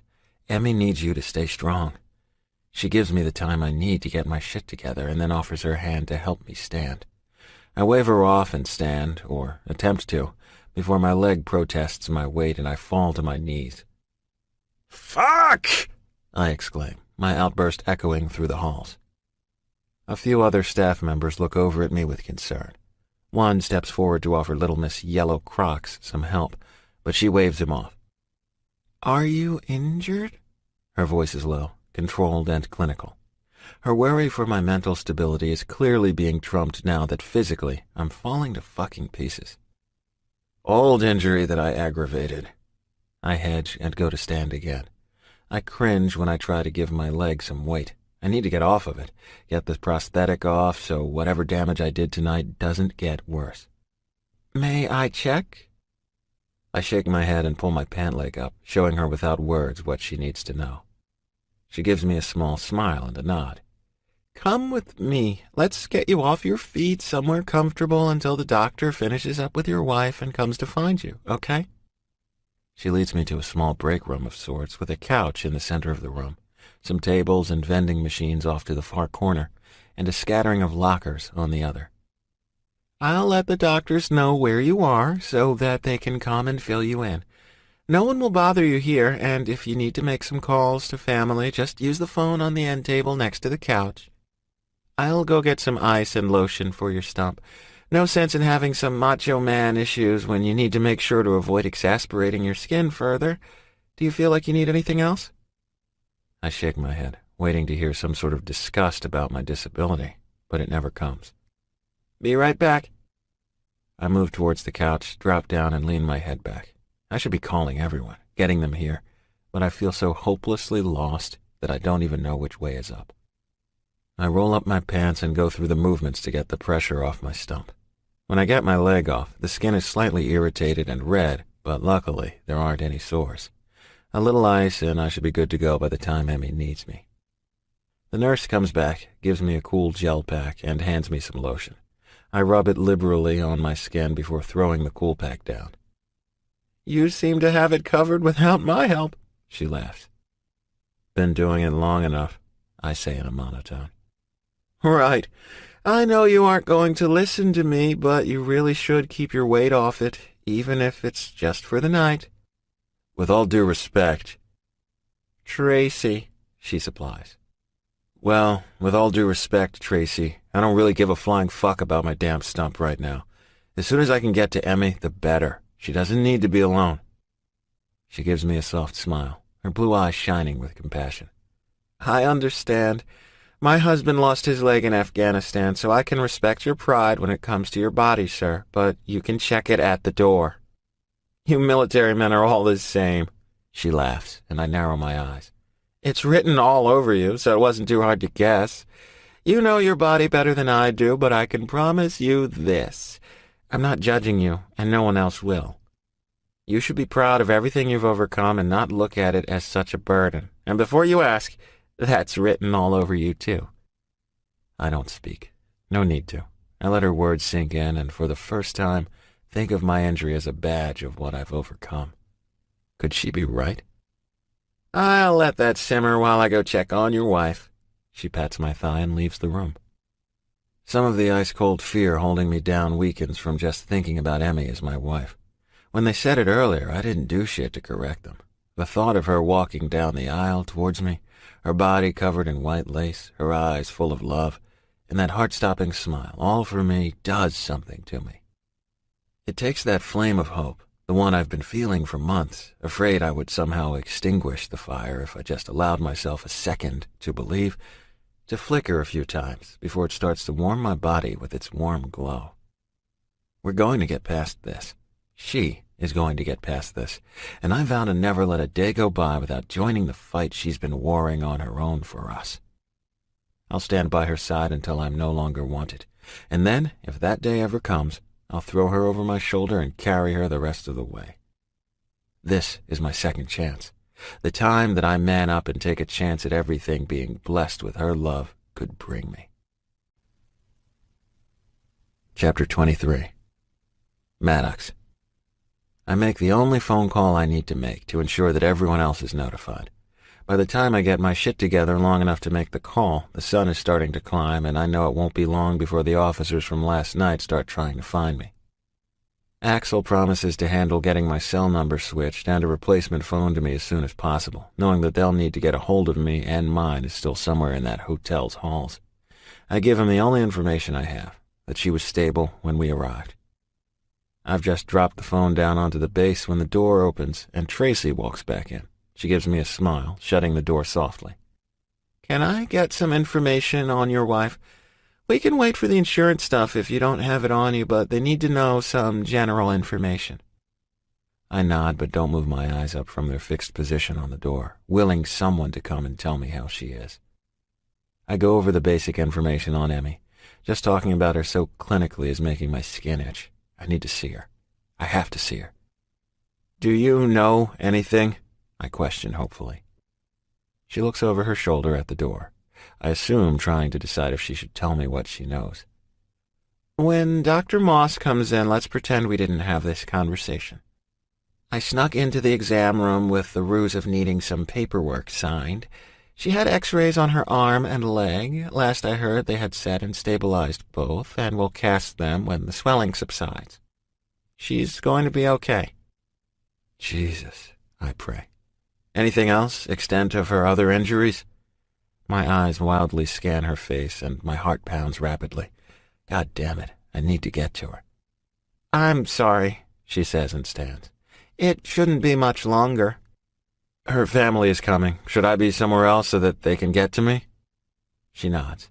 Let's go out to the waiting area. There's a separate room for family that we can have you settle in. They will be able to find you there. It takes me a second to get everything settled with my leg. The pain is better now that I had the time to get off it. Not 100%, but an immense improvement. My new holding area isn't small, but once everyone arrives, it will be. I walk over to the windows, stuffing my hands into my pockets, and try to reason with my mind. I feel the almost uncontrollable urge to start bulldozing my way through this building until I'm with her. My demons, now recognizing her for what she is, their blessing, are restless without her soothing soul. It took me so fucking long. I stole years from her, from us, because I was too much of a pussy to take a chance. I still worry that I might unwillingly harm her, but I now believe that we need each other on a greater scale. Regardless of my fears and concerns, the only way I might ever begin to heal is with her walking each step with me. Maddox? I tense when Axel's hand touches my back. You okay, brother? I'd love to punch him in the face, get some of this excess energy out, but I know he isn't asking the ludicrous question for shits and giggles. No, I tell him honestly, but I will be when they let me back there. I understand. Here. I turn and look down at the phone in his hand. Called your carrier and had your number transferred over, so if they call, it's all good. Appreciate it, I mumble. Where's Izzy? At home with Nate. She wanted to come with me, but Nate's sitter needed an hour to get there. Melissa is bringing the girls and Cohen over before she and Greg head this way. Everyone else should be here shortly. I don't respond, choosing to rather turn towards the window and wait. It shouldn't be taking this fucking long. An hour passes before the room is full of everyone who loves Emmy, all worried, everyone silent. I'm sure they're afraid to speak at this point, and I honestly don't know what I would do if they did. I'm hanging by a thread that's been unraveling for hours. My eyes close just before two small arms wrap around me. She doesn't speak, she doesn't need to, and she just offers me her strength.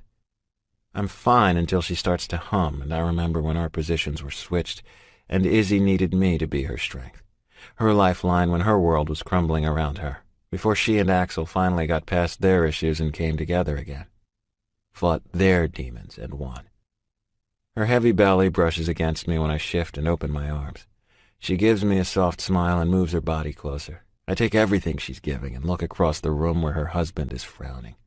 Even though I know he's worried just like the rest of us, that frown is because his woman is in my arms. Appreciate it is, but maybe you should get back to your husband now. She looks over at her grumbling husband and rolls her eyes. He'll get over it. You need me. She doesn't let up. Not when Melissa walks over and joins, not when Dee shuffles under my arm and burrows close to Izzy, and not even when Chelsea brings up the rear and wraps her arms around the three other girls. Each of them at one time was just as lost as I was. I've watched, helped, and cheered silently from the shadows as each of them overcame and thrived with one of my brothers.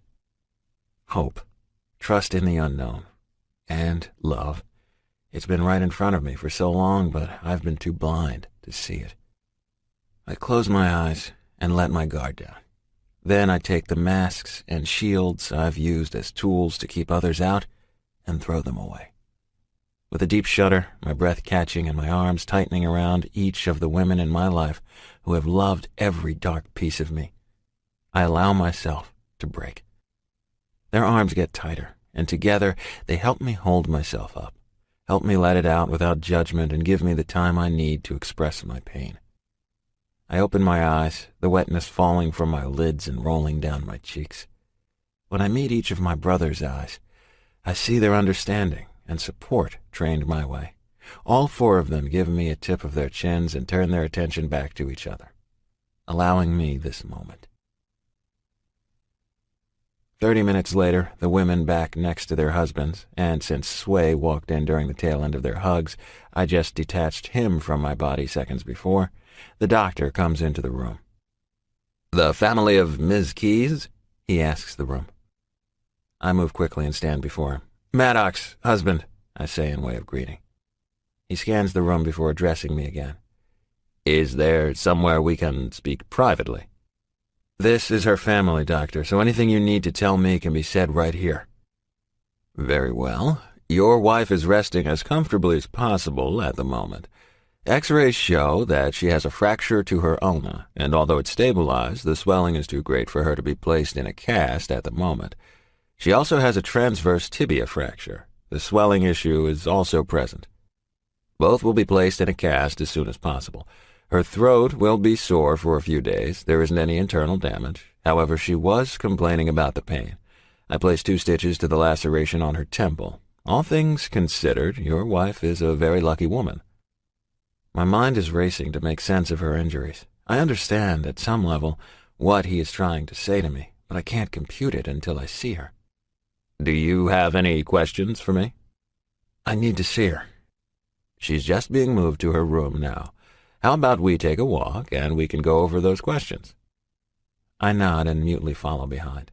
He goes over her injuries in more detail and tells me that she will need to be admitted for observation, and hopefully her swelling will be down enough for her cast to be placed by morning.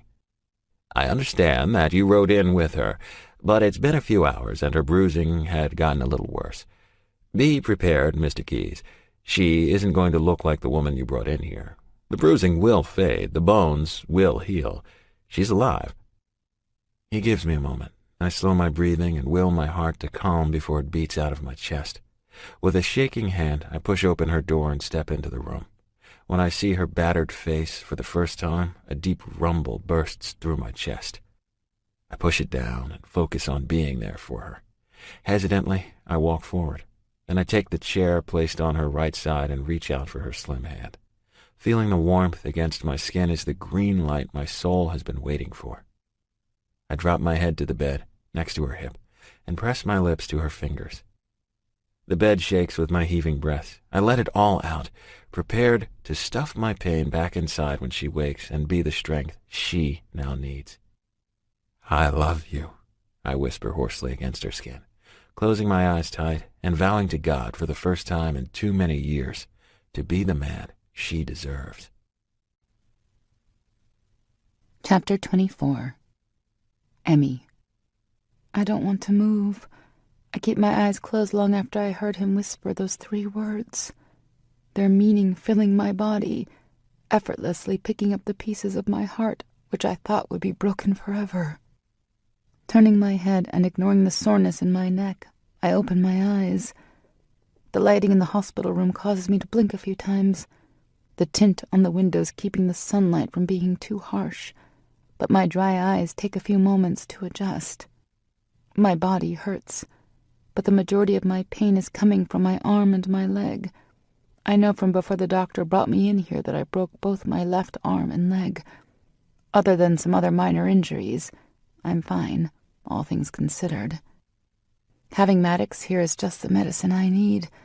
Well, that and the high dose of pain meds they pushed through my IV 30 minutes before. I'm sure my pain level would be quite different had I not gotten those. Moving my eyes down to where I feel him against my side, I take in his hunched-over form. His large frame is folded in the plastic chair, both tan hands wrapped around my much paler one, his head lying against the mattress so that his mouth is resting next to my fingers. His eyes are closed, and if it weren't for the wet tear streaks falling down his cheeks, I wouldn't even think he was awake. Even though he's hurting, he is more at peace in this moment than I've ever seen him. "Hey," I mumble. My voice is deeper and rougher than normal. When he hears me speak, he jerks up in his seat, eyes wide and hopeful. "God." He doesn't say anything else, so I give him a small smile, trying to let him know that I'm okay. "Do you need the nurse?" I shake my head. "Water?" His brow crinkles, and if he weren't still holding my hand in a death grip, I would run my fingers over them. Again, I shake my head, causing his frown to deepen. "Bathroom?" "Stop, man, I'm good. I have everything I need right here next to me." I sigh. It takes me a little while to get the words out. my throat rawer than I thought. I just need you. His expression changes, his face going soft as his eyes heat. It's an expression I've never seen from him but always dreamt of. I was coming back to you, Em. I know. I smile and pull my hand from his grip. His eyes go wide until he notices my intent isn't to pull away. I reach out weakly and run my fingertips along his stubbled cheek. I like this. Do you? His lips twitch and I feel the mood lighten. I do. I run my fingers along his jaw a few more times before I cup his cheek in my palm, looking deep into his eyes before speaking. I love you too, I whisper. He jumps in his seat. Not much, though, and if I hadn't been studying his reaction, I would have missed it. His eyes search mine for a few beats, the uncertainty clear as day. I give him the time he needs, preparing myself for if he rejects me. This is, in a sense, our moment of truth. His jaw ticks and his deep breathing fills the silence. I watch his emotions fighting for control, each one playing out in a fascinating display.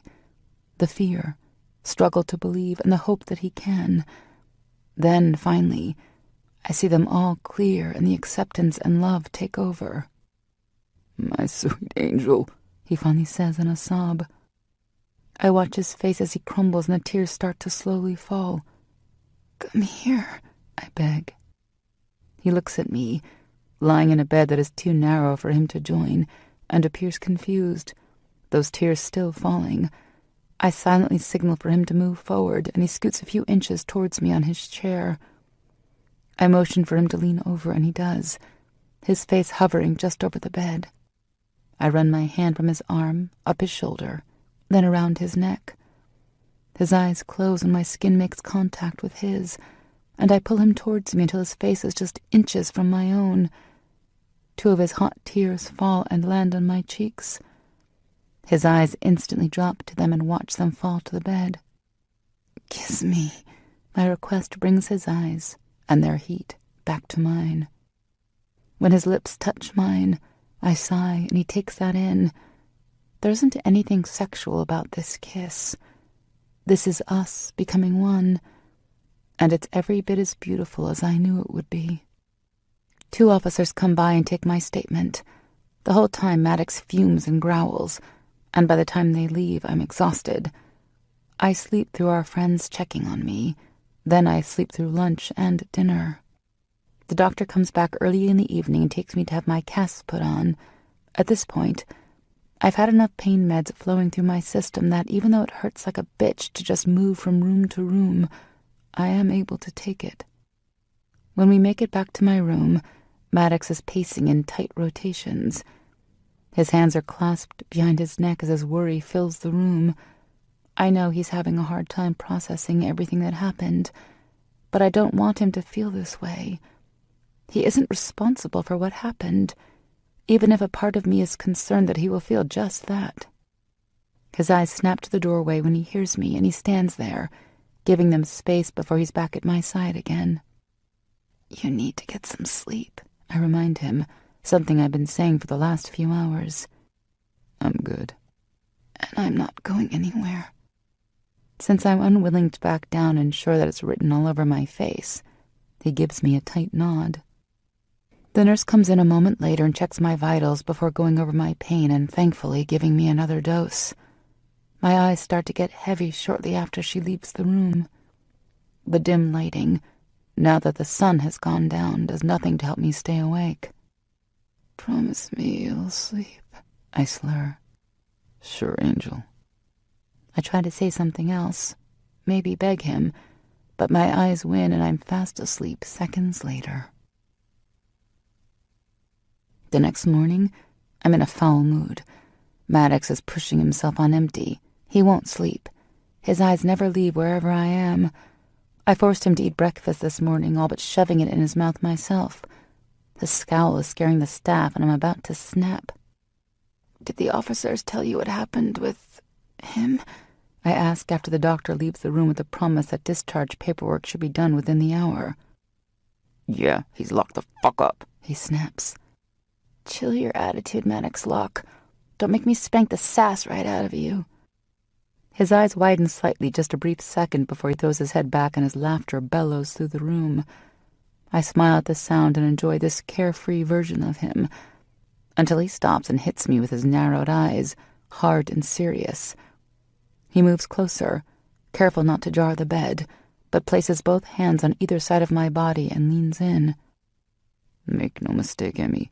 Once I get you home and healed, I'll be spanking that ass until it's bright pink and you're begging for me to make you come. Then I'm going to eat you until you're screaming for me to let you come. When you think you can't take a second more of just the mere thought of the pleasure that I'm going to give you, only then will I think about giving that to you. But it will most definitely be after I spank the sass out of you. He leans back, his ass hitting the chair and his arms crossing over his powerful chest. I gulp. I have nothing for that. No smart-ass comeback and no witty reply. Absolutely nothing. Jesus Christ, you two could make a nun come. My eyes widen in shock and Maddox just shakes his head, a small smile dancing across his lips. I can't look. Knowing that our moment wasn't just for us is pretty freaking embarrassing.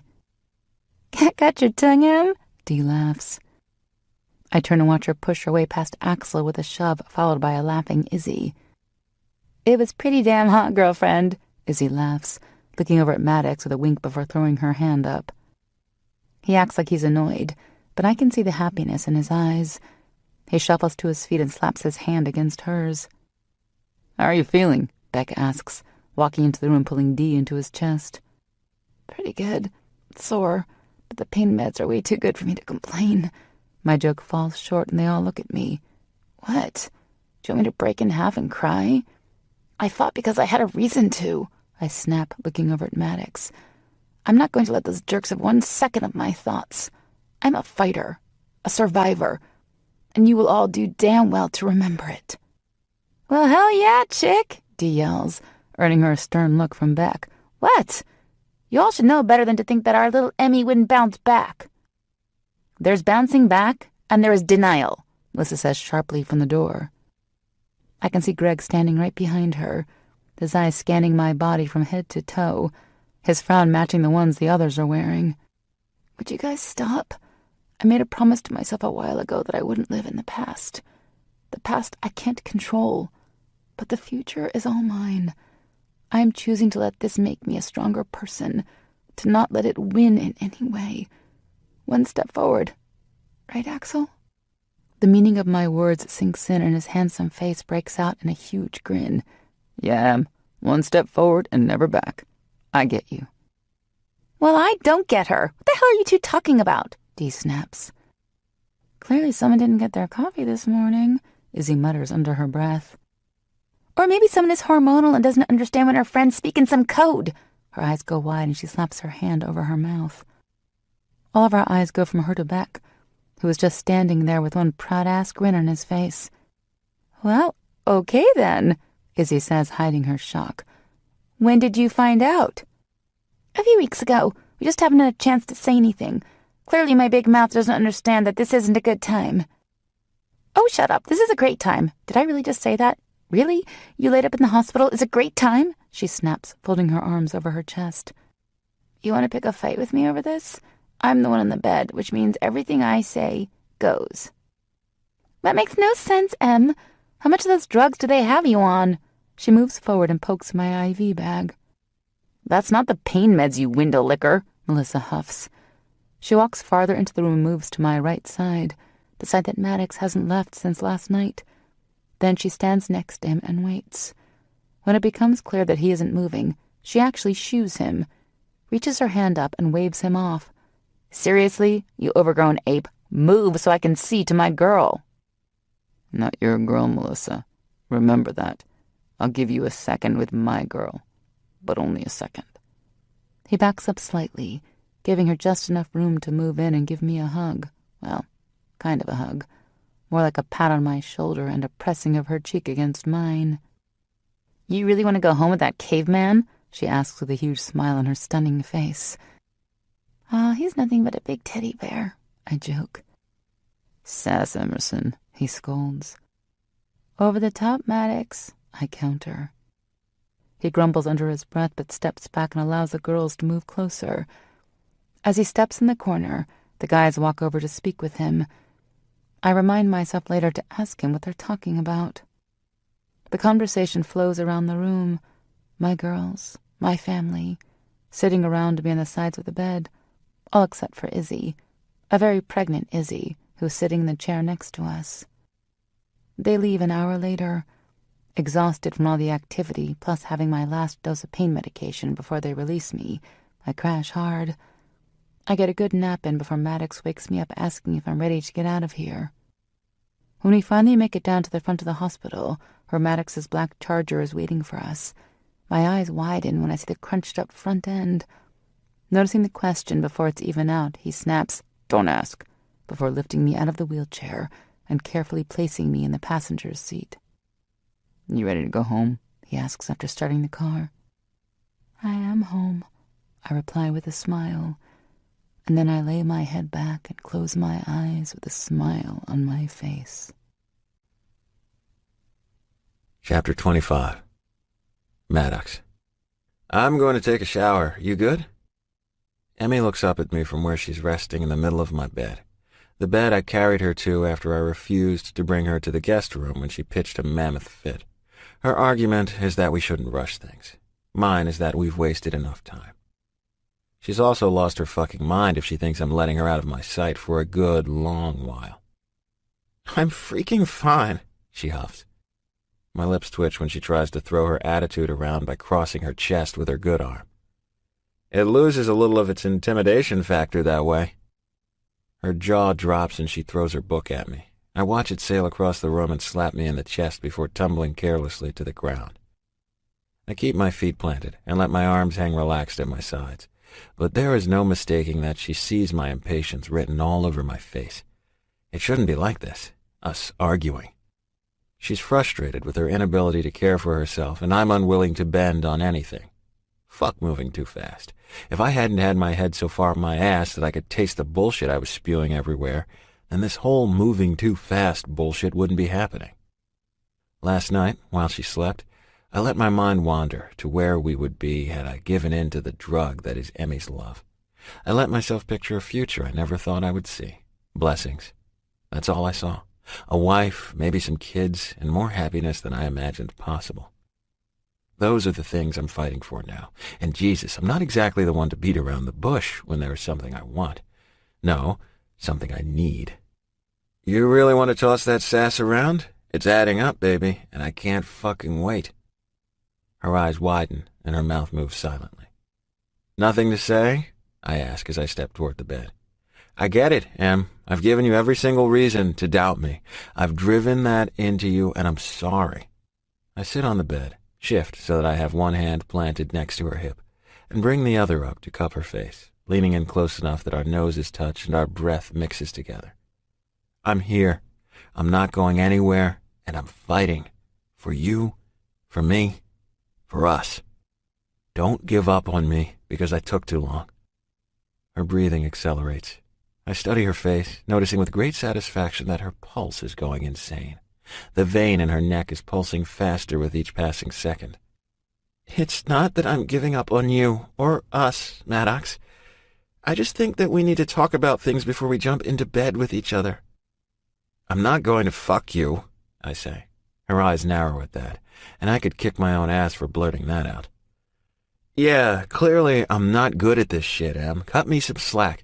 Bottom line, I don't want you away from me. I need you near me. I need to feel your warm skin, smell your intoxicating scent, and hear your sass even when you're silent.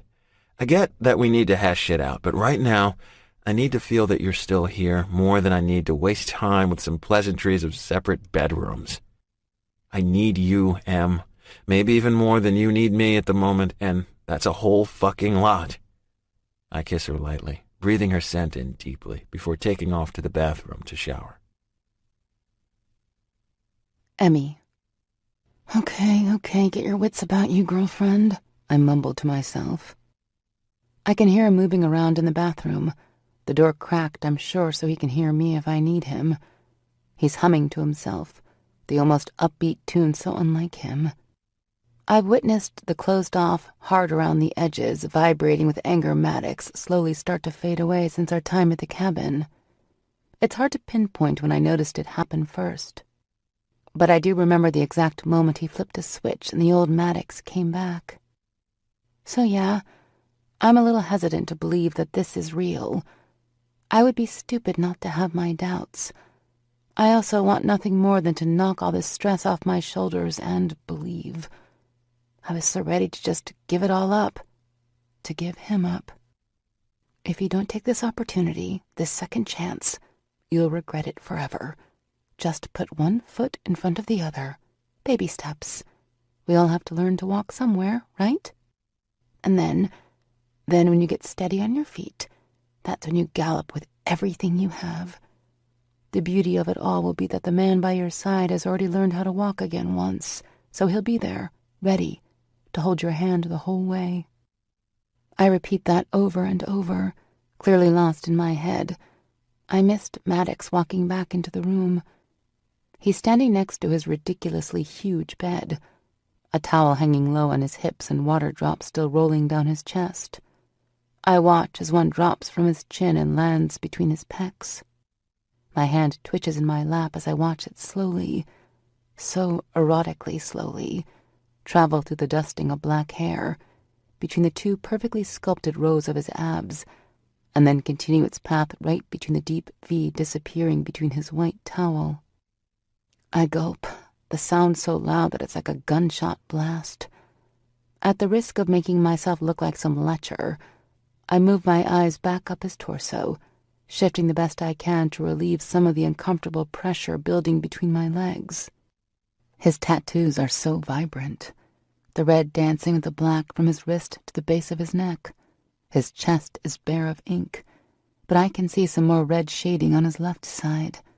God, he is delicious. You done yet?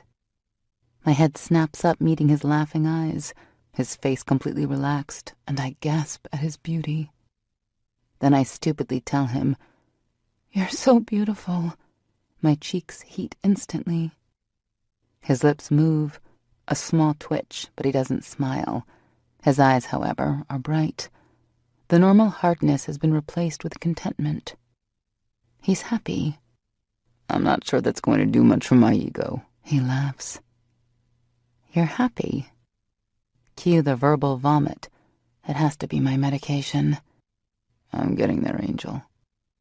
I nod and his lips twitch again. I watch, stunned, as he turns and drops his towel before walking into the closet. Well, fuck me. Chapter 26.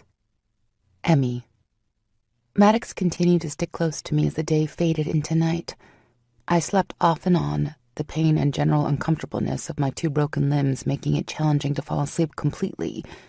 So naturally, I woke up in a pissy mood. He takes it in stride, and by in stride, I mean he ignores it completely, choosing instead to decide when I need to do certain things. He forces me to eat dinner by sitting on the side of the bed and holding the fork of chicken to my mouth until I finally give in. Then he decides that I need to use the bathroom, so he carefully carries me into the bathroom, past the huge bathtub and shower area, and into a smaller room just with the toilet. He is kind enough to leave the room for me to have some privacy, but he still leaves the door open. I lift up on my ass and pull the hem of my shirt so I'm not sitting on it.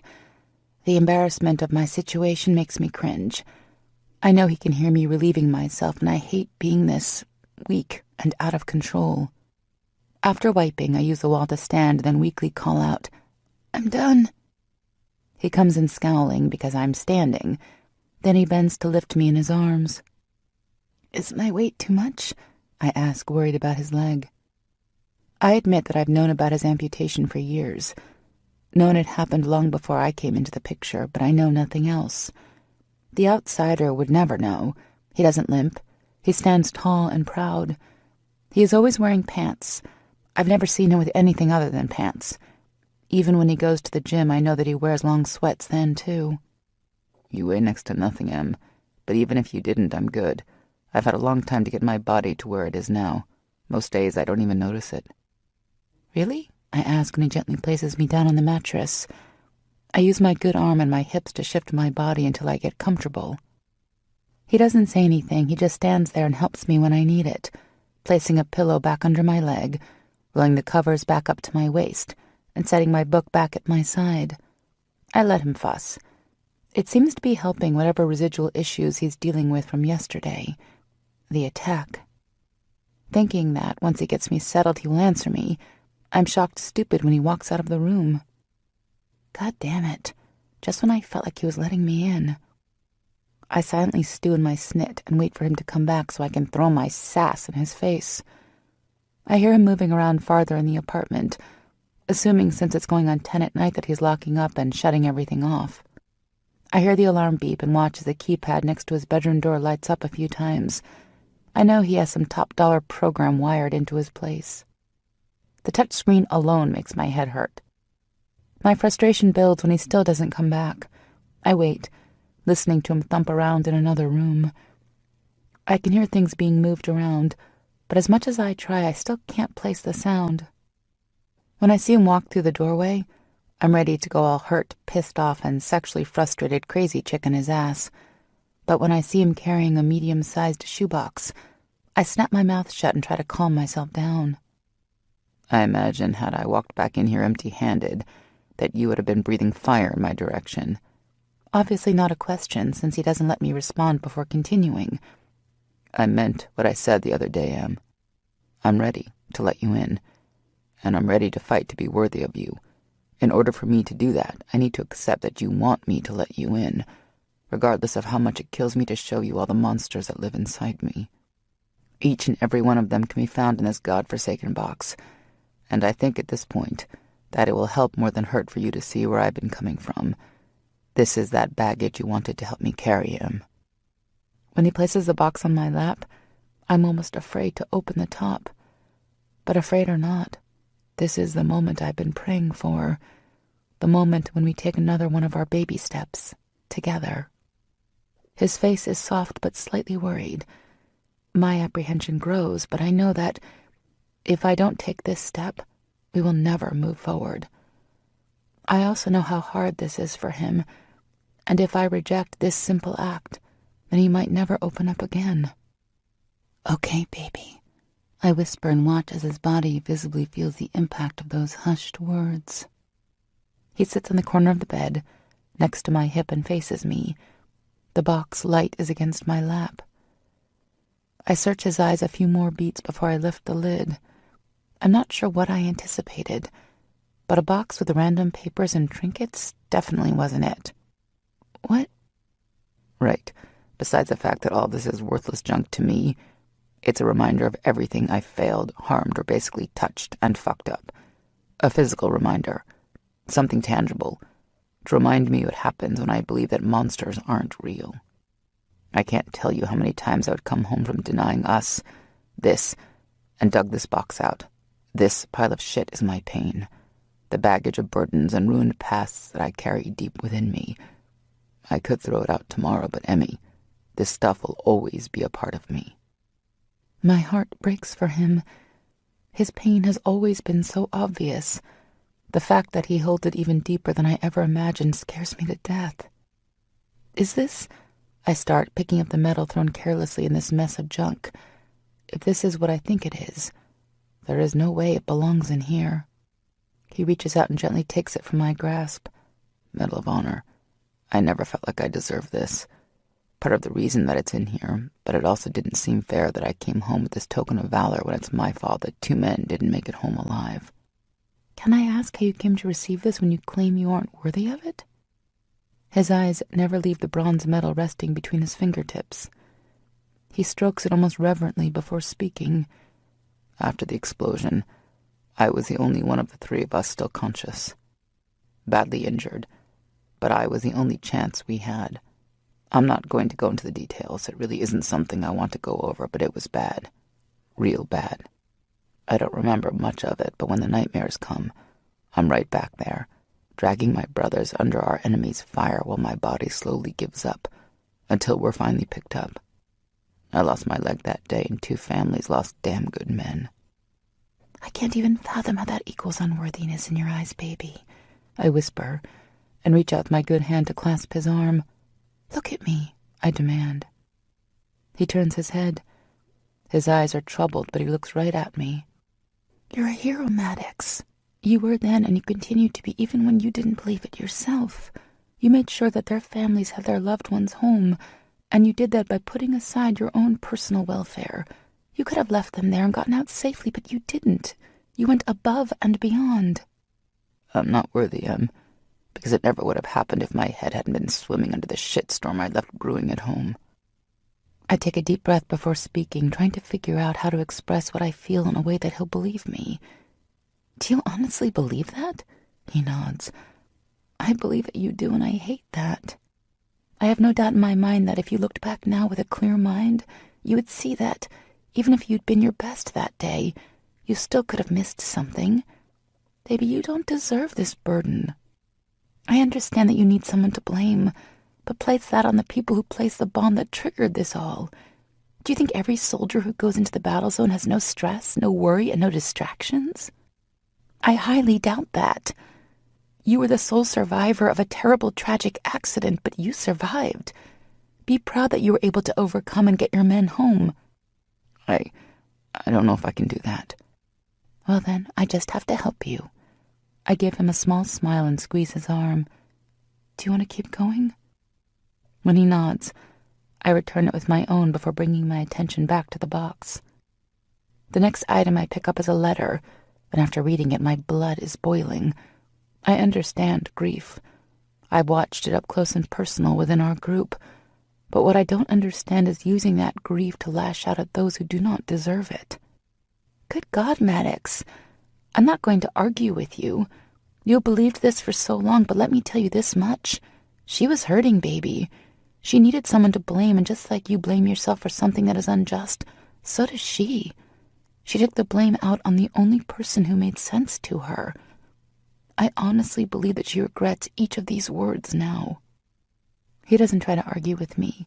He's going to believe it, but I'm going to keep working on him until he understands just how wrong he is. The more items we go through, the more I look at him in shock as I try to make sense of it all.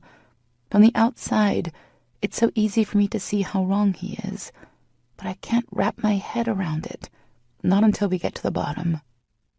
There I see a picture of a much younger, happier Maddox, tattoos missing from his body. He's standing tall with a big smile on his face, and in his arms is a stunning blonde. From just this picture alone, I can see the evil in her eyes. I don't have to know her personally to know that she's rotten to the core. "This is Mercedes. I just asked her to marry me before I left. I was young and dumb, blinded by the thought of a pure love. I spent my whole life wishing for just one person who would love me for me, so when she entered my life, I grabbed on and didn't let go." "What happened?" I ask, not sure that I want to know the answer to that question.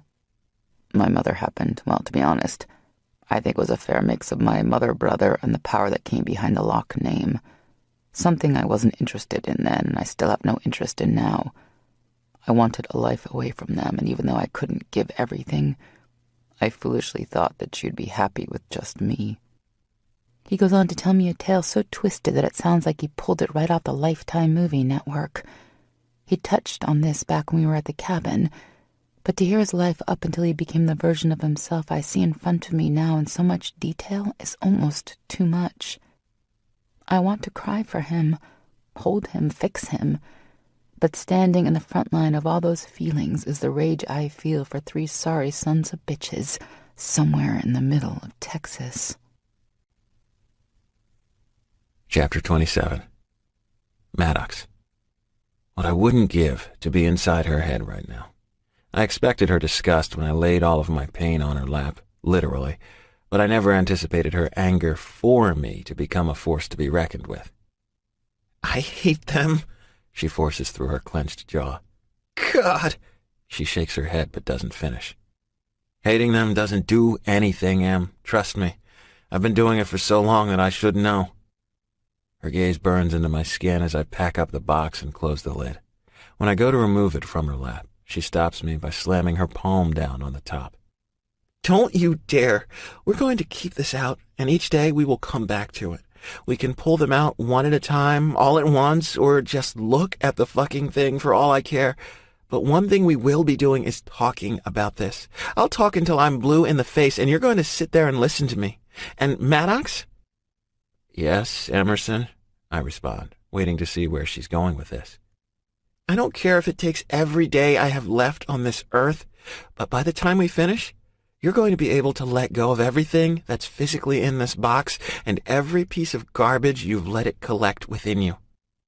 By the time she finishes, we're both breathing heavily. I have no doubt that she means it, and even though I can't help but feel nervous about the thought of reliving my nightmares daily with her, part of me feels instant relief that she isn't giving up on me now that she knows what a vile soul I have. I mean it, Maddox. I know you do, Angel. And when we're done, I'm going to remind you of this moment and the promise I'm about to make to you, she says, her eyes begging me to believe. Go on, I urge.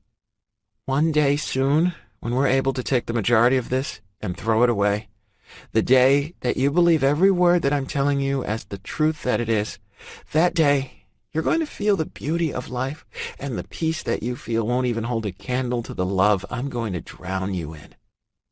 I give her a nod, not trusting myself to speak, and go to pick up the box again. She doesn't move her hand until I bring my eyes back to hers. Don't make me spank that doubt out of you, she teases. Emerson, I warn. Her eyes spark and her full lips tip up. Keep doubting me. I dare you. That sass is going to get you in trouble soon. She lets her hold on the box go and smiles. I'm looking forward to it. I drop the box on top of my dresser, turning to look at her so that she sees that I'm willing to do this her way. I would be lying to myself if I said that I'm not hoping she's right. Just the thought of feeling some peace is tempting enough for me to continue this fight, one that I know will be undoubtedly easier as long as she's right there with me. When I turn around, she's lying on her back and looking at me hopefully. With a deep breath, I round the bed and sit. She's seen me without my leg on. She's seen my stump. She knows what I've been so careful to keep hidden because of the shame it gives me. Even with all of that, she's still here, still wanting to be here. Knowing how I became this broken man didn't change her mind at all. That doesn't lessen my self-consciousness about my defect. Take it off, baby, she whispers. Just give me a second. I won't give you a second. I gave you 4 years' worth of seconds. It's time for you to be a big boy and take it off, she fumes. I look at her and want to laugh at the situation. I should have known that, while I'm falling back on to my own faults and shortcomings, she would still throw her sass. She's broken herself and still stands tall. Can it really be that easy? To look at my life, find the positives, those things she thinks I'm missing because I'm too busy looking for the bad, and just let go? Now or never, Maddox. You either keep moving forward with the hope, or you let the fear consume you. I hold her eyes, stand and drop my sweats. Her eyes widen slightly, and had I not been staring at her directly, I wouldn't have seen it. She stands her ground and doesn't even flinch when I drop back down and remove my prosthetic. She doesn't say a thing as I slide back and swing my legs over. She doesn't make a sound until I lift my arm to pull her towards me. Even then, she doesn't say anything with her words. She lets out a shocked gasp and lifts up as best she can with one arm. What? She doesn't finish her question, the words trailing off as she reaches one of her small hands towards my heated skin. When I feel her fingertips graze the side of my body, I close my eyes and relish in the chills her touch elicits. Is that Maddox? Her fingers don't stop their tracing, their searching, as the question she didn't speak lingers in the air. Yeah, it's a rose, Emmy. It's a rose that I got the day after I almost gave in and gave myself to you, after Axel and Izzy got married. Her eyes jump to mine, shocked. I didn't forget that, I tell her. Not for a second. Those stolen moments with you in my arms drove two things home. That you will forever be my Emerson Rose, and the only place you belonged was in my heart. I couldn't give that to you then, so I did the second best thing. I had a symbol of you placed on my body permanently. I don't know what to say to that, she sighs after a few moments of silently searching my eyes. So don't say anything. It's there. It happened. It's beautiful, she says, looking at the rose that starts just directly under my armpit and ends about 6 inches down. The rose is bright red, the stem done in black, with her name scripted down its length. Yeah, it really is, I agree. Not talking about the ink on my body, but the feeling of having her after so long of believing I couldn't. Maybe she's right. Maybe it is just as simple as she believes. God, I hope so. Because if just the thought of her love feels this good, I can't imagine how it will truly feel. I am just falling asleep. Emmy's body curled as best as she can into me without jarring her arm and leg and her head resting on my outstretched arm. She's been having a hard time sleeping today, so I'm hoping that by keeping her close, she can rest more easily. A few times she woke up during the day crying out, and I know she's thinking about her attack. It makes me go instantly savage. Like an untamed beast, I want to go on attack mode, but I stifle it down and focus on being there when she needs me. It wouldn't do her a bit of good for me to lash out on her because I'm feeling the terror of having almost lost her. Maddox? She utters into the darkness. Emerson? I rumble back, my voice thick. I knew you would save me. My body jolts, and she moans in pain when I jar her body slightly. Shit.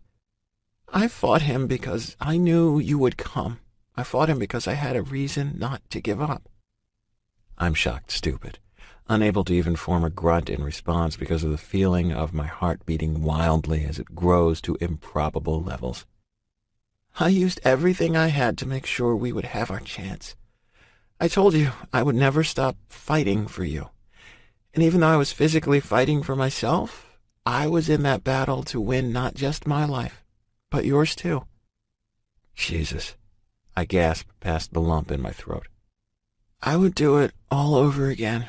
I'll never stop fighting. I turn so that I'm on my side and shift my arm under her head so that she's resting on the crook of my elbow, coming up off the mattress to cup her cheek with my other hand and bring my face close. Our noses touch first, and I rub hers softly before taking her lips in a slow and powerful kiss. The second my mouth opens, our tongues come together, tangling slowly in a caress so electric that I can feel it burning its power throughout my body. My cock presses against her hip, painfully swollen, and my balls throb with need. My skin burns.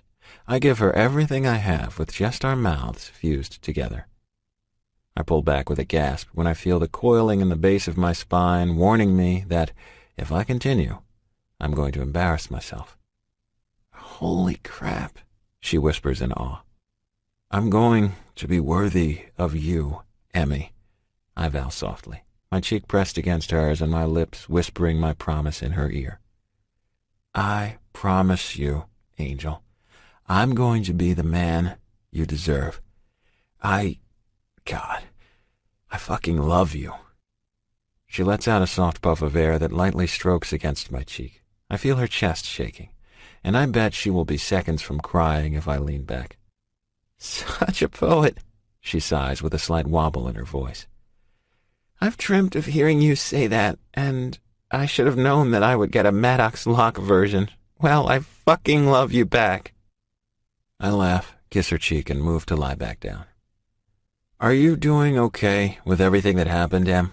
I ask, afraid of what she will say. I hate the thought of her being fearful of anything. Yeah, she breathes. Yeah, I really am. I could let it put a scar on my mind, but I'm not going to. I didn't fight to live so that I could be scared for the rest of my days.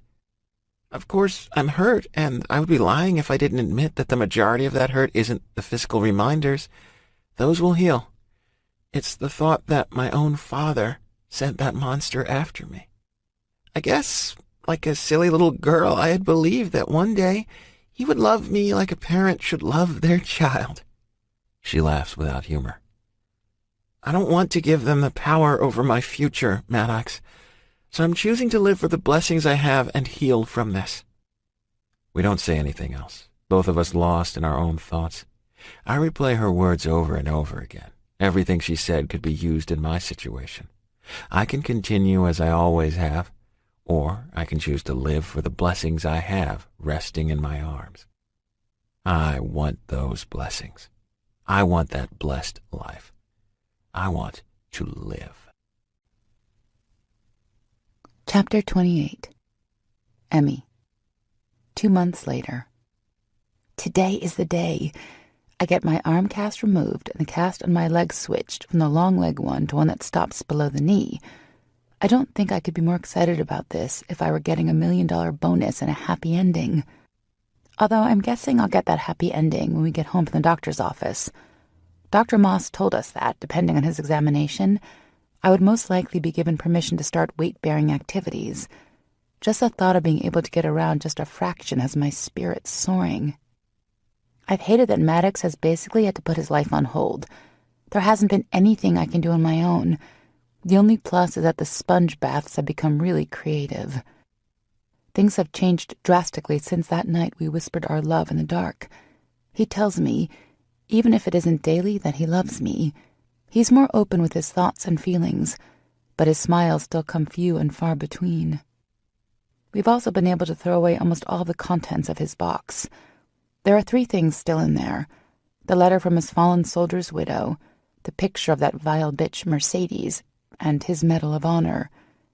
He's also been working with a psychologist to help him further than I can with what pains him. Every day I see the weight on his shoulders ease up more and more. I couldn't be prouder of him. "Are you excited?" he asks, bringing my hand up to his lips for a kiss. "Hell yeah, I am.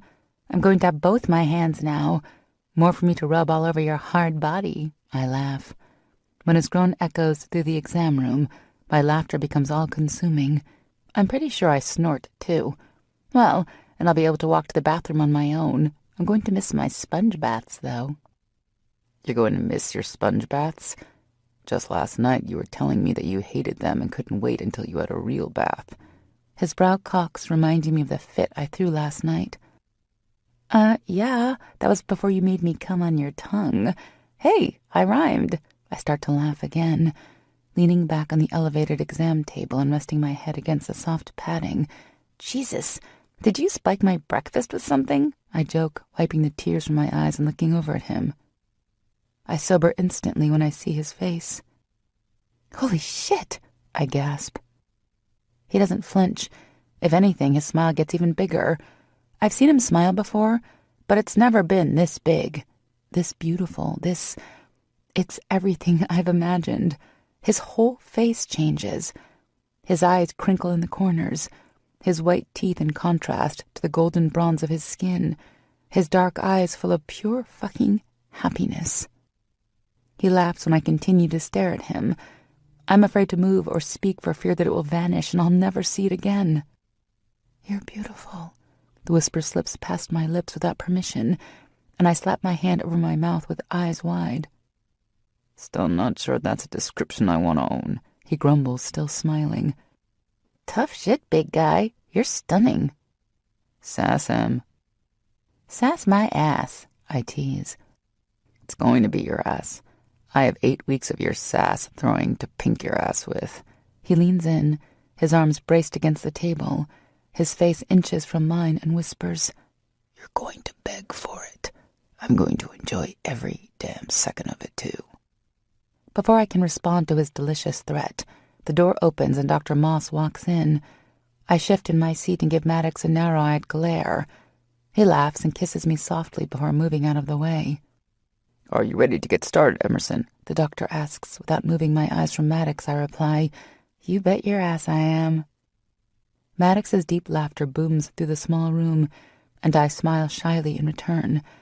Dr. Moss looks up, trying to figure out what is going on, but he shrugs his shoulder before starting his examination. 2 hours later, we're back in Maddox's repaired Charger and rushing home. He runs 2 red lights and has us back in half the time.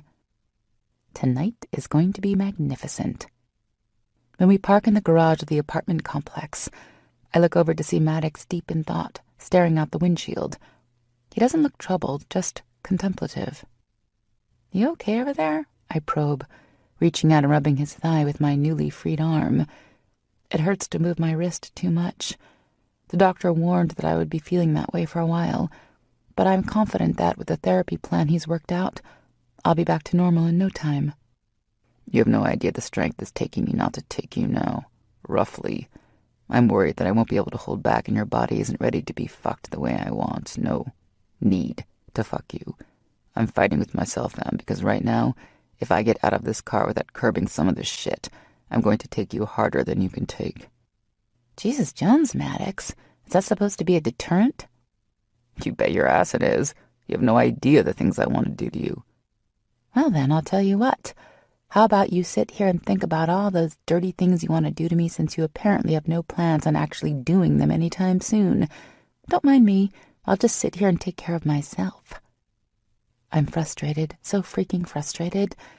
I get where he's coming from, but holy shit. How can he say that stuff and not think it's going to make me need him more? His nostrils flare and his jaw ticks, but he doesn't move. I huff and jerk my hand from his thigh. The hell with this.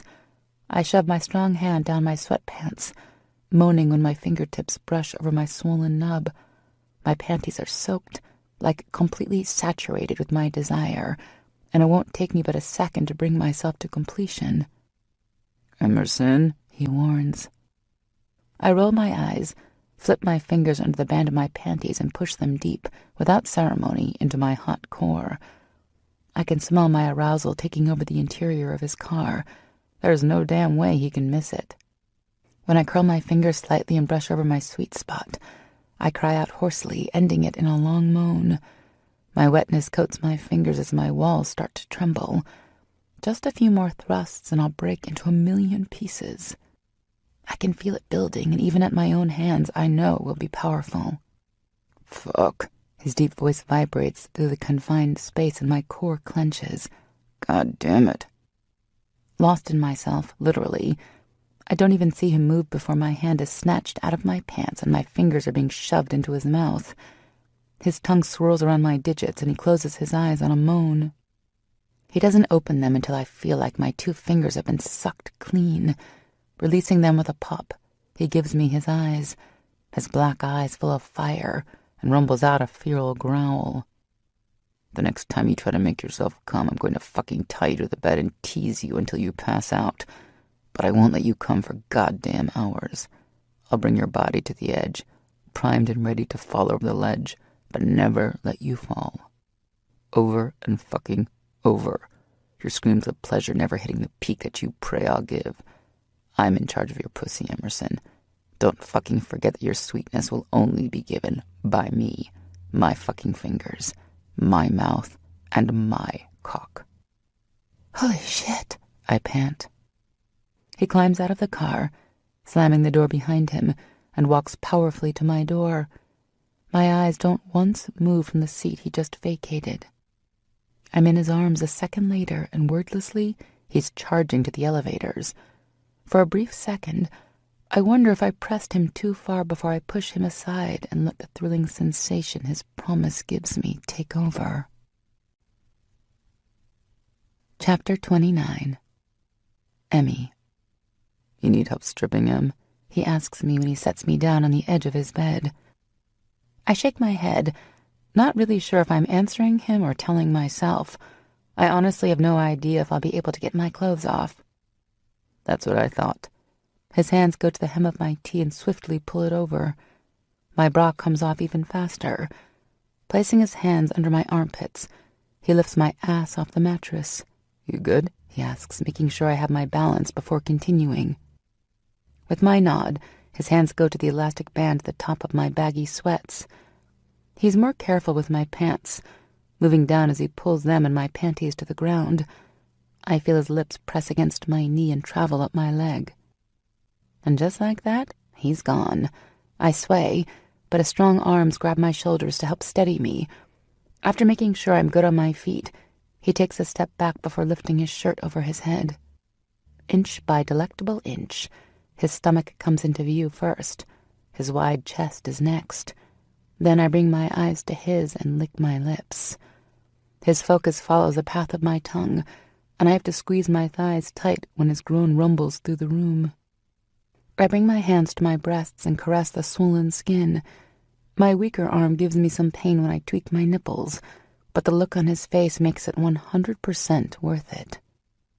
Emerson, he growls, palming his crotch. Maddox, I counter. And just like that, he attacks.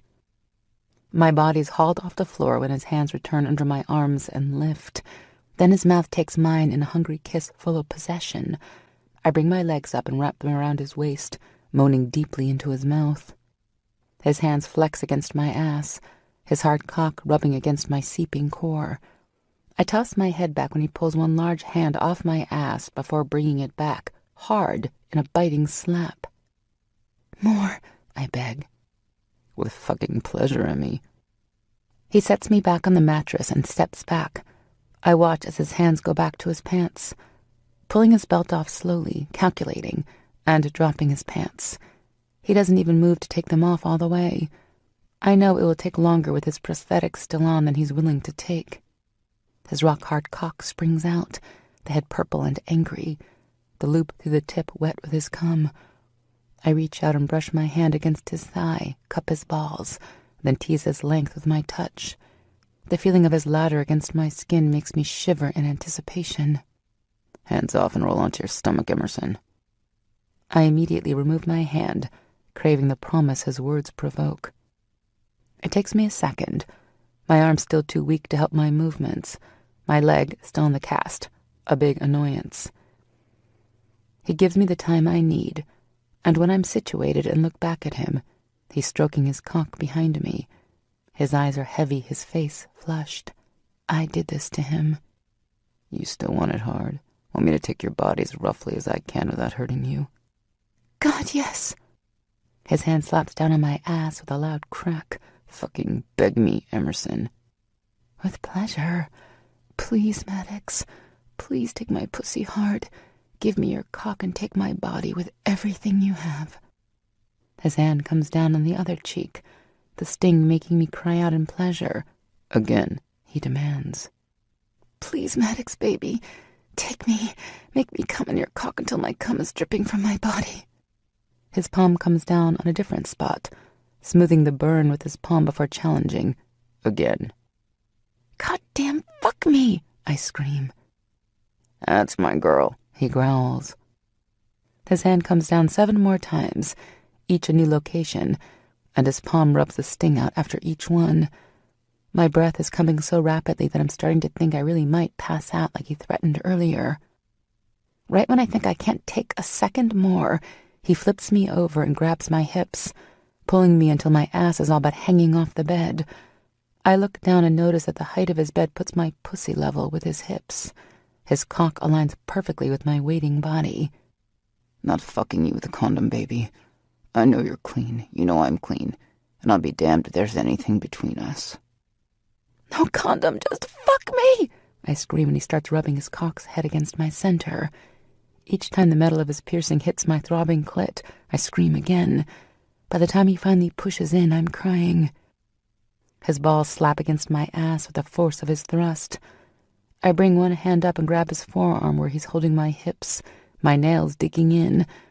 I shout loudly when I start to come. He grunts as his movements become uncoordinated.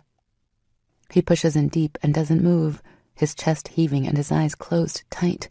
I wiggle, trying to get him to move again, but his fingers on my hips dig in and his eyes snap open. Don't fucking move.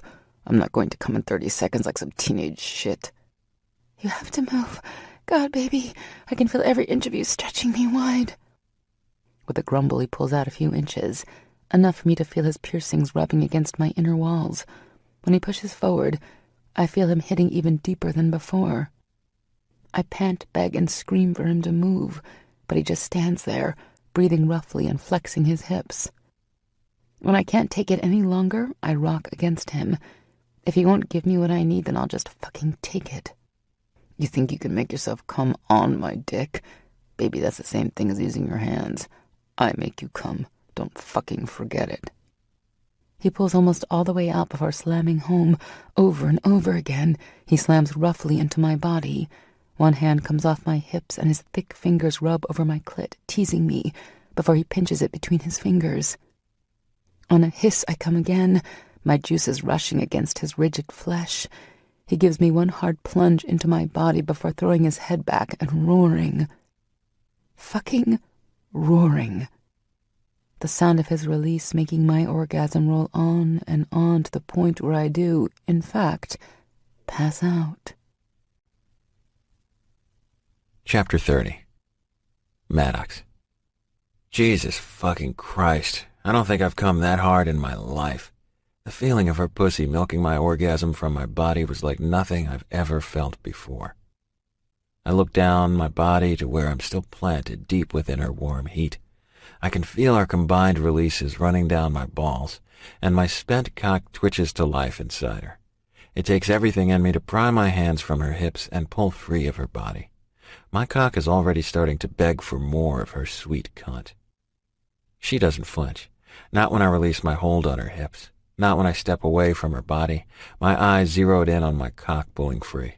I can see her cream coating me, and damned if it doesn't pump my craving for her up to uncontrollable levels. When the head of my cock leaves her heat, causing a slow rush of our mixed cum to leak from her, I have to grab onto the mattress from the head rush it gives me. Never has sex felt like that. I can't even deny that it was that intense because of the feelings we have together. Not even bothering to dress, I move her slack body so that her head is resting on her pillow. Covering her naked body is the last thing I want, but I have a few things I need to take care of before I can climb into bed with her. Things that I'm finally ready to let go of, thanks to Emmy, and things I want settled before I take her again. Over the last 2 months, I feel like I've changed as a person. I no longer look at the world thinking that at any given moment I will destroy those around me. I look at our close group of friends, people I've known for years now, and see that by knowing me, they haven't felt my demons. They haven't been touched or tainted by my dark soul.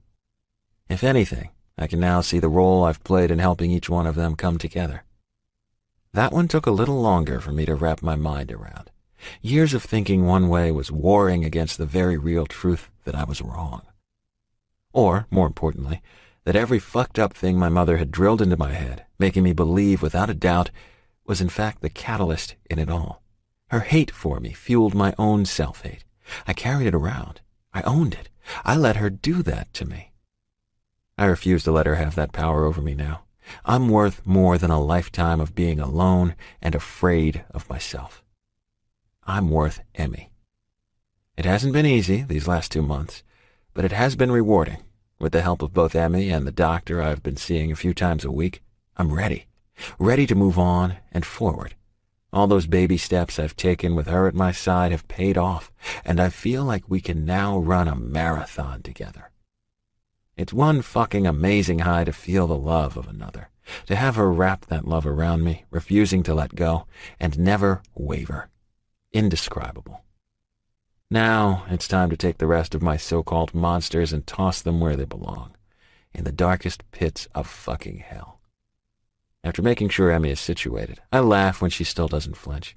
I knew she was running on some kind of manic high today with the thought of having the use of her arm again. Even the thought of the physical therapy left to build her strength back up hasn't weakened her happiness. Being able to move forward and start bearing weight on her leg was even better.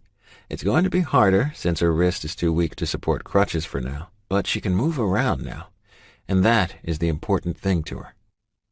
I make the walk over to my dresser and feel my lips twitch when I realize that, for the first time in weeks, I don't feel the dread of what I'm about to do. Open that fucking box. It's time. We've slowly been removing items together, just as she promised, but this part needs to be done by me alone. I need to know that I can do this one alone. Popping the lid, I take in the 3 remaining items. The question is, which one do I take care of first? I grabbed the letter from Johnson's widow first. One of the hardest things for me to accept was that I wasn't responsible for their deaths. It would have happened regardless of who was there with me or where my head was. Looking back, even though I was stressed over Mercy, I was on top of my fucking game out there. I'd been trained to be the best of the fucking best, and God damn it, I was. 2 weeks ago, I called up Johnson's widow. I was alone at core security, and I took a chance. I never fathomed that she would regret this hate-filled letter in my hands. She told me that she had wanted to contact me so many times over the years, but just didn't know how. We talked for 2 hours that day, remembering her husband, laughing about the stupid shit we would get into overseas, and finally, healing. When I hung up the phone with her and felt that guilt dissipate a little, I started to believe in that hope for a blessed life. My next call was to Morris's widow. She was shocked to hear from me, but in the end, glad that I called. Like Mary, she needed that closure that her husband hadn't suffered, and to have some memories I could give her of him. By the time I finished those calls, I broke. I sat in my office, surrounded by computers and technical equipment, and I fought with my body to calm down. It was almost as if I hadn't known how to move on without that guilt. But by the time I left the office, I almost felt whole. After removing Mary's letter and my Medal of Honor, I walk into the kitchen. Then I swipe one of the lighters out of the spare drawer, place my medal on the counter, and hold her letter over the sink. With one flick of my thumb, I watch as flames take over the old paper. Each piece of ash that falls into the sink represents the guilt I'm letting go. When I'm finished, I grab the medal and walk over to the mantel. I stand there with my legs planted to the ground, my shoulders tight, and take in the pictures Emmy insisted on putting up. Just one of the many home decorating projects she forced me to do for her during her recovery. There are 5 frames in all. The first is a picture of our group of friends from Axel and Izzy's wedding, with Emmy and me standing on opposite ends of the crowd. I am looking, unsmiling, at the camera, and she's looking directly at me. Even though it could hurt to look at this picture, I have to remind myself of what it represents, just how far we've come since. The second is one we had taken when Greg and Melissa had everyone over for a late welcome home for the twins. Melissa hadn't wanted to do it without Emmy. Emmy is sitting off to the side, one of their girls resting against her good arm and her leg propped up on the couch. She was in so much pain that day, but refused to let it stand in the way of going.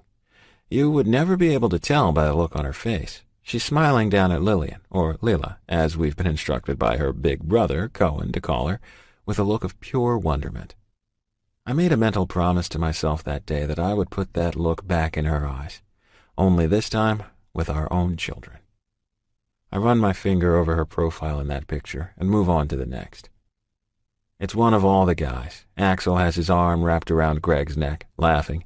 Beck is standing with Coop, their heads thrown back, hooting, and I'm looking at them all pissed as hell. I let out a laugh when I remember why.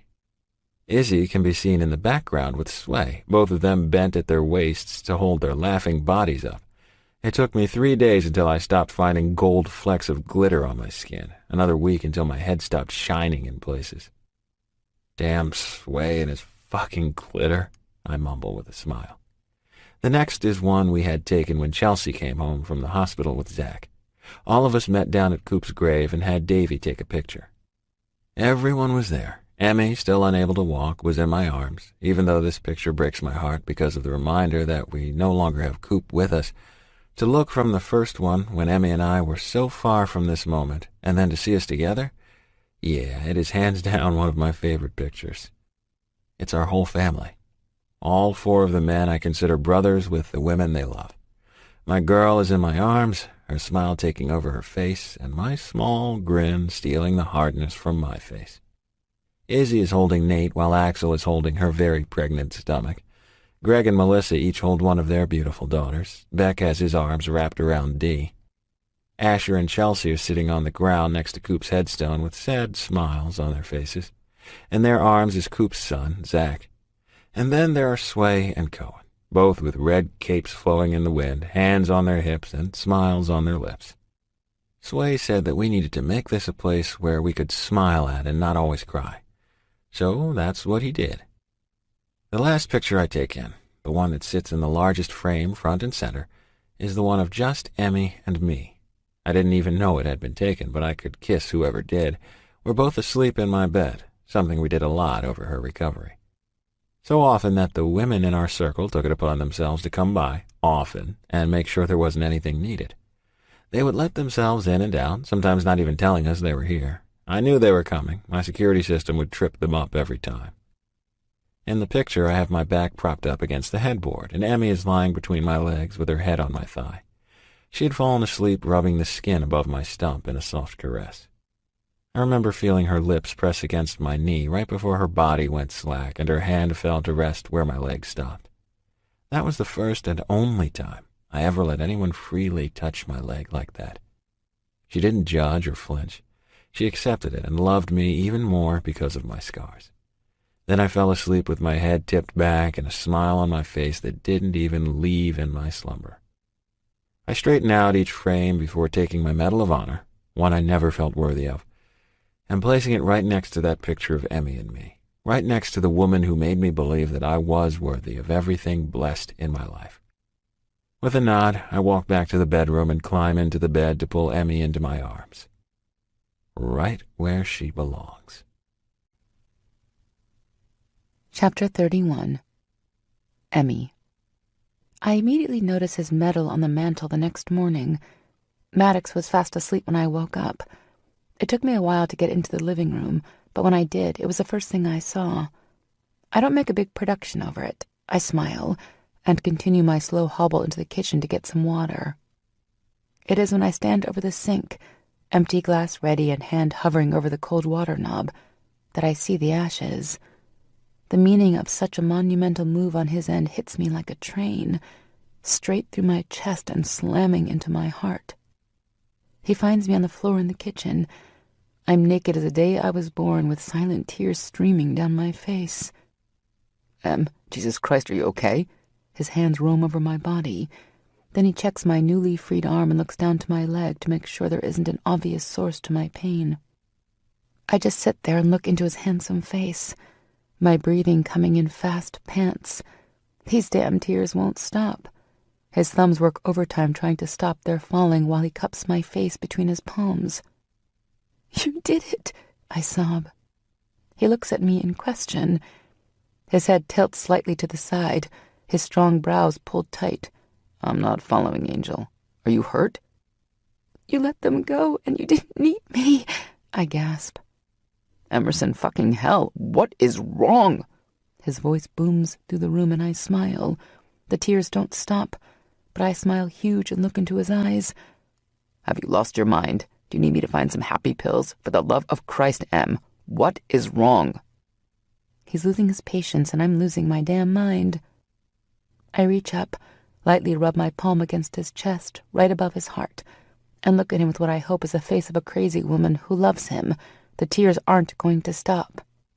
I've been waiting and hoping that he would let go of just one of those 3 demons in his box. I knew they were the biggest of his burdens, and even though I was willing to carry them with him for an eternity, I wanted him to feel peace. I love you, my big, strong, and brave man. He is clearly having trouble following my mood swings because he seems even more confused than before. I work harder to control my crazy, stifling my tears and swallowing the heavy lump in my throat. I knew you'd be able to do it, baby. I can't even tell you how proud I am of you right now. To my utter and complete shock, his cheeks heat and Maddox Locke freaking blushes. It was time, Em, is all he says. Yeah, I guess it was, I agree. Come on, let's get you back to bed. When we get in the bedroom, I toss one glance at the box still sitting on his dresser. I know that, by it still being there, there is still one more thing left. I'm guessing that since his medal is out, and the letter from his fallen brother's widow was the one to go, that means the hardest and largest of his demons is left. Those bastards in Texas. As we slowly walk towards the bed, I can't help but feel a little nervous over the enormity of which battle is left for him. It won't be easy, but I won't let him do it alone. He helps me climb into bed, and when he moves to leave, I look up at him and shake my head. Sit, I command. His lips twitch and his brow cocks, but he sits. Tell me how to remove your prosthetic, please. His eyes go wide, showing me his shock. Em, he starts. Don't make me spank your ass, Maddox Locke. Tell me how to remove it. He grumbles under his breath, but he takes my hand and moves me through the motions. It's hard since one of my hands is throbbing from having not been used for so long. I'm twisted at a weird angle in the bed, but I manage to remove it. Then he takes it from my hands and places it next to the bed. He won't meet my eye, and I hate that he still feels some shame. Come on, scoot back, I demand, patting the bed next to me. He gripes and complains, but still sits by me. I reach down and place my hand against his hip. He jumps slightly, but still doesn't meet my eyes. It isn't until my hand is moved to rest right above his stump that his head snaps to the side and his eyes take mine. The next time I see even an ounce of shame darkening those sexy black eyes of yours, Maddox, I'm going to smack your ass until it's pink. His jaw drops, but I keep going. And then, if you still act like this part of you that I love is something you should hate, I'll punish you every time. You think that I don't love every inch of this magnificent body? Oh, you are so wrong. This part of you that you feel shame in is something I look at with pride. You, my brave, brave man, are a hero, and it's time you started wearing that title with pride. Be as proud of yourself as I am. Maybe I should just start keeping myself from you until you see just how much I mean this. I go to move my hand to my sex, and his eyes flash for a second before his strong hand grips my wrist, softly, but with enough pressure to show me that he means business. If you think you're going to keep that sweet goddamn cunt from me, then you've got another thing coming, Emerson. His voice rushes through me, and I have to shift my hips when my arousal becomes too much. You don't keep your body from me, ever. Understand? I'll do what I have to do, I sass back. Emerson, he growls. I don't think so, mister. You aren't going to go all sexy growling alpha on me. You heard what I said. Now calm your cock down and take the over-the-top caveman down a peg or two. You still think of your imperfections as something to be ashamed of? He scowls but answers, No, Emmy, I don't. But that doesn't mean I have to fucking like them. That's where you're wrong, big boy. With a smile, I run my hand over his hardened skin. He shivers, but I know he isn't cold. You'll fucking like them because your woman fucking loves them. I should wash your mouth out with soap and then spank your ass. I would enjoy that too much. He groans and drops his head back with a loud thump against the headboard. I don't hate it, okay? You're the only person who has ever even touched me like this besides someone medically responsible too. I'm working on the rest. I don't hide it from you, and you have to know that months ago, I would still be keeping it covered whenever I knew your eyes could take sight of it. I get that, but it's time to stop playing in the dark, baby. Meaning? He barks. Ugh, you are so frustrating. Meaning that tomorrow, when we go to family dinner, I want you in shorts. His eyes go from hard to shocked within seconds. It's fucking winter, he snarls. I don't give a crap if you're headed to the North Pole. Shorts, Maddox. It's time to toss that ridiculous fear that others will judge you out the damn window. That damn sass, he drones. You love that damn sass, I retort. You're damn fucking right I do. Then he shows me just how much he loves that damn sass. It isn't until hours later, when our bodies are still covered with a light layer of sweat, that I allow myself one huge mental victory dance. Chapter 32. Emmy. Greg and Melissa's house is full-out chaos when we arrive. Babies are crying everywhere. Cohen and Sway are running around the lower level of their house with underwear on their heads and capes flapping behind them. Dee is lying on the love seat because she hasn't stopped throwing up for what she calls an eternity. Izzy rolls her eyes on the chair where she's nursing Danielle, their month-old baby. Don't you roll your eyes at me, Izzy Reed. Just give me a second to get up and I'm going to kick your ass. Dee tries to stand but then holds her hand over her mouth with wide eyes. I'm guessing this means she's about to blow chunks all over the place. I laugh. Her eyes water with the effort it takes her to push aside her sickness. And then she locks her hormonal-driven fury on me. Emmy, don't even start with me. I can't wait for you to be throwing up every 2 seconds. Maddox goes solid next to me as he helps me walk into the house. I look up and try to figure out what he's thinking, but his face is completely void of emotion. Whatever. I'll pick it out of him later. Don't tell her that, Chelsea scolds, walking into the room with Zach sleeping against her chest. It isn't that bad. Plus, it's worth it. She smiles at Zach and sits down next to Dee. The movement is obviously not what her stomach needed because she jumps up and runs to the bathroom. Once we stop laughing, I move to my side and drop down onto the couch. I wait for Maddox to sit next to me, but when I look over, he's still standing where I left him. His eyes are darting around the room with worry. "Why don't you head out to the backyard, Mad?" Melissa asks from the doorway. "The guy's doing that macho thing you all do when you stand around to grill and grunt." She laughs and gives him a quick hug. He looks around the room for a second before making his way past the girls and outside. I keep my eyes on them and wait to see when they notice. None of them watch as he walks by, even though his shorts give him no way to hide the one thing he feels shame over. Well, this certainly is going better than I thought. I know he was worried there would be some big gasp and fanfare, but he should have known our friends a little better than that. "Hey!" a small voice screams from the kitchen. "Look, Dilbert, Maddox Locke is a transformer! Mommy, I want to be a transformer just like Maddox Locke!" Cohen comes rushing into the room, crashing into the wall when his socks don't let him stop. Then he jumps off the floor with a big toothy grin. "Mommy, did you see? It's so cool!" I don't breathe, afraid of how this is going to play out. I want to rush to Maddox and make sure that he's okay, but I know that wouldn't help. He needs to learn to get past this one all on his own. "Yeah, Co, I saw," she laughs. "You can't be a transformer, though." His little face falls and she rushes on. "Baby boy, you can't just decide to be a transformer. Only special people get that honor, and only God can pick them. But you know what? That means that Maddox is an even bigger superhero.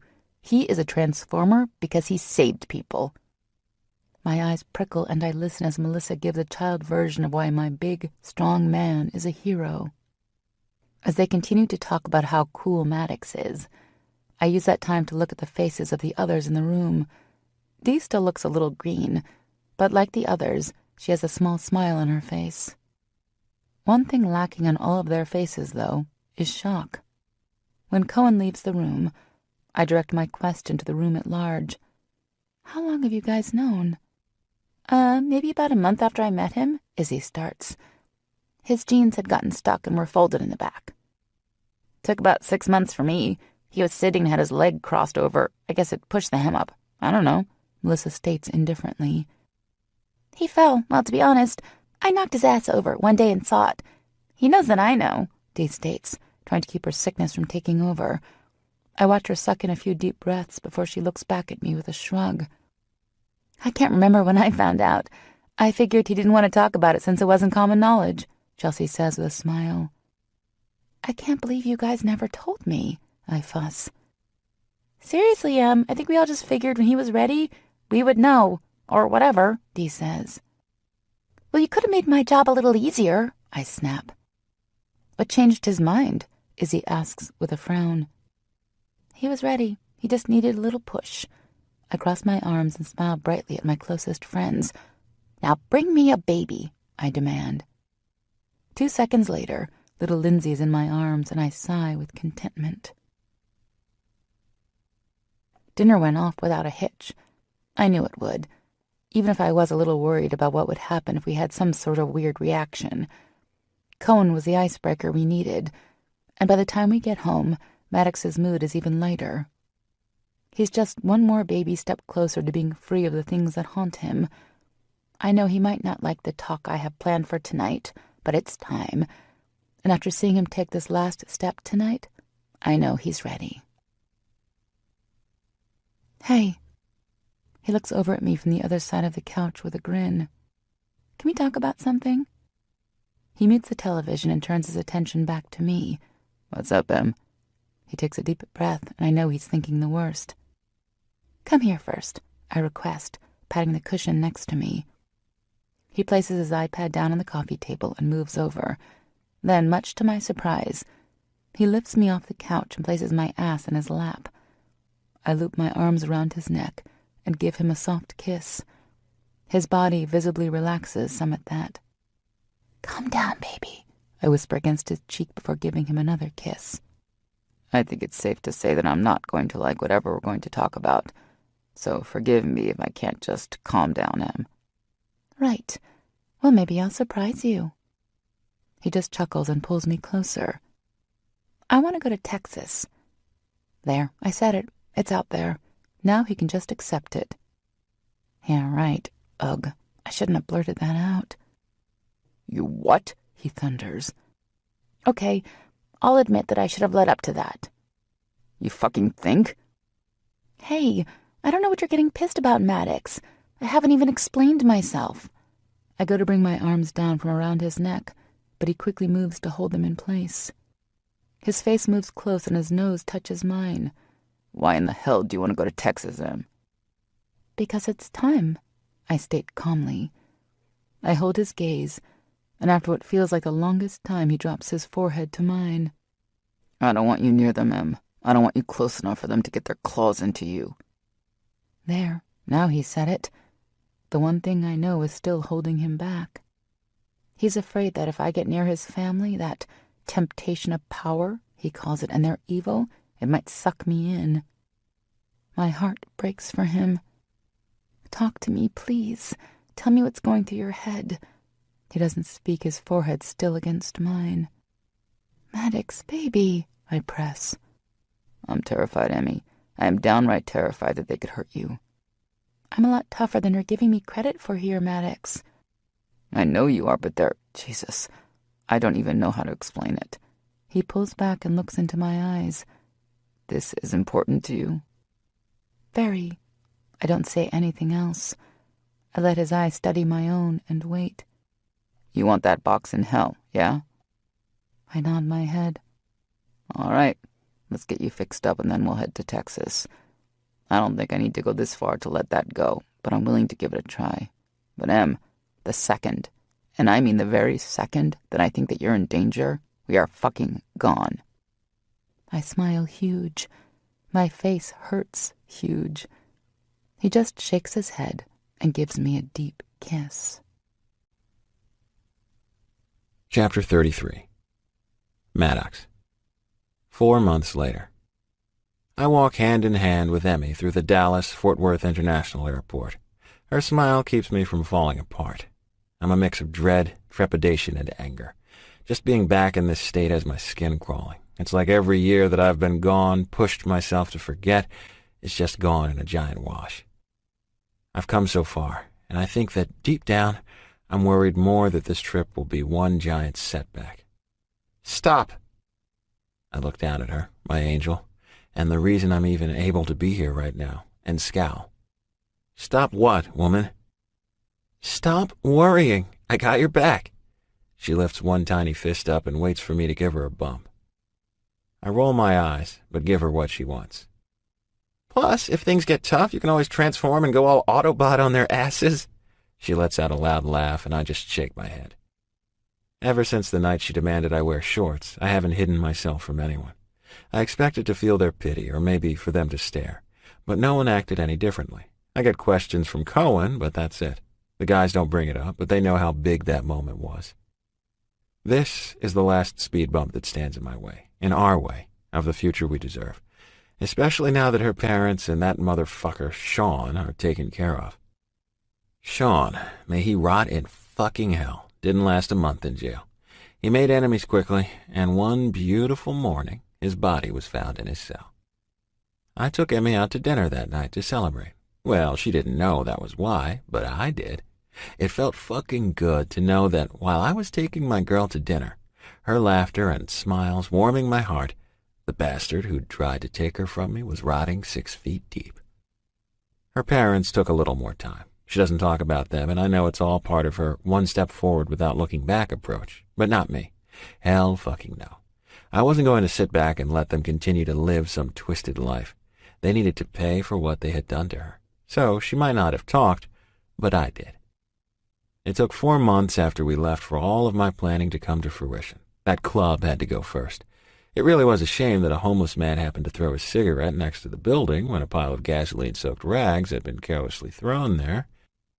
With Sin gone, it was only a matter of time. I didn't think they would last that long without their moneymaker, but it was 2 weeks before I was able to get them for prostitution of minors. I can rest easy knowing that there isn't a chance in hell they'll touch my girl now. When I asked her the other night if she wanted to talk about them, she simply said no.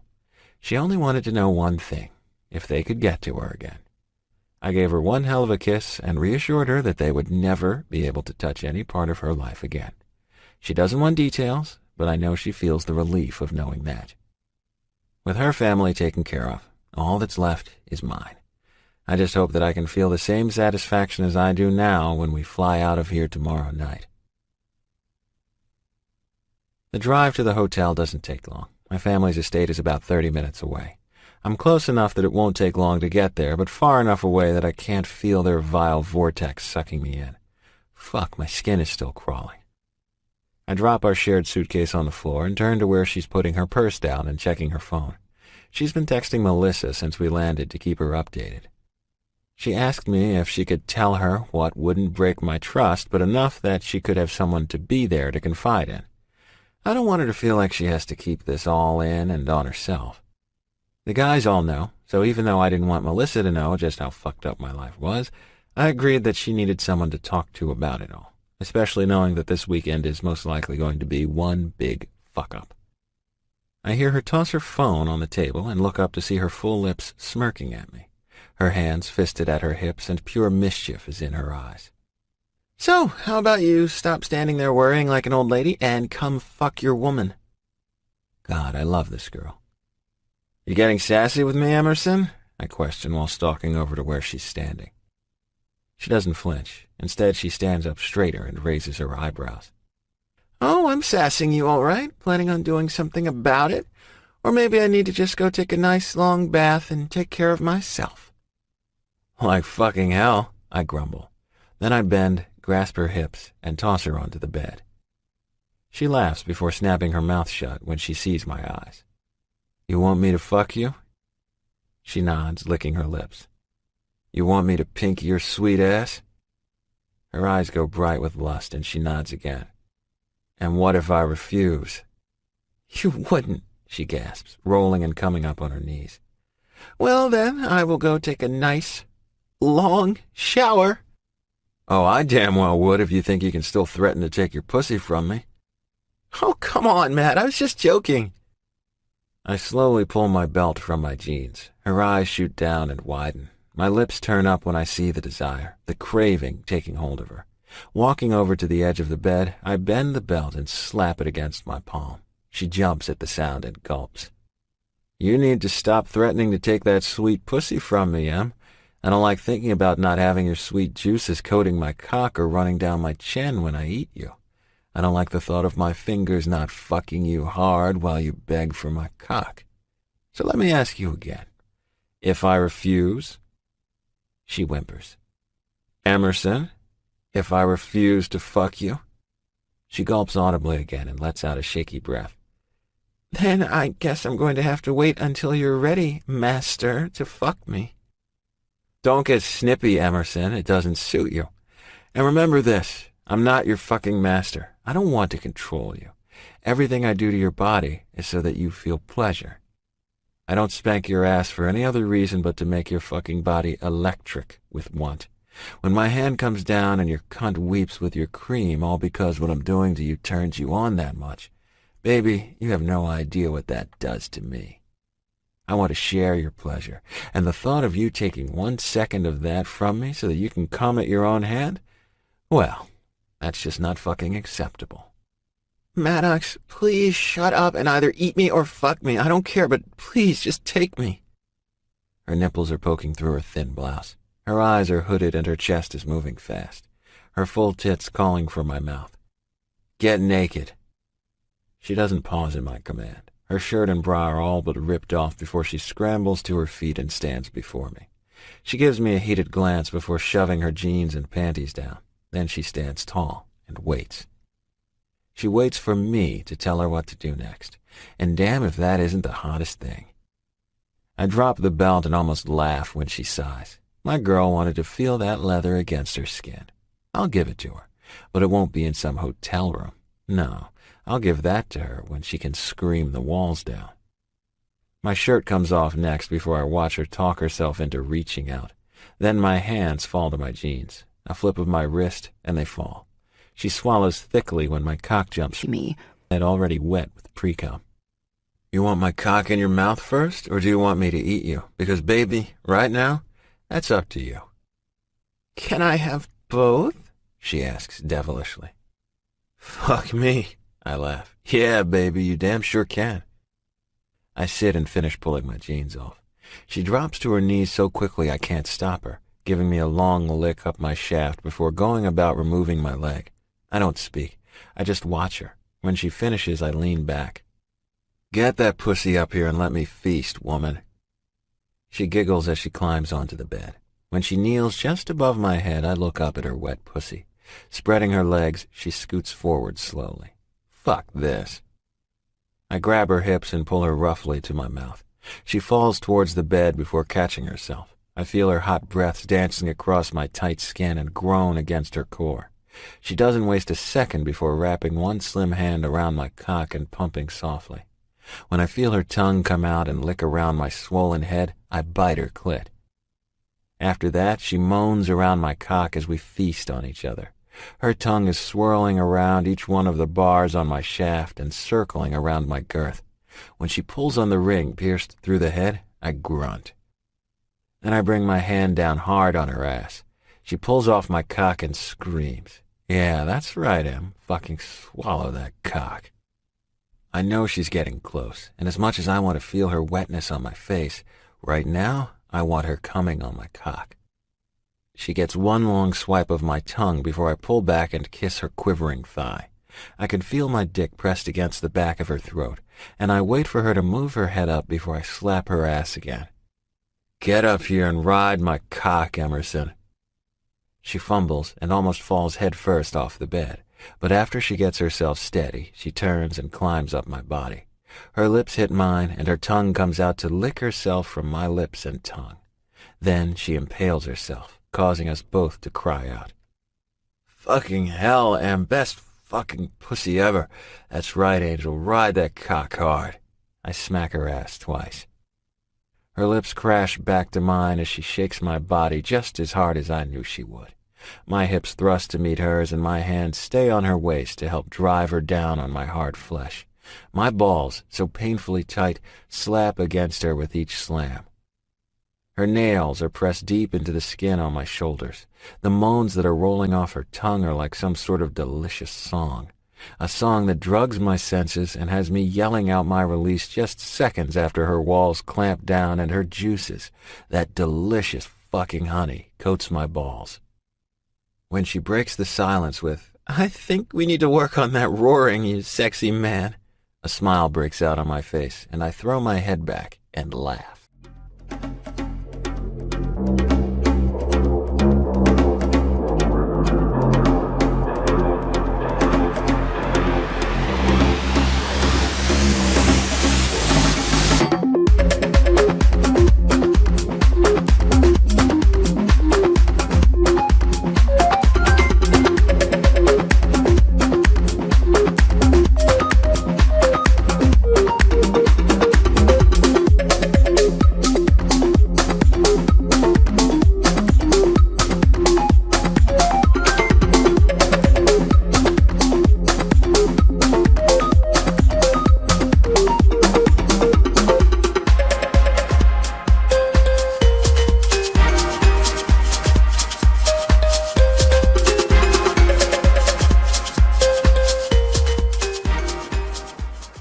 Chapter 34.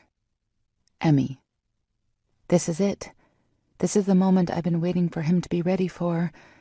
But as we stand in front of the massive house that radiates the malevolence that is his family, I feel fear, stark, cold terror.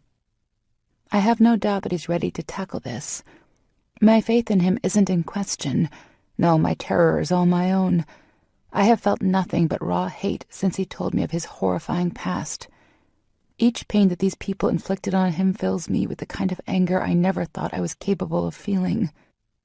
I want to physically harm them. I crave a weapon that would put their blood on my hands. Even when I was stuck back at sin and living my own personal hell, I never felt this kind of energy literally take over my being. Every second we stand here only makes it worse, until I'm positive that I could lash out with just a flip of my hand and shoot lightning from my hands. This isn't about me or my inner rage over how he was treated. This moment is all for him, and I will do everything in my power to remain a silent strength by his side. My eyes roam the home in front of us. Each brick I hate. The large floor-to-ceiling windows that line the first floor of the home make my fingers twitch for a rock. Or maybe a flaming bag of horseshit tied to a rock followed by a grenade. The wraparound drive is lined with flowers and bushes and shit that makes me want to jump back in our rental and start doing donuts in the grass. I had to talk myself out of grabbing the keys from Maddox when we got out of the car and I saw the shining red sports car sitting in the drive. It would look wonderful with deeply gouged key slashes. Jesus, what is wrong with me? I look over at Maddox, expecting to see some dark essence in him over being back, but I just see a thoughtful expression. His jaw's relaxed, his eyes are searching, and not a single pained wrinkle is visible. I squeeze his hand and his eyes meet mine. You okay, big boy? Yeah, Angel. Shockingly, I'm okay. Ready to get this over with and get you back to the hotel. You would be thinking about that right now. I laugh, my mood feeling slightly less violent. That's keeping me from going off the hinges right now, so I'm going to go with what works. I can give him that, if that's what he needs. Then so be it. I think maybe we should knock or something, unless there are evil little witches that somehow can sense our arrival. I wouldn't put it past them, Em. I really wouldn't. Right then, I reach out when it becomes clear he isn't going to knock and bang my fist against the enormous wooden door, using it to take some of my madness out. I pound until my fist tingles, not even stopping when I hear Maddox's deep chuckles. Pretty sure there isn't a question that we have arrived, baby. I could start kicking, too. Don't you test me, Maddox. Wouldn't dream of it. He smiles and my heart skips a beat. Then he leans in until his lips hover next to my ear. Watch that sass. You're turning me on. My fist stops its banging and my jaw drops at his words. I'm seconds from turning towards him when the lock disengages and the door swings open. What the hell do you want? The voice matches what I anticipated. Snarky. Maddox doesn't react to coming face to face with his mother after almost 12 years. He just tilts his head to the side and gives her a little half-smile. Her eyes go from my fierce scowl to the man standing tall and proud next to me, and I watch with satisfaction as her eyes flash. Fear. Or maybe it's indigestion, but it looks a hell of a lot like fear. If it isn't my unruly little shit, she sneers. Invite us in, Diana. His voice holds no room for argument. Just looking at him, if I didn't know the kindness that lives within him, I would piss myself. Of course, this bitch wouldn't notice a predator after its prey. I think you can just say whatever the hell you need to right here, Maddox. There's no need for you to dirty up my home with your filth. Bitch, I mumble under my breath. She turns her head and looks over me from head to toe. I picked my outfit with care. I wanted to give her something to focus on if things went south. I can handle anything she throws at me. And if Maddox looks like he can't handle this at any second, then I'm prepared to work everything I have to gain her attention. Did you pick this one off the street? Her eyes zero in on my short, very short, black shorts. They move to my tight, very tight, blood-red V-neck shirt. I lose points with the shoes, though. I didn't want to risk anything going wrong by wearing the heels Dee had packed for me. You focus on me, and not her. You hear me? For the first time, his calm demeanor slips and his rage comes through. Mother? I feel Maddox jolt when the masculine voice comes from down the hall. Oh, for Christ's sake, I really don't have time for this. She turns and walks away from the door, leaving it wide open behind her. I look over at Maddox and wait for him to make the next move. He takes a few deep breaths before walking over the threshold, right into hell. What the fuck is he doing here? I move from where I was trailing behind him and lock eyes with who I assume is his brother Mason. Crap, he really got unlucky in the looks department. I think that if I squint and maybe tilt my head to the side, I can see how he might have been attractive one day. Now, though, now he looks like a middle-aged, fat-ass pervert I would have seen regularly at Sin. His thinning light brown hair is combed over, doing a terrible job at hiding the fact that he only has a few strands left until his shining scalp is naked. His beady eyes are bloodshot, and his protruding gut is seriously testing the buttons on his pink dress shirt. Apparently he has something to say, Mason. This should be interesting. To the study, Maddox. I trust you can find the way. I need a drink. She walks away and leaves the two brothers standing in the entryway. If things come to blows, there's no question that Maddox will win. He towers over his brother. His thickly muscled body is a machine of power, and his brother looks like he wouldn't even be able to open a pickle jar. Never thought I would see the day that the rat came crawling home. He laughs and Maddox snarls, shakes his head, and turns to walk away. This time, Maddox doesn't need a second to consider if he'll take the next steps. He stomps through the house, his boots sounding off the walls with thumping echoes. I double my stride to keep up with him, never once letting go of his hand. After we have been standing in the study by ourselves for 10 minutes, they enter, only this time there's a third person with them. Her blonde hair hangs down her back in soft waves. Her blue eyes are hard and calculating, and much like his mom, Maddox's ex-fiancée is perfectly put together. My palms itch to tear her apart. "Oh, this is fresh. I thought he was a cripple now," she asks his brother while looking down at his legs. I instantly notice the size of her wedding band. Hell, it's hard to miss. How can she even keep her arm from dragging on the ground at that gaudy thing? And how could she have ever left Maddox with a weasel next to her? It's called an amputee, Mercedes. Her eyes snap to his. "It's the same thing, bastard." Maddox laughs, and I look over at him with a smile, my heart light when I realize that I worried for nothing. He's too strong to let them hurt him. "Sit the fuck down," he thunders. Their eyes widen slightly, but they don't recognize a threat in front of them. "Get it over with," Mason grumbles. "Don't worry, big brother," he sneers. "I won't take up too much of your precious fucking time. I just have a few things to say, and then we will leave." I'm guessing that the arrival of her long-lost lover was too shocking for her to notice the other woman in the room. I recognize a threatened woman when I see one. After all, I've been watching her husband rake his eyes over me with lust-filled want for the last 10 minutes. This is one crazy madwoman. "Who the fuck is she?" Her question isn't directed at me, but I answer anyway. "Emerson, it's a pleasure. And Sweet Cheeks, I'm his future wife." I don't know what made me say it. Maybe I just wanted to slap it in her face that I won the prized Locke.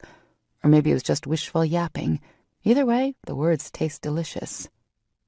The hand Maddox has wrapped around mine flexes, but he doesn't outwardly react, nor does he dispute my words. "Ha! You mean you actually found someone who you think loves you? That's hilarious." I took a page from Maddox's book and growled deep in my throat. "Shut the fuck up, Mercedes," Maddox scolds. She huffed at his reprimand, but she does shut her mouth. "I was thinking one night that I never knew why you hated me so much. It just didn't make sense to me that you could give birth to someone and hate them instantly with everything you had. I really don't give a fuck what your reasons are now.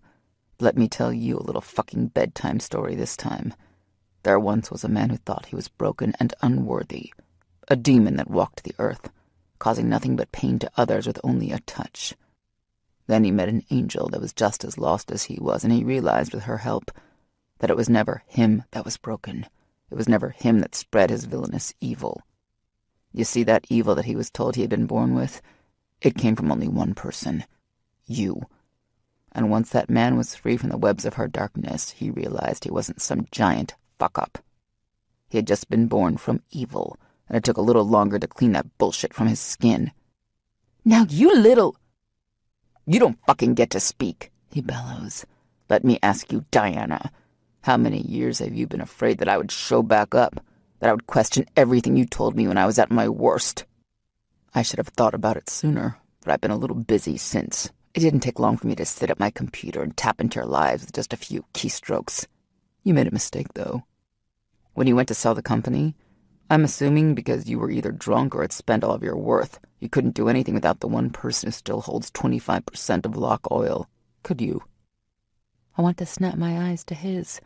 The shock of what he's saying is making my head spin. I didn't even know about this. "Ah, I can tell by your shocked and wonderfully terrified faces that you really did think I would never find out.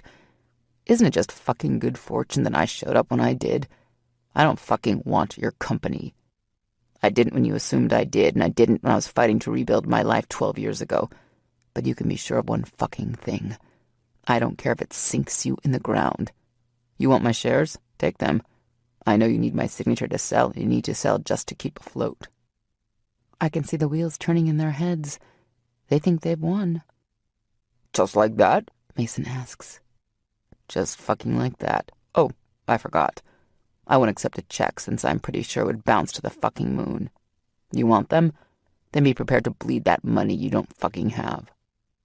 We don't have that kind of money, his brother fumes. Well then, I guess I'm not fucking going anywhere, he laughs. Is this what you think will intimidate us? Coming into my home with your slut and acting like we give a shit? My eyes narrow at Mercedes. That's the thing, Mercedes. I don't really give a shit what you think. You loved me once. It sounds like she's trying to talk herself into that one. I didn't fucking love you. I'll admit I thought I did. But that's what happens when you have a bitch willing to spread her legs. You were easy, Mercedes. Let's not get that thought crossed with any affection you might think I have left for you. You were going to marry me. Jesus fuck mercy, I'm right fucking here, his brother yelps. Diana, Maddox speaks, ignoring the domestic argument happening between his brother and sister-in-law. Find your precious lawyer Jefferson and get this shit rolling. I don't really give a damn if you have to sell this very house to be able to afford to buy me out. You want it that much? Make it happen. She doesn't look happy about it, but she stomps out of the room. Before she can get too far, Maddox calls out for her. I watch as she walks back in with a little less supremacy than she had earlier. And you, Mason, you might think you've won. You have the girl you think I want. You have this shithole in Texas and a company 6 months from bankruptcy. But, brother, you'll never have the world because I already fucking found it. I'm worth more than you will ever see in your lifetime. And I'm not only talking about the money piling up in my bank. I have everything you wish you had. And the best thing? I have a woman who loves me for everything I am and ever will be. One who isn't just with me because of some purse or shoe she wants at the moment. So, checkmate, motherfucker. I'll fucking kill you, he spits. You could fucking try, but even with my hands tied behind my back, I would snap you in two. Mason's face goes pale before he storms out of the room, slamming the door in his wake. His mother hasn't moved from her spot. She looks at Maddox with shock and maybe a little respect. Maybe I underestimated you, stupid boy. I'll have Jefferson send you the paperwork. She shakes her head and follows his brother out of the room. Looks like it's just us, Mercedes. I do have a question for you. Why? She crosses her bone-thin arms over her chest and huffs. That, Maddox, is easy.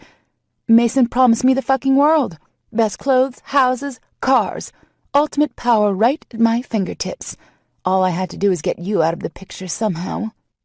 It seems so simple at first. You would give me the perfect plan when you put that speck of glass on my hand. I just had to play my cards right and fake a few orgasms. That meeting before you shipped out was all my idea. We just had to throw a few lines of bullshit out there, wait for your temper to get the best of you. I knew you wouldn't question what they were saying. Not only are you just too fucking stupid, but when I dropped the baby bomb on you, all of your focus went into worrying about that. She laughs and my rage grows. You didn't even question the baby. You just believed me because you loved me. God, you were so fucking stupid. What do you fucking mean I believed you? I saw the picture of you, Mason, and the baby. Her laughter takes on an insane cackle. Just the volume of it screams psycho. Yes, perfect timing struck again. We decided to go visit a friend of your brother's who had had their first little baby. Some careful editing, and you couldn't tell a difference. I knew you'd buy it at face value. There never was a baby. She laughs again, and that rage that was building hits a boiling point.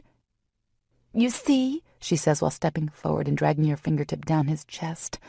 I just needed to make sure you were distracted, and digging that final nail into your heart was the perfect way. You wouldn't have come back. You had too much fucking pride for that. And since, unfortunately for me, my plan to have you so distracted that you got yourself blown the fuck up didn't work, and all you lost was your stupid leg. Oh, I did not just hear her say that. You fucking bitch! I scream and drop Maddox's hand. I hear him stress my name before I turn into a human torpedo and launch my body into hers. She doesn't stand a chance against me. I have too much frenzied madness burning away at my veins. I land on her and latch on like a monkey until we both slam to the ground. I can hear Maddox yelling my name, but he doesn't attempt to pull me off. "You motherfucking bitch!"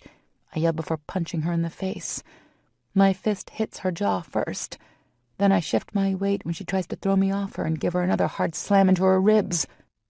"I'll kill you, I will!" I get 3 more slaps in before I'm being lifted off her. I look down and spit on her. "You never deserved him. I thank my lucky stars that you were too fucking stupid to realize just what kind of man you had. Take a good look, bitch, because you will never know what it feels like to be with a real man."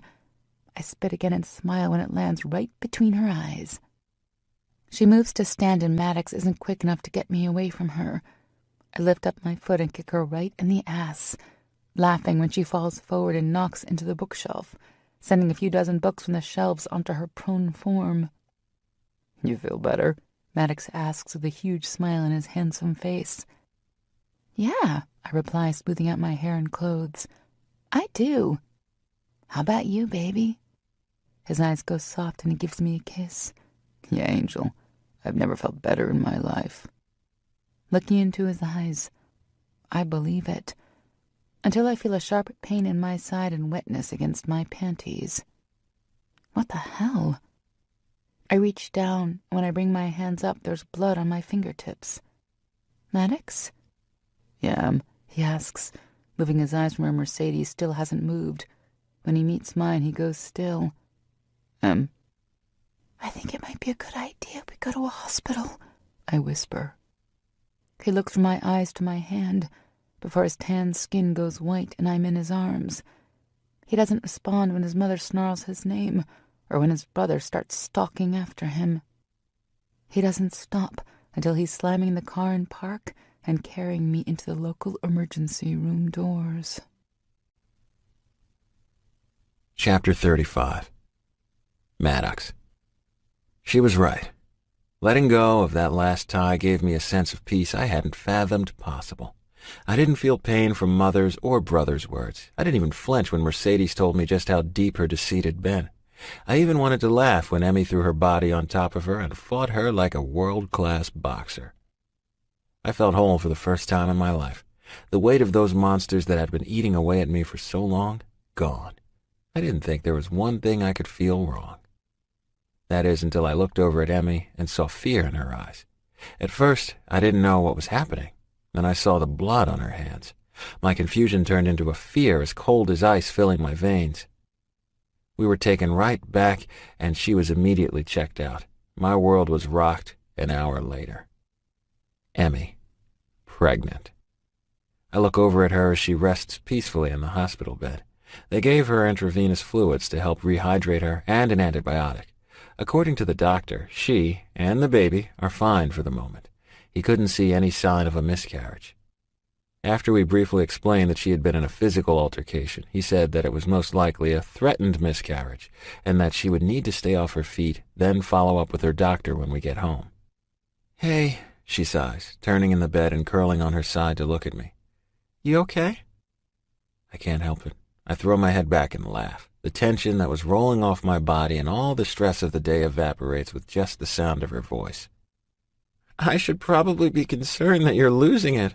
Her lips are curled in a beautiful smile, and even though she looks tired, I can see that she's happy. "You took years off my life earlier, Emmy." "I'm sorry," she says honestly. "You're okay?" I search her eyes for any signs that she might not be happy about this news. "I'm perfect." As simple as that. Perfect. "This is a blessing, Maddox," she sighs, her gorgeous honey eyes hopeful that I'll see it that way. Blessing. There's that word again, one that I never thought I could attach to my life. But now, looking at her curled in front of me, carrying our child, our love wrapped around us like a tight embrace, yeah, it damn sure is a blessing. That it is, Angel, that it is. I lean over and kiss her softly before I grab her hand and try to figure out how to tell her how much this means to me. I love you. It really is just as simple as that. Her love started it all, and she never gave up until I believed her. You made me whole again, Emmy. You drove those monsters and nightmares from my soul and replaced them with something so unbelievable that I'm not even sure if I understand the enormity of its power. I'll never stop fighting to make sure that I continue to be worthy of that love, baby.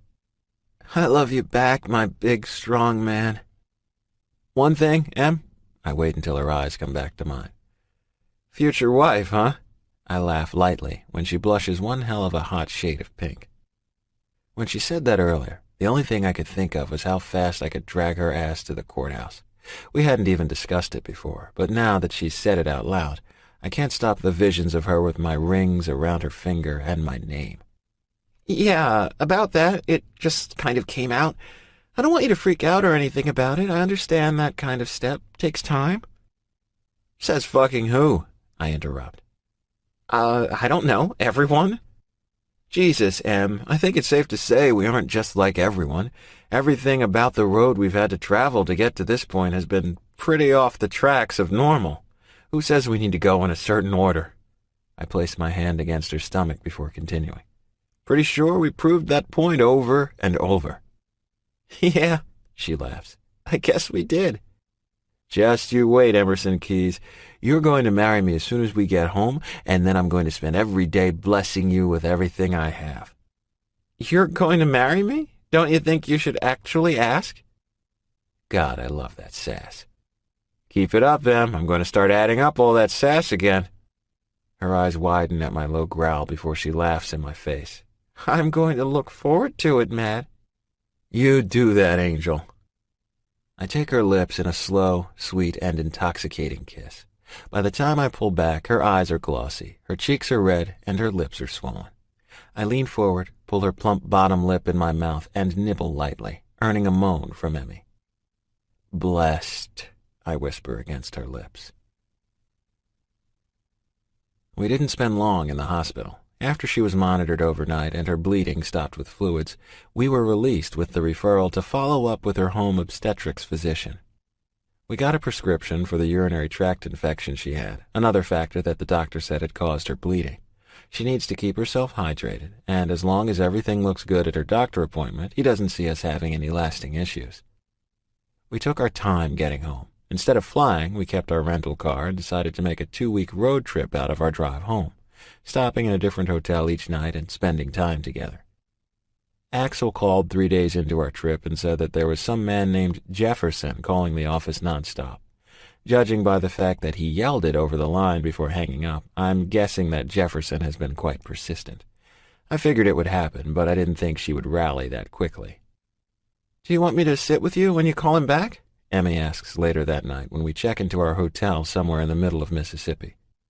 Yeah, it shouldn't take that long. He's most likely feeling me out and seeing just what I want out of that bitch. And what do you want? Honestly, Em, I'm not really sure. I don't want a part of Locke Oil. I don't even want their blood money.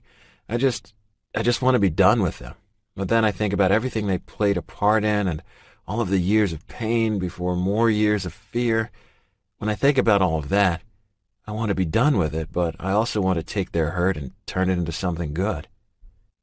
She smiles and sits in my lap. I can understand that. I think we can figure something out, baby. I'm ready to support whatever decision you make. She's quiet for a second, lightly rubbing my chest with her hand. I've been meaning to ask, how did you know about all that stuff anyway, about them and the company? I never did get a chance to ask you. Her hands start roaming my chest more freely, and for a second I can't speak because I'm too busy telling my cock to calm the fuck down. When we decided that eventually we would be going out there, I started looking into everything I could. Some searches, not so legal. Their downfall with the company wasn't hard to find.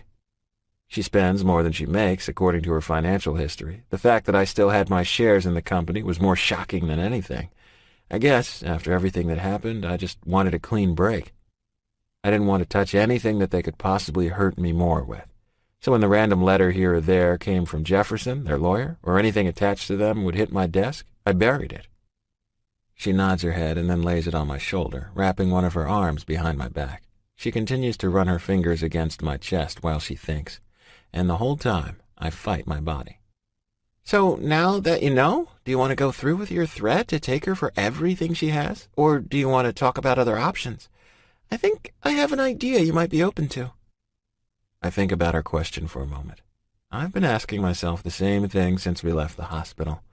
It's like running in a constant circle. I really don't think I want their money, now especially. She's an evil bitch, Em. I don't want to do something out of spite and vengeance that has her coming after us later just because she thinks we're sitting on her pile of money or something. I think I'm going to have Jefferson draw something up that I sign them over with the stipulation that none of them can contact us again. She doesn't say anything for so long that I wonder if she has fallen asleep. Can I suggest something else? You can do whatever you need, baby, and I'll support you 150%. But what about selling and donating your money? I know that you're struggling with what accepting this money means to all that you've overcome, but taking the money that is owed to you will not make you one of them, Maddox. I was looking into the Semper Fi Fund, and I think this might be a good charity for you to donate to. Your family played such a gigantic part in how you've lived your life for the last 12 years. Especially after your injury, when you needed them the most. What a better way to kind of help karma out than to take the money from the 3 people who didn't support you when you needed them the most and give it to a charity that will help other fallen Marines when they might not have anyone either. I'm intimately familiar with how important the Semper Fi Fund can be to an injured member of the military. I wouldn't have been able to pick up the shattered pieces of my life if it hadn't been for their funding, resources, and help in transitioning into my new life.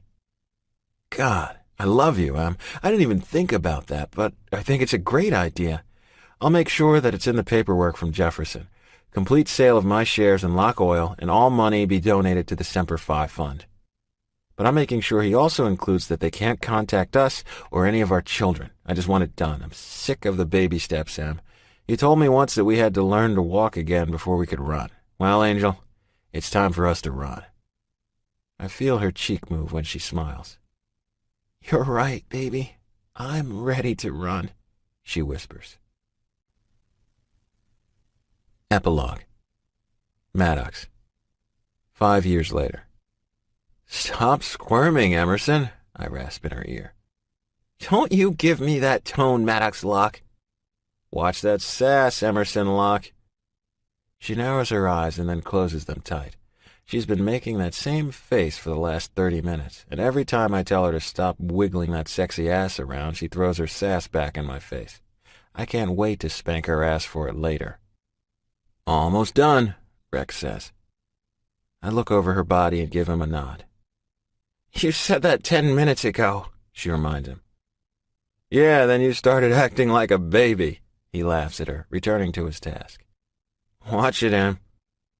Her eyes snap open again and I laugh. Oh, it's going to be a fun night. Bending over so that my lips are against her ear, I promise, you're lucky I got a babysitter for the whole night. By the time I finish, you're going to be knocking the frames off the walls with your screams. Ah! I laugh again and she rolls her eyes. You two need to get all that shit out of your system before you come in here next time. Fuck, man, my girl's out of town for another week and I have my 2 horniest motherfucking clients in my chair again. Every damn time. Hey, watch your shit, I snap. Watch my shit? You're the one saying the shit, not my fault my ears work. He looks down at Emmy, pulls his gloves off, and stands. All done. Good, now get out. You can't tell me to get out, dude. I own the place. Just it. Rex, give me a second with my wife. He mumbles under his breath about annoying customers, but he leaves the room and shuts the door. I lean down and look at Emmy's naked torso and smile. Right on her ribs, sitting under her bra line, is a big-ass antique padlock. The center has a detailed keyhole, and the way Rex shaded her blacks with gray gives it an almost 3-dimensional feel. The shackle is engaged with the lock, holding it closed, but along the curve in masculine scrawl is the one word that sets my blood on fire. Maddox. Seeing my name permanently inked into her skin is the biggest turn-on. The rest of the tattoo, though, there are no words for how big my heart feels right now. There are 2 hearts locked in. The first heart has our first daughter's name on it, and the other with our second-born daughter's name. Madison was born 4 years ago and hasn't stopped screaming since. She has been my shadow since the day she learned to crawl. Wherever I went, she would follow. Her sister, Emberlyn, was born 2 years ago and is our silent thinker. She gave us one giant cry when she was born, then settled in and let everyone fuss over her. She's been the same since day one. We've been talking about having another baby for a few months now, and as much as I love seeing her pregnant, I'm not sure if I can handle another daughter. The first time Madison told me that she had a boyfriend, I almost lost my shit. At least this way, with 2, I can keep my eye on one and Emmy can help with the other. Damn, Em. Looks good, hmm? She asks. I help her off the table and she walks over to the mirror. With tears in her eyes and a smile on her face, she admires it. I can tell that she loves it. Looks perfect. She turns and her eyes go to my chest, more specifically, my newest tattoo. Across my chest, with a slight curve, is the one word that has come to mean so much over the last 5+ years. Blessed. Emmy had the idea to add 2 sparrow birds on either side, one for each of our girls, and altogether it makes the perfect tattoo to represent our life together. I love you, she sighs, not taking her eyes off my chest. I love you back, I reply. Let's get out of here so we can enjoy a night of you making me scream the walls down. When I yell for Rex, he comes to finish cleaning and covering her new tattoo. I toss a few bills down, grab her hand, and drag her out of the tattoo shop. Time to get my wife home and show her how much I love seeing my name on her body. I can't take any more, Mad. Please, baby, she screams out in pleasure. Then I bring my hand down on her already pink ass. I smooth the skin over with my palm before running my hand down to push 2 fingers deep inside her soaked pussy. Her walls try to hold my fingers in deep, and I know she's seconds away. If I give her a few deep thrusts, she is going to come hard. But not yet. Please! You can keep begging, Emerson, but I'm not fucking this sweet cunt until I'm good and ready. I'm ready, you big jerk! She yells over her shoulder. I bring my hand down again and grab her firm flesh in a hard grip. Watch that damn sass. She wiggles again, her stomach moving against my swollen cock, causing me to groan. I give her another smack just for making my cock even harder. Her skin is now bright with my handprints, and her wetness is coating her thighs. I lean back and drop my body to the bed. I was sitting on the edge with her resting over my knees, but now I need to eat her pussy until I've had my fill. Get up here and give me that pussy, Em. She hurries off my lap and climbs up my chest, her wet center slick and hot against my body as she moves to straddle my face. I look up and meet her bright eyes before lifting my hands, grabbing her hips and pushing her to my waiting mouth. I feast on her delicious cunt. My tongue swirls around her swollen nub before I nibble on her smooth lips. She cries out when I suck her clit into my mouth with a hard suction. When I feel her juices soak my chin, I smile against her skin. Then I smack her ass and give her one last lick. You want to ride my cock, or do you want me to fuck you into the mattress? I can't move my legs, baby, she sighs. Then get on your back, Emerson. After she moves off me, I stand next to the bed and wait until her legs are hanging off the edge. When she wants it hard and fast, this is the easiest position to give her that. She wraps those long legs around my waist and lets me drive my cock into her body. Next time, I want your mouth on my dick, I demand before pushing in slowly. You want it hard, Angel? Yes, Maddox, please, fuck me hard. I give her what she wants. My hips slam into hers, and just like I promised earlier, her cries echo off the walls all throughout our house. Emmy. Come on, Em. It's time to go get the girls. I finish pulling my shirt over my head, cringing a little when I brush over my tender side. I couldn't be happier with the way my Locke turned out. When we talked about a way for me to get a tattoo like the rose he has for me, this was the first thing he came up with, and it stuck. I shoved my feet into my shoes and rushed down the stairs to where Maddox is spinning the keys to his truck. He didn't waste a second parting with his charger when we found out that I was pregnant with Madison. I miss it, but his big black beast is pretty hot too. You act like I'm making us late. Need I remind you that I would have been ready an hour ago if you hadn't wanted to eat me instead of breakfast? You didn't complain when you had my cock down your throat, Emerson, so don't act like it's my fault alone. I grumble but walk past him. His hand comes down on my ass and I turn to scowl at him. Sass. He states with a shrug, dips low and gives me a hard kiss. It's not any fun when I can't take my time with you, so next time I'll wake you up a few hours earlier. Aren't you supposed to slow down with old age? He frowns and I laugh. He made me shave his head when his gray started coming in. I thought it was so hot, but he wanted it off. So the buzz cut is back.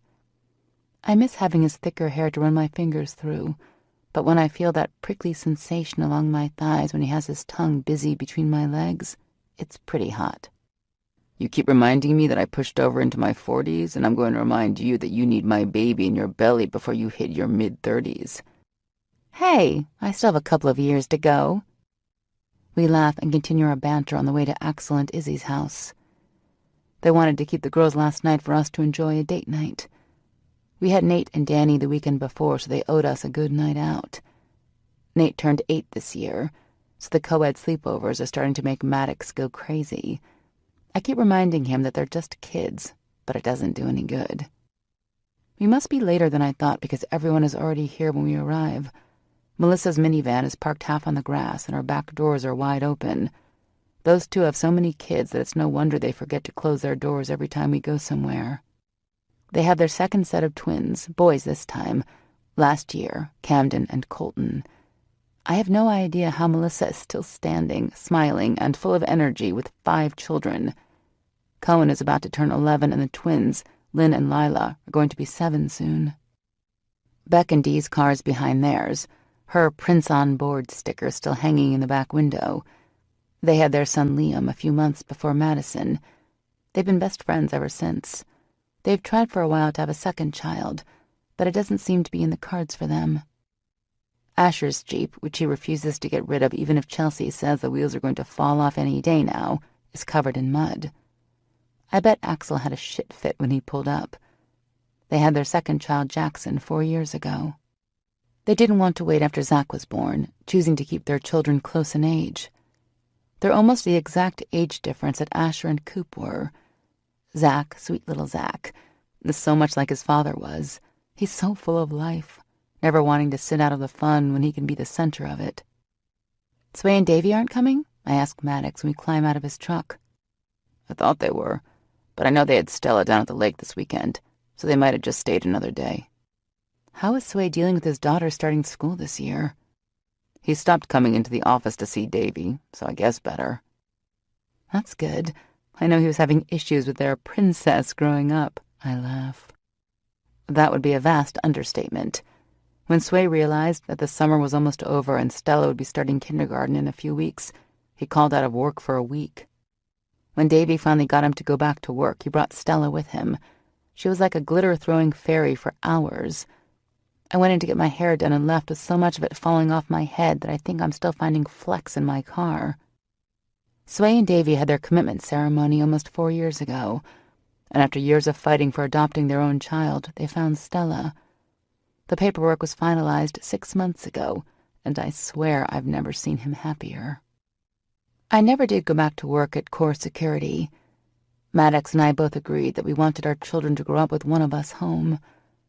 He started working shorter hours at the office, and when we bought our house, he set up his home office so that he could be able to do most of his work there. Walking up the path to their home, we can hear all the children yelling over each other before we even open the door. I look up at my husband's carefree, smiling face. He gives me a wink, opens the door, and runs through when he sees Madison laughing at him from the hallway. Her squeals and loud giggles trail behind her. I watch his retreating form running at full speed after our daughter and smile. We've come so far.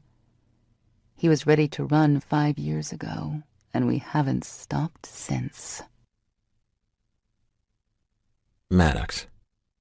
I don't like the way your son is looking at my daughter, Axel grumbles, crossing his arms over his chest and looking over at where Cohen and Danny are laughing by the docks. Seriously, Ax, he's 10. I think it's time for you to stop acting like a damn ape when your daughter is around anyone with a penis. Izzy slaps his arm and gives Greg a wink. Plus, I think it's cute. Watch it, Izzy. It isn't cute. That's my baby girl you're talking about there. What are you going to do when she starts dating? I ask, taking a deep pull from my beer. Like hell, she isn't fucking dating, ever. I laugh at him, taking another deep swallow. Laugh now. If she starts dating, I'm sure your girls won't be far behind her. He laughs when I spit my beer out. Turning to meet his laughter, I frown and give him a hard glare. Not fucking happening. Famous last words, brother, he says before raising his beer and toast. To making sure that no dicks come near our daughters and that we never run out of ammo. Idiots, Izzy grumbles and walks towards their backyard, where all the kids are running around through the sprinklers they have set up. Go get the grill started, Axe, she calls over her shoulder and bends to grab a wobbling colt, giving him a loud, wet raspberry against his stomach. Hard to believe how much life has changed since we got to Georgia, Beck says to my left. You aren't lying, Greg laughs, his eyes scanning the yard for his wife. I follow his eyes to where our wives are all standing in a circle and laughing. Kids are randomly running into their circle for hugs and then back out just as quickly. When my eyes meet Emmy's from across the yard, she gives me a warm smile, which I return with one of my own. God, I'm one lucky son of a bitch. I have a life so full of blessings that I don't even remember the dark days when, before, I never thought this was possible. 15, plus a few, years later. Daddy! Madison, I call back, laughing when she comes running into my office so fast that she overshoots the door and runs into the wall. Good God, girl, what has you running like the bats of hell are chasing you? She bends over, her long black hair pulled high in a ponytail, and gasps for her breath. Daddy! I hear being called farther through the house and roll my eyes. I should have known that Emberlyn wouldn't be far behind her sister if it's something they deem this important. Yep, Ember, just follow your sister's loud-ass breathing, or maybe look for the hole her head left in the wall. Not funny, Daddy, Maddie scolds. Hilarious, daughter. Whatevs? She plops down on the couch and crosses one of her long, bare legs over the other. I frown when I see how short her shorts are, something she doesn't miss. Don't even start with me. I'm 20 years old, Daddy. It's time you stopped acting like a crazy person when you don't like what I wear. Like hell, I boom, running my hand through my hair, now thick with growth and scattered with what Emmy calls a sexy salt and pepper look, whatever the hell that means. Daddy, Emberlyn gasps when she bursts into the office. Yes, Ember. Unlike her sister, she's dressed with actual clothes that cover her body. Her jeans might be too tight, though, and I definitely don't like the top of her shirt coming down that far. I scowl at her, but she just waves me off. Did you hear? Danny has a date, and Mom said that Uncle Axe is flipping his shit. Don't say shit, Ember. Why the hell not? You do. Yeah, well, when you're as old as I am, I don't care what you fucking say, I rebuke. Whatevs? Did you even hear what I said? I did, but I'm not sure what the big deal is. Danny is almost 22. I'm thinking it's time for him to stop flipping the hell out. Does that mean you'll stop acting like a freak when I go out on dates? Madison laughs. I don't fucking think so. That's what I thought. So, please, tell me what on earth is so shocking about this big date that has you two running around like lunatics? Oh, get ready for this, Emmy says from the doorway before walking in. I move my chair back and wait for her to sit. Everyone is freaking out because little Danny Reed is going on a date with Cohen Cage. Well, shit. This concludes Locke by Harper Sloan. Narrated by Sean Crisden and Abby Creighton. Copyright 2014 by E.S. Harper. This unabridged audiobook is published by arrangement with Harper Sloan and was produced in the year 2015 by Tantor Media Incorporated, which holds the copyright thereto. Please visit tantor.com for more information on our growing library of unabridged audiobooks and to take advantage of special offers, or call toll-free 877-7-TANTOR to request a catalog.